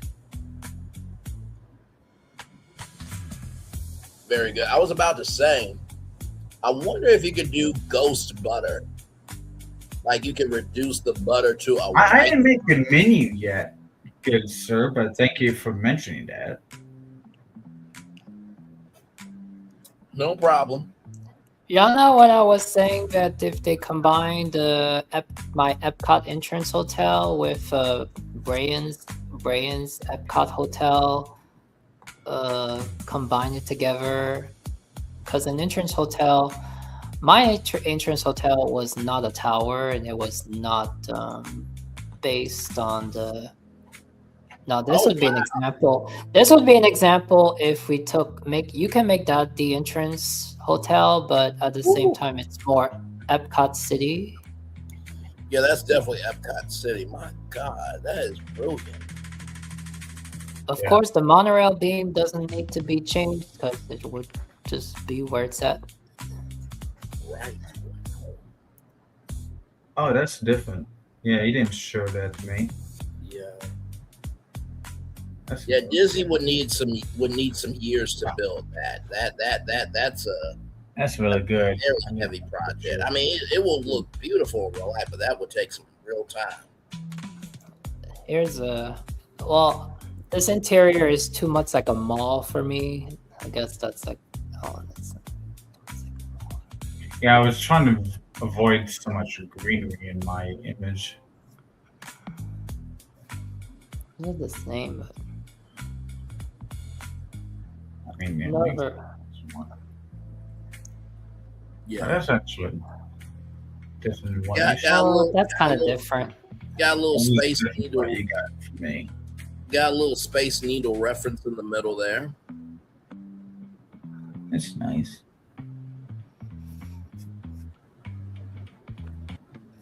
Yeah, definitely. This one's my favorite.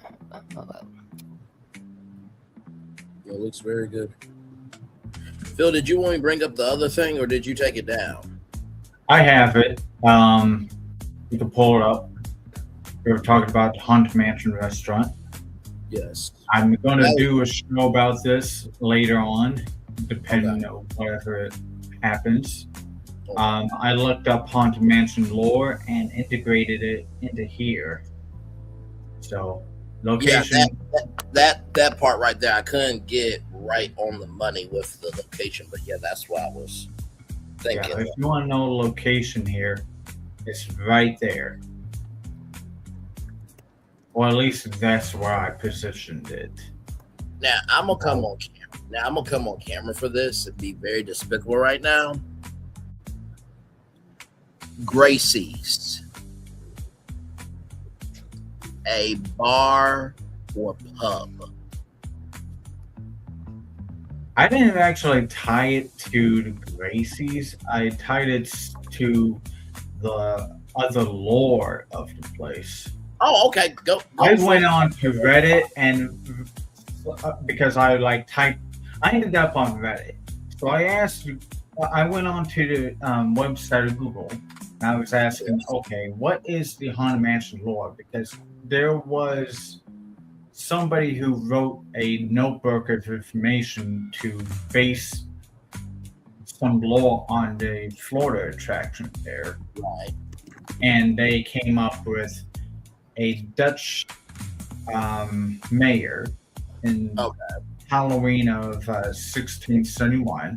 Now, I mentioned him to you before because I mentioned that he had a mausoleum out in the woods in ruins. And like, why is he out there? Is it accessible? But I guess I said no at first, but I said maybe I could make it accessible. And maybe you could see a phantom pepper ghost of your own self in your own reflection along the pathway. A few days after you mentioned it to me. Yes. But Pepper's Ghost was an original idea by me. But that's not in this prompt. Okay. This prompt is based on a later prompt after the Revolutionary War. Okay. So far, I am going back into the Revolutionary War, probably to add to it, to start it in this prompt, because I got the Victorian era of this land for the Haunted Mansion property, about a guy called Colonel Stevens. He lost his mind and he can be seen carving his name backwards. Yeah, Ronald Stevens carving his name backwards on all of the gravestones in the property. Why he carved his name backwards also on the end of a cave called Skull Cave, which is I made up from my trip of visiting Mackinac Island, because there is a place called Skull Cave on Mackinac Island, because Mackinac Island in Michigan was where the Indians would bury their dead. Right. In case you didn't know. No, thank you for that. One day, one of the settlers was running around through the woods, or something was happening. There was something fighting. He had to get away. Maybe some Indian raider. I don't know. He went to go hide in this cave called Skull Cave before it got its name, Skull Cave. Right. And he woke up in a pile of bones. Oh. That's how it got to be called. I was about to say if that's the story, I wonder if there is a way to, when you're doing a test of, what do you see in this picture? I wonder if there could be some artwork to showcase, what he thought in his mind at the time. And the only reason why I said Gracie's, y'all, is because if you know about the extended queue, you figure out who killed who in the extended queue. And with Gracie's, I was thinking that could be a family-owned restaurant and pub that can extend the story with never before seen concept art and more stories from the Gracie family. You can see artifacts and knickknacks and everything else from the Gracie family. I could expand on this plot of land too. I mean, it could be. I mean, I read the post, and I could pull it up on a later date where it was just like after this Ronald Stevens guy lost his mind. Right. The area changed hands when the Stevens sold it. They went to the spiritual society of the paranormal group, Right. where that is allegedly how all the ghosts may have had gotten there. And then it was sold to the Gracie family then after. That's what the lore was saying on that post. Gotcha. For this property in a nutshell. So the prompt was, in this location, red outline to create a haunted mansion restaurant concept. Its location is a part of Beyond Liberty Square, which is very close to being done, good sir. It's beyond the haunted mansion queues and cemetery plots. Is connected by a pathway that hugs the low-lying shoreline edges of the rivers of America with heavy tree coverage on the rivers of America. Now, let's be honest, rivers of America is not there, but if ever it came back, that's how it would be, and made so. I mean, the pathway to get to it, but the restaurant is going to be there. It will be 2 floors. The ground floor will be 5,900 square feet of ground floor space. The exterior nearly looks like a cross between the 2003 Haunted Mansion Mausoleum with a stone cloak figures and light fixtures outside of it, and the Walt Disney World's Haunted Mansion design. It's said that Colonel Ronald Stevens lost his mind, as I had said, inside here. He etched his name backwards, Snivets Demler, on, that's how I would say backwards, on the edge of the Skull Cave, which voices can be heard from it at night, and a man's voice and a man's and woman's possessed faint phantom voices. Possessed faint phantom voices come from the cave.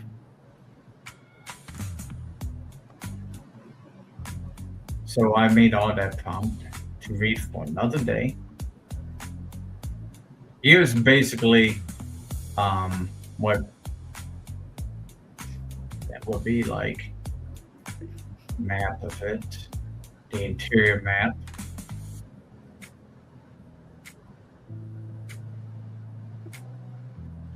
By the way, we do have confirmation that a model of Piston Peak will be revealed. I will get confirmation. Okay, then, very good. There's video of them packing the model. Okay then.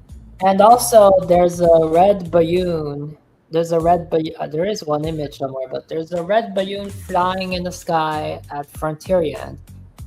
In order for them to test the height citation, because they want to see from different vantage points, so they can modify it or not.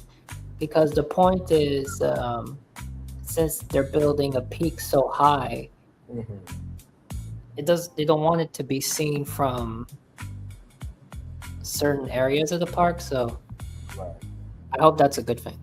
What they're doing. No, thank you for that. There are also some worries about the size of Piston Peak. Oh yeah, by the way, Flaunton says that you would love the bathrooms. That's one of the bathrooms. Yeah. Oh yeah. Finally saw it. I have to say the other images are great. I mean, if the bathroom is more immersed than the waiting room. Yeah, this is the ladies' chambers, but you know, you can tell that it's very immersive. And you got supernatural activity in the bathroom as well. This is the kitchen. Wouldn't you love to be there? Oh wow, that's very nice. Yeah, beautiful. And I just made the tunnels from Tom Sawyer Island to connect to the restaurant, because remember I mentioned, how the hell can I connect to the Haunted Mansion? Wait a minute, there's a restaurant being built here. There we go. The National Treasure Island. Ain't that a nice image? No, I remember when you told us about this, and honestly, it's a great story, y'all. What Phil has done brilliantly with combining those two stories. I think I added Pirates of the Caribbean or something to that. I think, but yeah, I made the prompt this morning. It was a let's see, what was the prompt that I made? Create a concept of a secret passage tunnel that connects the hidden room of the restaurant's basement room of the restaurant's wine cellar, root cellar, and storage resembling it has been dated back to Revolutionary War era, 1770s. Secret passage tunnel can be used as a access to the Haunted Mansion restaurant basement from National Treasure Island, formerly as known as Tom Sawyer Island. Guests participating in the adventures of discovery of finding the clues of treasure hidden by the American founding fathers can access this tunnel. As a perk, guests participating can receive a 10% discount at the Haunted Mansion restaurant. As may say, treasure hunting could make someone hungry, and they're satisfied after eating to pursue the rest of the day at Walt Disney World's Magic Kingdom. Then after.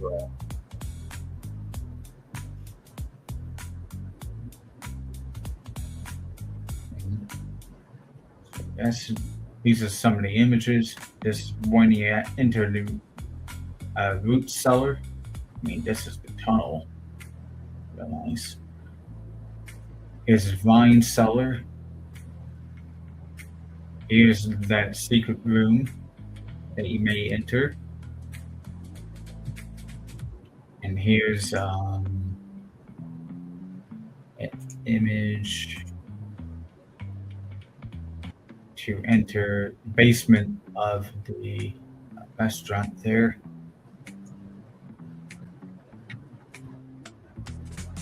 From the National Treasure pictures.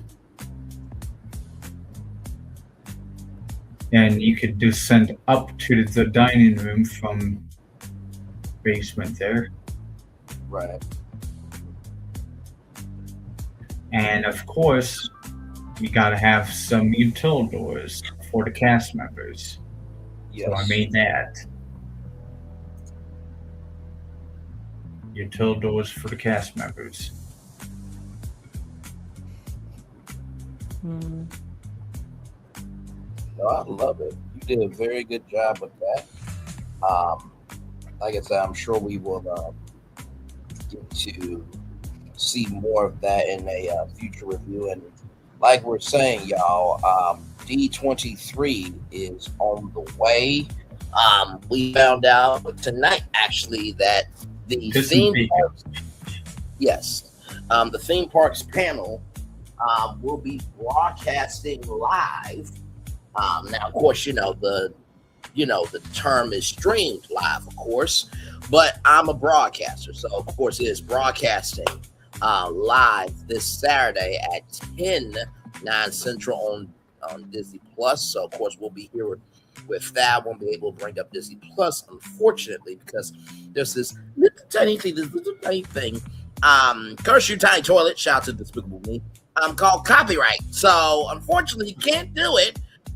It would be nice if Disney, you could do a content career directory where everybody could, sign up with their YouTube channel, what platform they have, and then, we could pull up Disney Plus and not get a copyright. Maybe you could do that for the 2028 D23, huh? Just a thought. But no, we will be here breaking down every announcement, and I'm sure everybody is. Like I said, I still think it's going to be divorce papers. I think it's still going to be divorcing day for some, renewal ceremony for others. But I promise you this: since what happened tonight would probably at Disney happen, if one of our ideas is a part of that showcase, we have to take a victory lap on it. Yeah. Because at this point, anything goes. We've been so close. It's almost like how you touch a door, you touch something, it's like ow. We've been a couple of times shocked, but it hasn't been a full electrical current yet. And that could happen this Saturday. We gotta wait and see. So I got down to the third one out of 5. We've had some electric shocks, even though so much to be triggered by. Yes. Indeed. Indeed. And like I said, I'm sure everybody there, everybody's already in California. They already got their hotel rooms. I'm sure that they have been having D23 meetups way before kickoff. So everybody's in Cali now. I still can't believe we got a mini Australia in Animal Kingdom. I still can't believe Animal Kingdom has a mini Australia. Even though it's just a beauty sanctuary with the kangaroos. I was always imagining, are they going to move the kangaroos from the front of the Tree of Life to their own little area? Right. Yeah. You got Piston Peak here in the bubble. If you want to know history, Flunton, do you want to give a brief history on this again? Refresher? Because look, this was created mid-October for a week. That's how far back this one dates. Walton and I wanted to create a Piston Peak. So he made his, I made mine.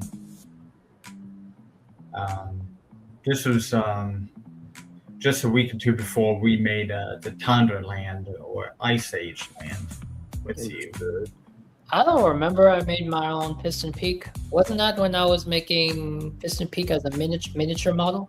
Or was that something else? We were talking about making a Piston Peak as the Beyond Thunder Mountain area. And you created really beautiful images of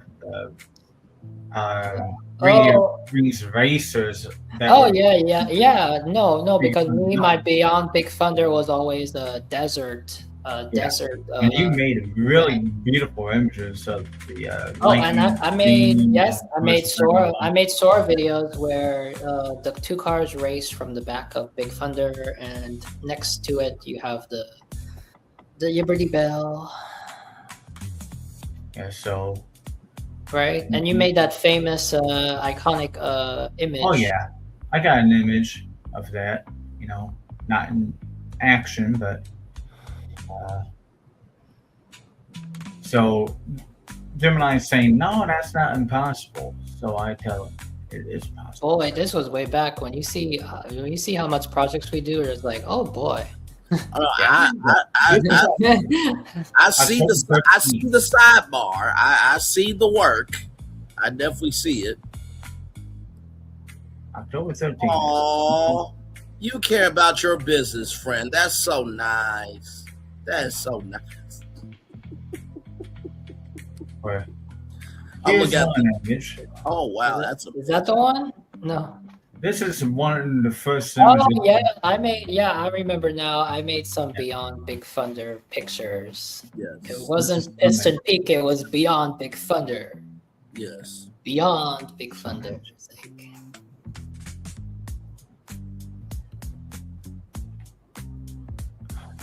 So there's like handful of rides throughout the area. Oh wow. Amazing there. Can't do this anymore. Get copyrighted. Ha ha ha. Once Phil shows off the last two ideas, then we'll head out. And do not worry.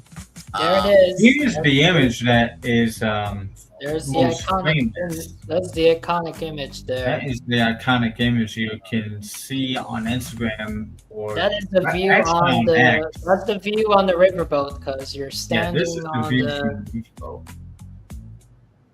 And beyond, what do you see beyond? Yes, you see some Radiator Springs mountainous desert, and then I don't know. You even see a Piston Peak style mountain. So I guess Here's another image of that. you get everything that you want there without sacrificing anything. Yes. You get Piston Peak Mountain, you get Rivers of America, you get the riverboat, and you get the desert. Here's an interior theater that is looks built inside of a mountain. I was about to say that looks like a Circle Vision 360 to me. By the way, to all of you Bravo fans, do not worry. I'm going to put in the timestamps, okay, for the Bravo review because you ain't gonna probably watch all this Disney stuff at the end of it, okay? But we're just chillaxing, but I have not forgotten, okay? Because This here is a water ride, as you can see. okay, Real nice. Here is a dining retail hub. I think one of the areas. understood. And we get into Radiated Springs over here. Or ideas what it should look like, maybe. No, it looks good. It's very good. You guys remember the first time there Here's was racing. you guys remember the first time was it D23 before, and there was this model on the table, and that was way back before there was a model on the table, and someone pointed it out. Oh, that is Radiator Springs Racers in the model, but next to it was a castle that resembled. Was it this? Which castle was it? Anyway, it was the castle that resembled. I think it was Shanghai, whatever. And I guess we thought it was like different models on the table. And it was so interesting to see that model. And back then I thought it was we're going to get the same Radiator Springs cars, and the difference was the mountain peaks were going to be kind of different to make it blend in with Big Thunder Mountain. Wow. Those are good times. Yeah, look at that. Look at that. That is amazing. That's really cool. I got the riverboat. I got the railroad there. Dang, that's nice. I forgot I made that. Now that doesn't make no sense. That's nice looking. Disney, you could have done this, but no, you decided to build yourself in That would have been cool. That would have been cool. To I mean, look, friends. you're driving all across the USA. You're going through caverns. You're going through volcanoes. That would have been cool. But you know, if you had done all that, then there would not be no villains. We would have built on the Beyond Thunder Mountain area. We're going to Indian ancient village here, because they're out west. Right.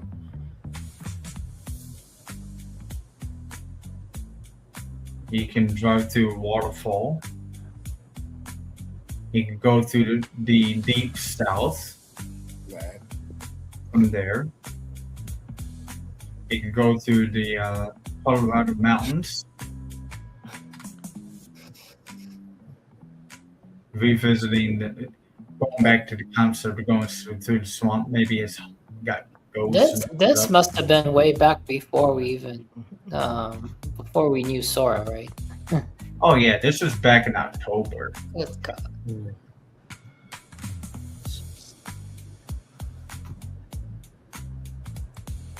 And you reach back to the woods. Wow, I didn't know you made all that. I guess. Very good. That's about nice. We got the last two ideas, and we can head out. Yeah, I got last two ideas. You want to see the villains stores? Oh yeah, I made chairlifts for the area too. Okay, I got villain stores. I was about to say, show me a couple of those, and then. Are any of you guys concerned of the? Are you concerned about where Piston Peak is going? Are we concerned about the size? Well, I can show you stores and show you a blueprint. Is it big enough, or is it like a trap hole? Because I think they have no other choice but to use what they have. Show me a couple of stores and a blueprint, and the last one, then I'll be ready to get on. Yeah. You got it up? Yeah, I'm about to pull it up now. All right. If you want to know the dates on this one. Hey, one person, welcome in. This one was created September 21st of last year. And stores were basically completed as much as I could without the interiors on October 1st. So this was back when it was just an indoor Villains Land theme park with Pleasure Island as its hub, the Rough House store. Right. Now this is going back to that story I mentioned a few hours ago about like Brandon and I caught this guy on Marina Creole's channel about Kiss My Grits, mentioned about like, hey, let's build something indoors. Okay. So this is what they made first. This is one image.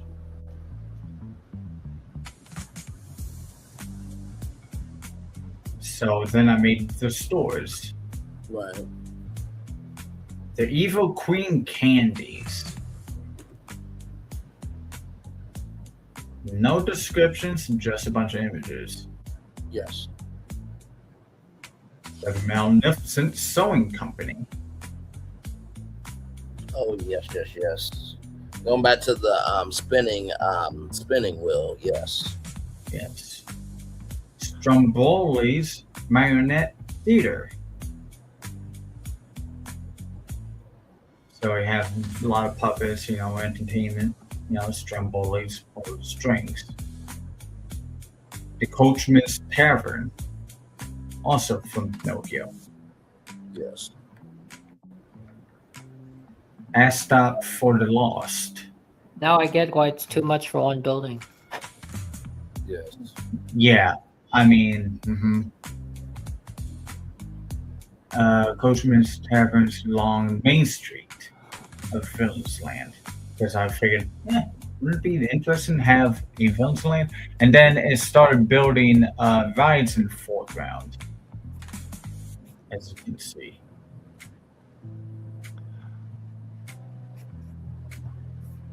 That's what it looks like along Main Street, maybe possibly.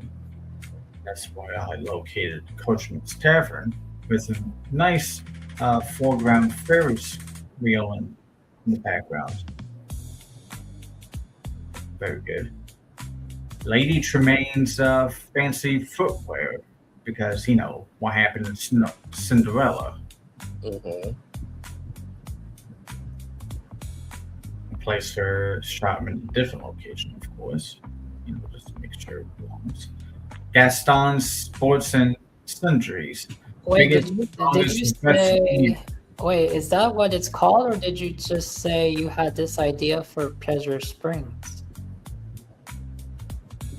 No, this was back. If you had heard, I know this was back before Pleasure Springs. No, this was actually This was actually located where Pleasure Springs ultimately went. Oh, so this is not for Magic Kingdom. Yeah, this was originally for Pleasure Springs, where Pleasure Springs is right now. You know, later on, because this dates back to late September when Brandon and I caught this guy or somebody. Here's my guest suggesting, what if we build a indoor theme park at based to the villains at Disney Springs? What's his name? What he said. Like, okay, let's do it. So Gaston's got a sportsman store. Cruella de Vil has a fashion and coats store. What it looked like along the Main Street, possibly. Yes. Better location for that is right here. I can figure out why it's up, backwards. Queen of Hearts t-shirt and floors store.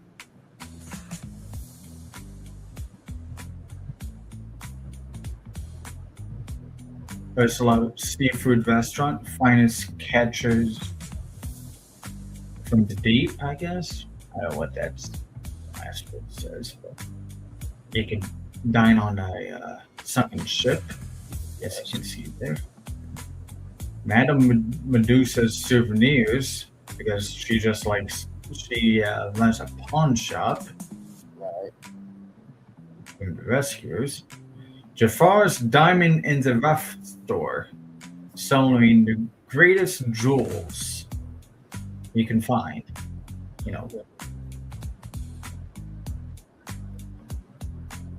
It's a really nice shot of the store right here. Yes. And really much looking like a Main Street USA. And look at that avenue. Beautiful neon light. Damn, that's real cool. King John's Bank, because he loves money. Yes, of course. Another great shot of the avenue there, of all the stores already mentioned. Here's another kind of shot of it with a really nice neon light of Pleasure Island on the Ferris wheel right there. Looks very beautiful. Why not put a city hall for the surveillance land? Call it Governor Ratcliffe's City Hall. He's a governor from Pocahontas. Sure, why not? And that's how that looks. Claude Frollo's gathering hall, where all the villains can hang out, and you can meet them in there, possibly. Why not?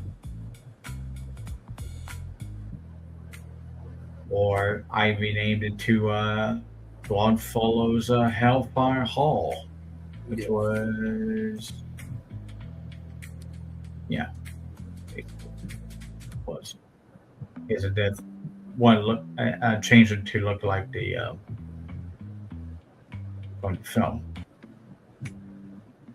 What if you put a Hades Disneyfication Lodge located along the Main Street Avenue of the Surveillance Land, not near the hub, just far back, so the buildings to the right.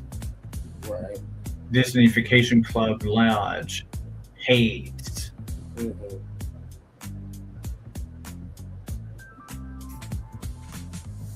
Stars Barbecue. Because why not? Roasted and grilled meat. Yes. That might be just funny, actually. No, those were some good concepts. For sure. Mother Gothel's beauty parlor. Because, she cares about her looks so much, if you know from Tangled. Yes. Here's her store right here. There's another angled store location. Dr. Facilio's magic shop, of course, is located here too, where he can where you can find magic tricks and magic books and to trick your friends.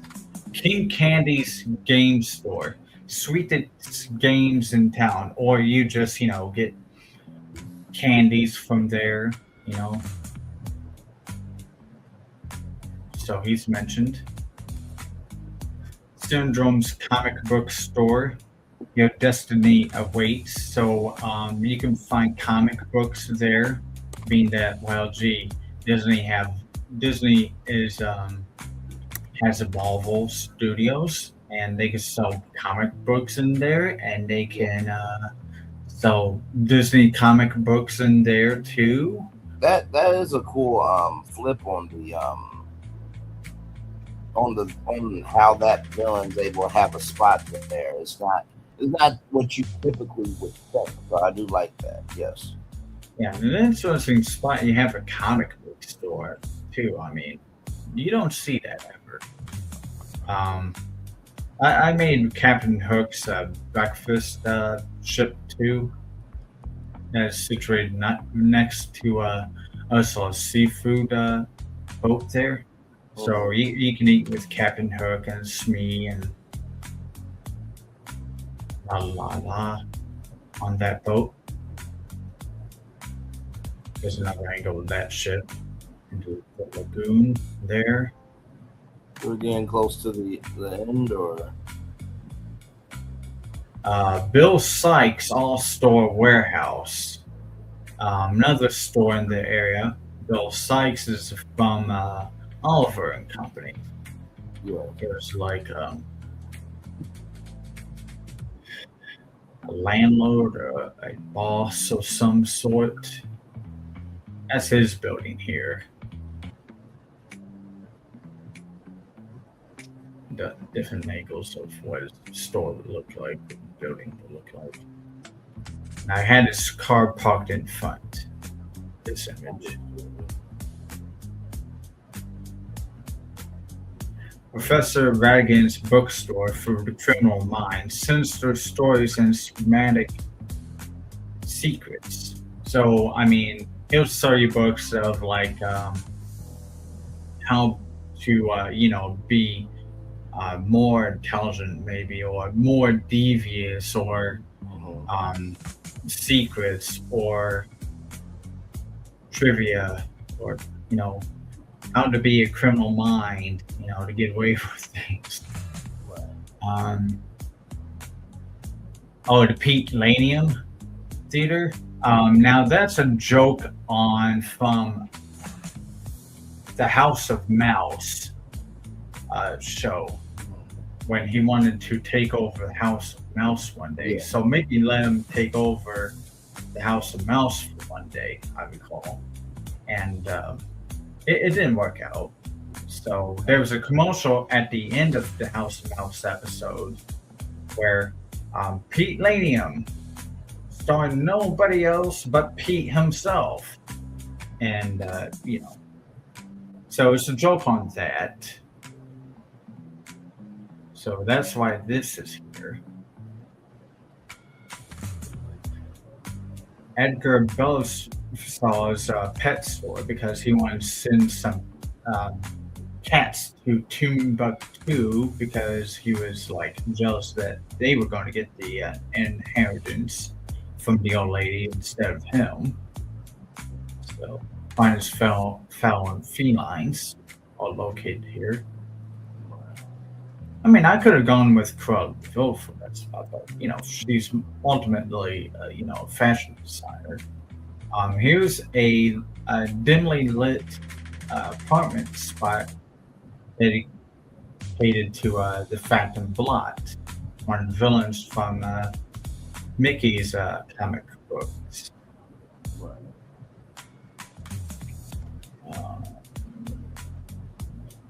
Now, this is where things turned.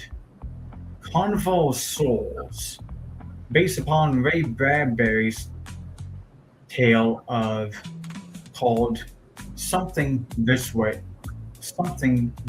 Comes, or I should have typed in Something Wicked This Way Comes, where aka Mr. Darkin, the coachman, lures people to his carnival.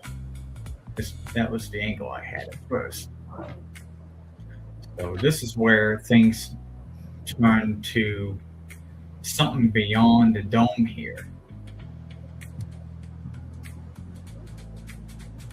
This is where things turn from the dome here. Now here's an overview shot of the map of the area. And that's the blueprint. Allegedly of the dome. And that's the blueprint of it? That's a general idea of the map. Okay. Not exactly, but it's a real nice map look. No, it is. It absolutely is. Very simple. And I'll show you that. The map looks good. Yes. Well, didn't the others look great? No, but that's the first time I see the map. Yeah. The whole thing. And then after this show, I'll read the Daily Mover and then head out.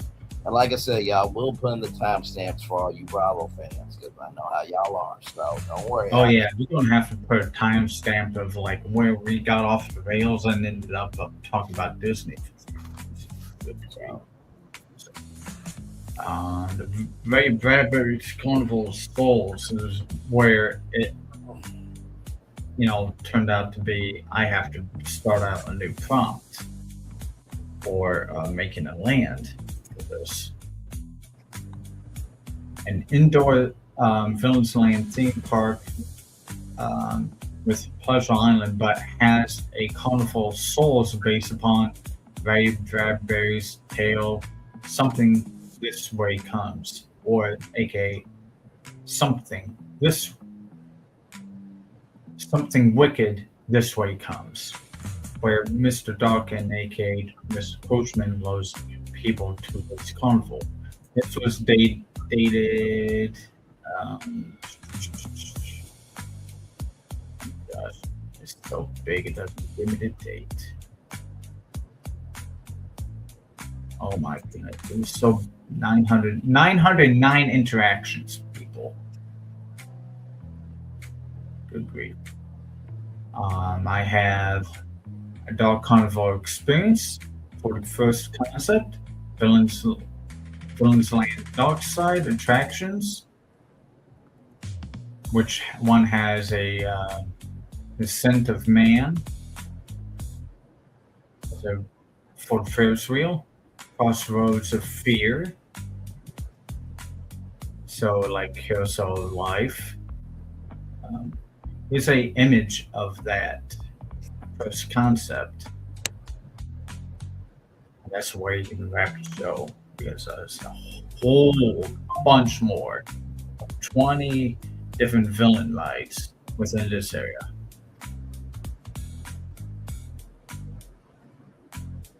Understood. Well, very good job, sir. We'll get into all that at another time. I'm going to go ahead and read the Daily Mover there, then head on out here so I can get me some good old sleep here, but another great Well, show. me too. I mean, I got to wake. Every day I have to wake up at 5. So it's my problem that I have to wake up at 5. I mean, if you're still here, I'm just going Well, to keep. the good news, guys, is we were not speaking over 5 hours about Miss Neeks and the Ultimate Girls Trip. So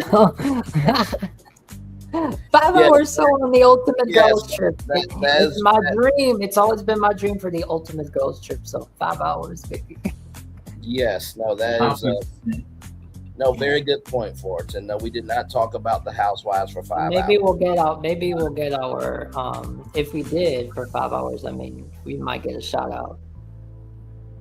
Just kidding. I don't think any content creator doing 5 hours should get a shout out at that point. You talk about them for 5 hours. The episode lasts about 60 minutes with commercials, 40 minutes without. Well, you can speak about every hour for each franchise history. How about that? Like that? You like it? Like that, right? No, that looks good. Yeah.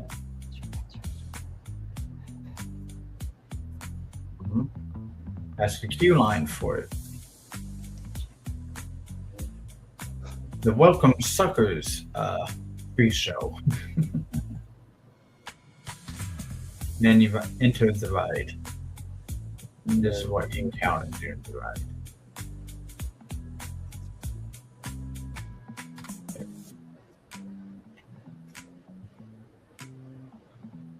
And I will talk about this further. And this is the souvenir shop.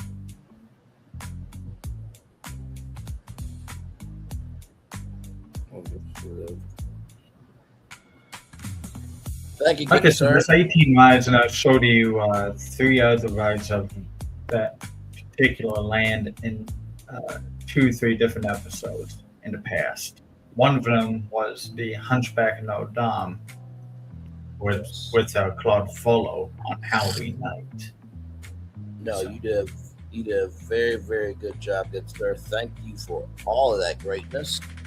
I'm going to go ahead and do this real quick here. The Daily Motivator. Be true, everybody. He who has never failed somewhere, that man cannot be great. Herman Melville, very well said. Some of the Day Motivator for Tuesday, August 11th, 2026. Be true. Be true to now. It's the time you have. Be true to yourself.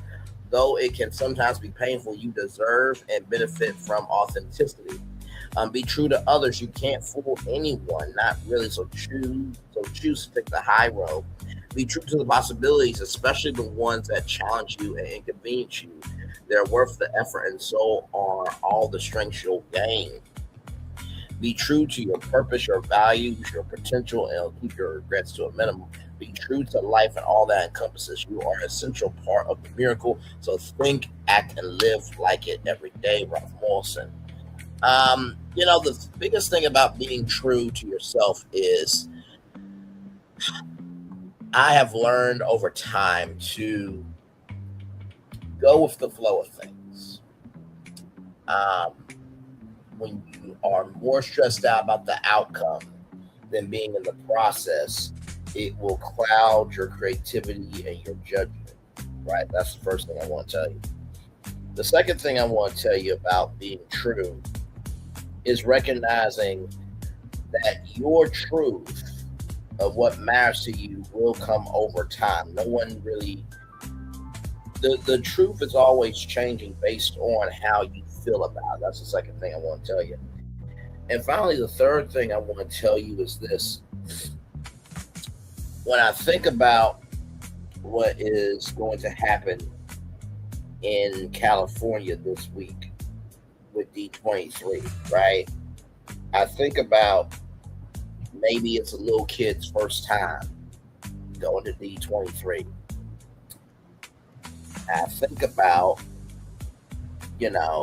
how excited that kid might be to see Bluey, or how excited that kid might be to see, Disney Junior and all the things that of how Now that kid's excited to see all the things of this generation that is for him or her. And while it's easy to be true and to rant and rave and scream and this, that, and the third over that's not Disney, you're right, it's not that Disney. But it's not that Disney for you. That doesn't mean it's not that Disney for them. Why do I bring that example up? We have to be true to what is for us, but we don't have to negate other people's truths just because we don't relate. Now clock that too. That being said, y'all, it's time for the best outro on YouTube. Know what you do and do what you know. Never say you want more special because you are always one of us. And because you may not be where you want to be, but by the end of it, you'll be where you need to be. Do what you've been chosen to do. Wise one thing to call yourself instead of to be chosen. One love, much love, all love. We as we time with you, you as we time with us. And hopefully by spending time together, we're great together. And always remember we're doing radio, television, YouTube will be your best life, or you are going through a villain's land that seems to be more cohesive than what Disney could put on at D23, or you're just trying to get along with women from many different franchises like these damn Housewives are. Make sure the replay, not just wait for you to watch it, not just wait for you to listen to it, but if you want to spirit it again. Thank you for the positive feedback on my villains. Welcome. You're absolutely welcome. It's really, really interesting how it all came about, because yes. I guarantee you, I can't make any of that today. Oh no, back in October. Yes. When you said we can't make it today, I thought like no, those images I showed you, those were made back in September of October, and it's kind of funny that Ray Bradbury's what it alluded to, because like actually I just watched a nice video out after we were talking about Spaceship Earth. Yes. Fullerton, which I have to upload tomorrow. Right. They were really good buddies, Bradbury and Walt Disney. They were really close, and that's why he was narrating Spaceship Earth that first opening years. Because him and Disney talked about opening a World's Fair together. Understood. Well, thank you for that great fact. Make sure the replay is not just for if you watch it, not just for if you listen to it, but if you want to experience it again. We love you, we value, we embrace you. Always remember, see love you gotta give, or see love you gotta give, or see love you gotta give it. Wherever obstacles you will overcome, where success you have achieved upon this particular day, we are extremely proud of you, but no one else probably be proud of you damn self. Finally, y'all listen.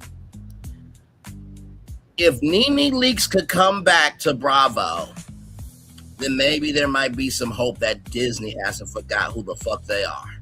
Okay? Took Bravo a while, though, to do the right thing. Disney has taken them a slower pace. The sloth in Zootopia has made more progress getting home than Disney being creative. And that is sad. Commercial break and fireworks are coming your way for the day that was, for the day that is to come, and for the blessings on the way for you, me, all of us, as a society, as a people, as culture. We feel the love, and we'll send it right back to you. Good night, everybody. I'll just make sure to everyone that remind everyone what you mentioned about. Oh, look, a villain's village. What you saw was a villain's village. This is the only place where you're gonna. This is the only place where you're gonna mix NeNe Leakes with Disney. Although this was not intentional, ladies and gentlemen. Okay. Yeah, I know. We know. That's why it's unique here. Yes. Hey, folks, you saw that villain's village. You just saw it from Phil. Yes. Yes, you did. Did a great job. All right, love y'all. Good night. It makes more sense than what they're going to present to you. No, that's very true. That is very true. Good night, everybody. Love y'all. Bye-bye. Yep. Good night, everyone. Bye. Bye. Good night. I thought I should tell you they've been talking about you. Yeah, they've been talking about you. They've been talking about the fact that they've done everything they could to stop you and everything they could to block you, but you still win. They've been talking about the fact that They have undermined your success and they have tried to sabotage your seasons, but you keep winning. They've been talking about the fact that even though they don't like each other, they get together to try to kill you, but you keep winning. They've been talking about the fact that you were voted least likely to succeed, but like cream, you keep rising to the top. They've been talking about how they tried to burn your world down, but like the phoenix, you rose from the ashes. They've been talking about you. And you know what they say? Oh, she's just lucky. He's just lucky. But no, you ain't lucky. You're anointed. You got something on you. You got favor on you. You got power on you. You were born to win. Now they can call it luck, but it's grace. They can call it luck, but it's favor. But whatever they call it, it doesn't matter, because you know what God calls you? Do you know what God calls you? A winner. I thought I should tell you, they've been talking about you. Yeah, they've been talking about you. They've been talking about the fact that they've done everything they could to stop you and everything they could to block you, but you still win. They've been talking about the fact that they have undermined your success and they have tried to sabotage your seasons, but you keep winning. They've been talking about the fact that even though they don't like each other, they get together to try to kill you, but you keep winning. They've been talking about the fact that you were voted least likely to succeed, but like cream, you keep rising to the top. They've been talking about how they tried to burn your world down, but like the phoenix, you rose from the ashes. They've been talking about you. And you know what they say? Oh, she's just lucky. He's just lucky. But no, you ain't lucky. You're anointed. You got something on you. You got favor on you. You got power on you. You were born to win. Now they can call it luck, but it's grace. They can call it luck, but it's favor. But whatever they call it, it doesn't matter, because you know what God calls you? Do you know what God calls you? A winner.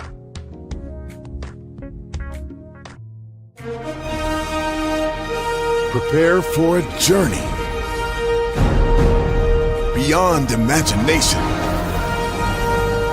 beyond belief, beyond anything you've experienced before. Universal Epic Universe, a new theme park where you'll step through extraordinary portals to 5 immersive worlds.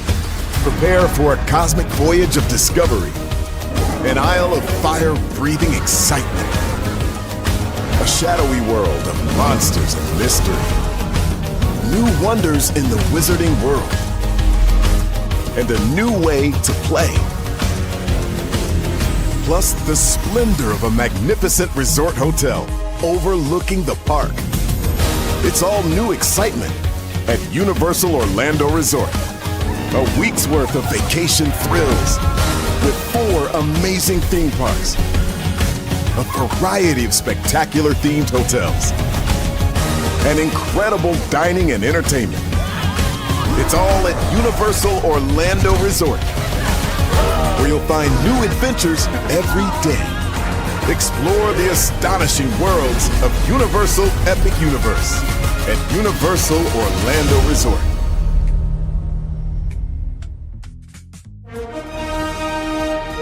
Prepare for a journey. Because here's the thing, a good streamer can find other content. Because here's the thing, a good streamer can find other content. Because here's the thing, a good streamer can find other content. I've been moving on my own accord, covering Black culture. There is more to life. I heard that, friend. Braylon, shout out to Braylon. Make sure y'all go follow Braylon in case y'all haven't. I love your content. I've been moving on my own accord, covering Black culture. There is more to life. I heard that, friend. Braylon, shout out to Braylon. Make sure y'all go follow Braylon in case y'all haven't. I love your content. have been moving on my own accord, covering Black culture. There is more to life.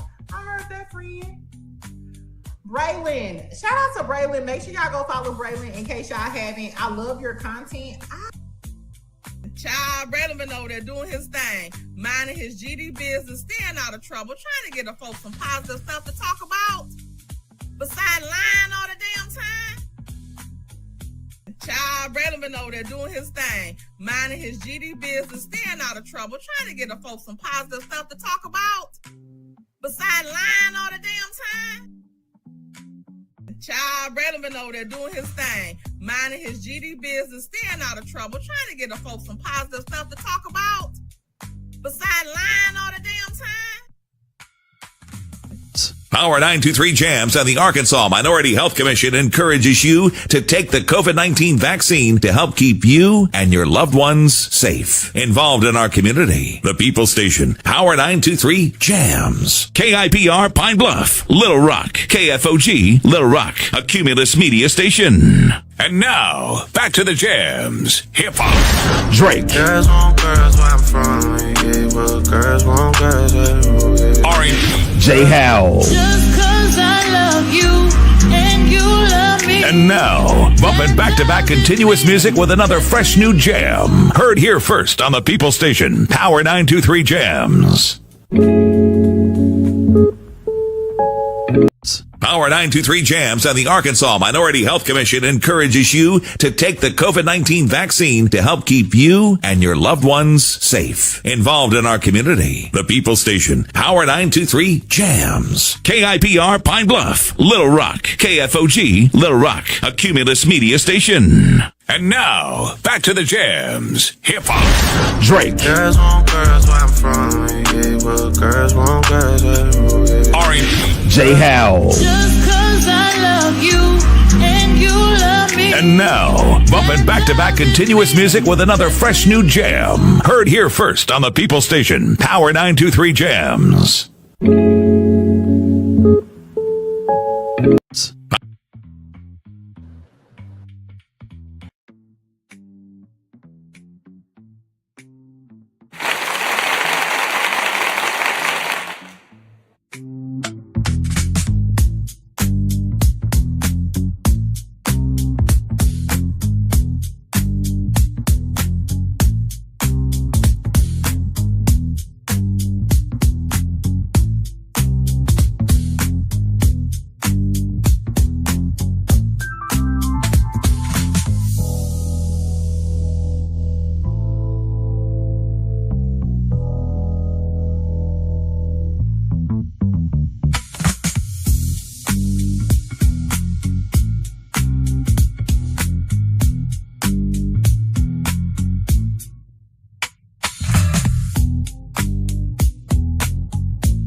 Power 923 Jams and the Arkansas Minority Health Commission encourages you to take the COVID-19 vaccine to help keep you and your loved ones safe. Involved in our community, the People Station, Power 923 Jams. KIPR Pine Bluff, Little Rock, KFOG, Little Rock, a Cumulus media station. And now, back to the jams. Hip-hop. Drake. Girls want girls where I'm from. Yeah, well, girls want girls where R&B. J. Howell. Just 'cause I love you and you love me. And now, bumping back-to-back continuous music with another fresh new jam. Heard here first on the People Station, Power 923 Jams.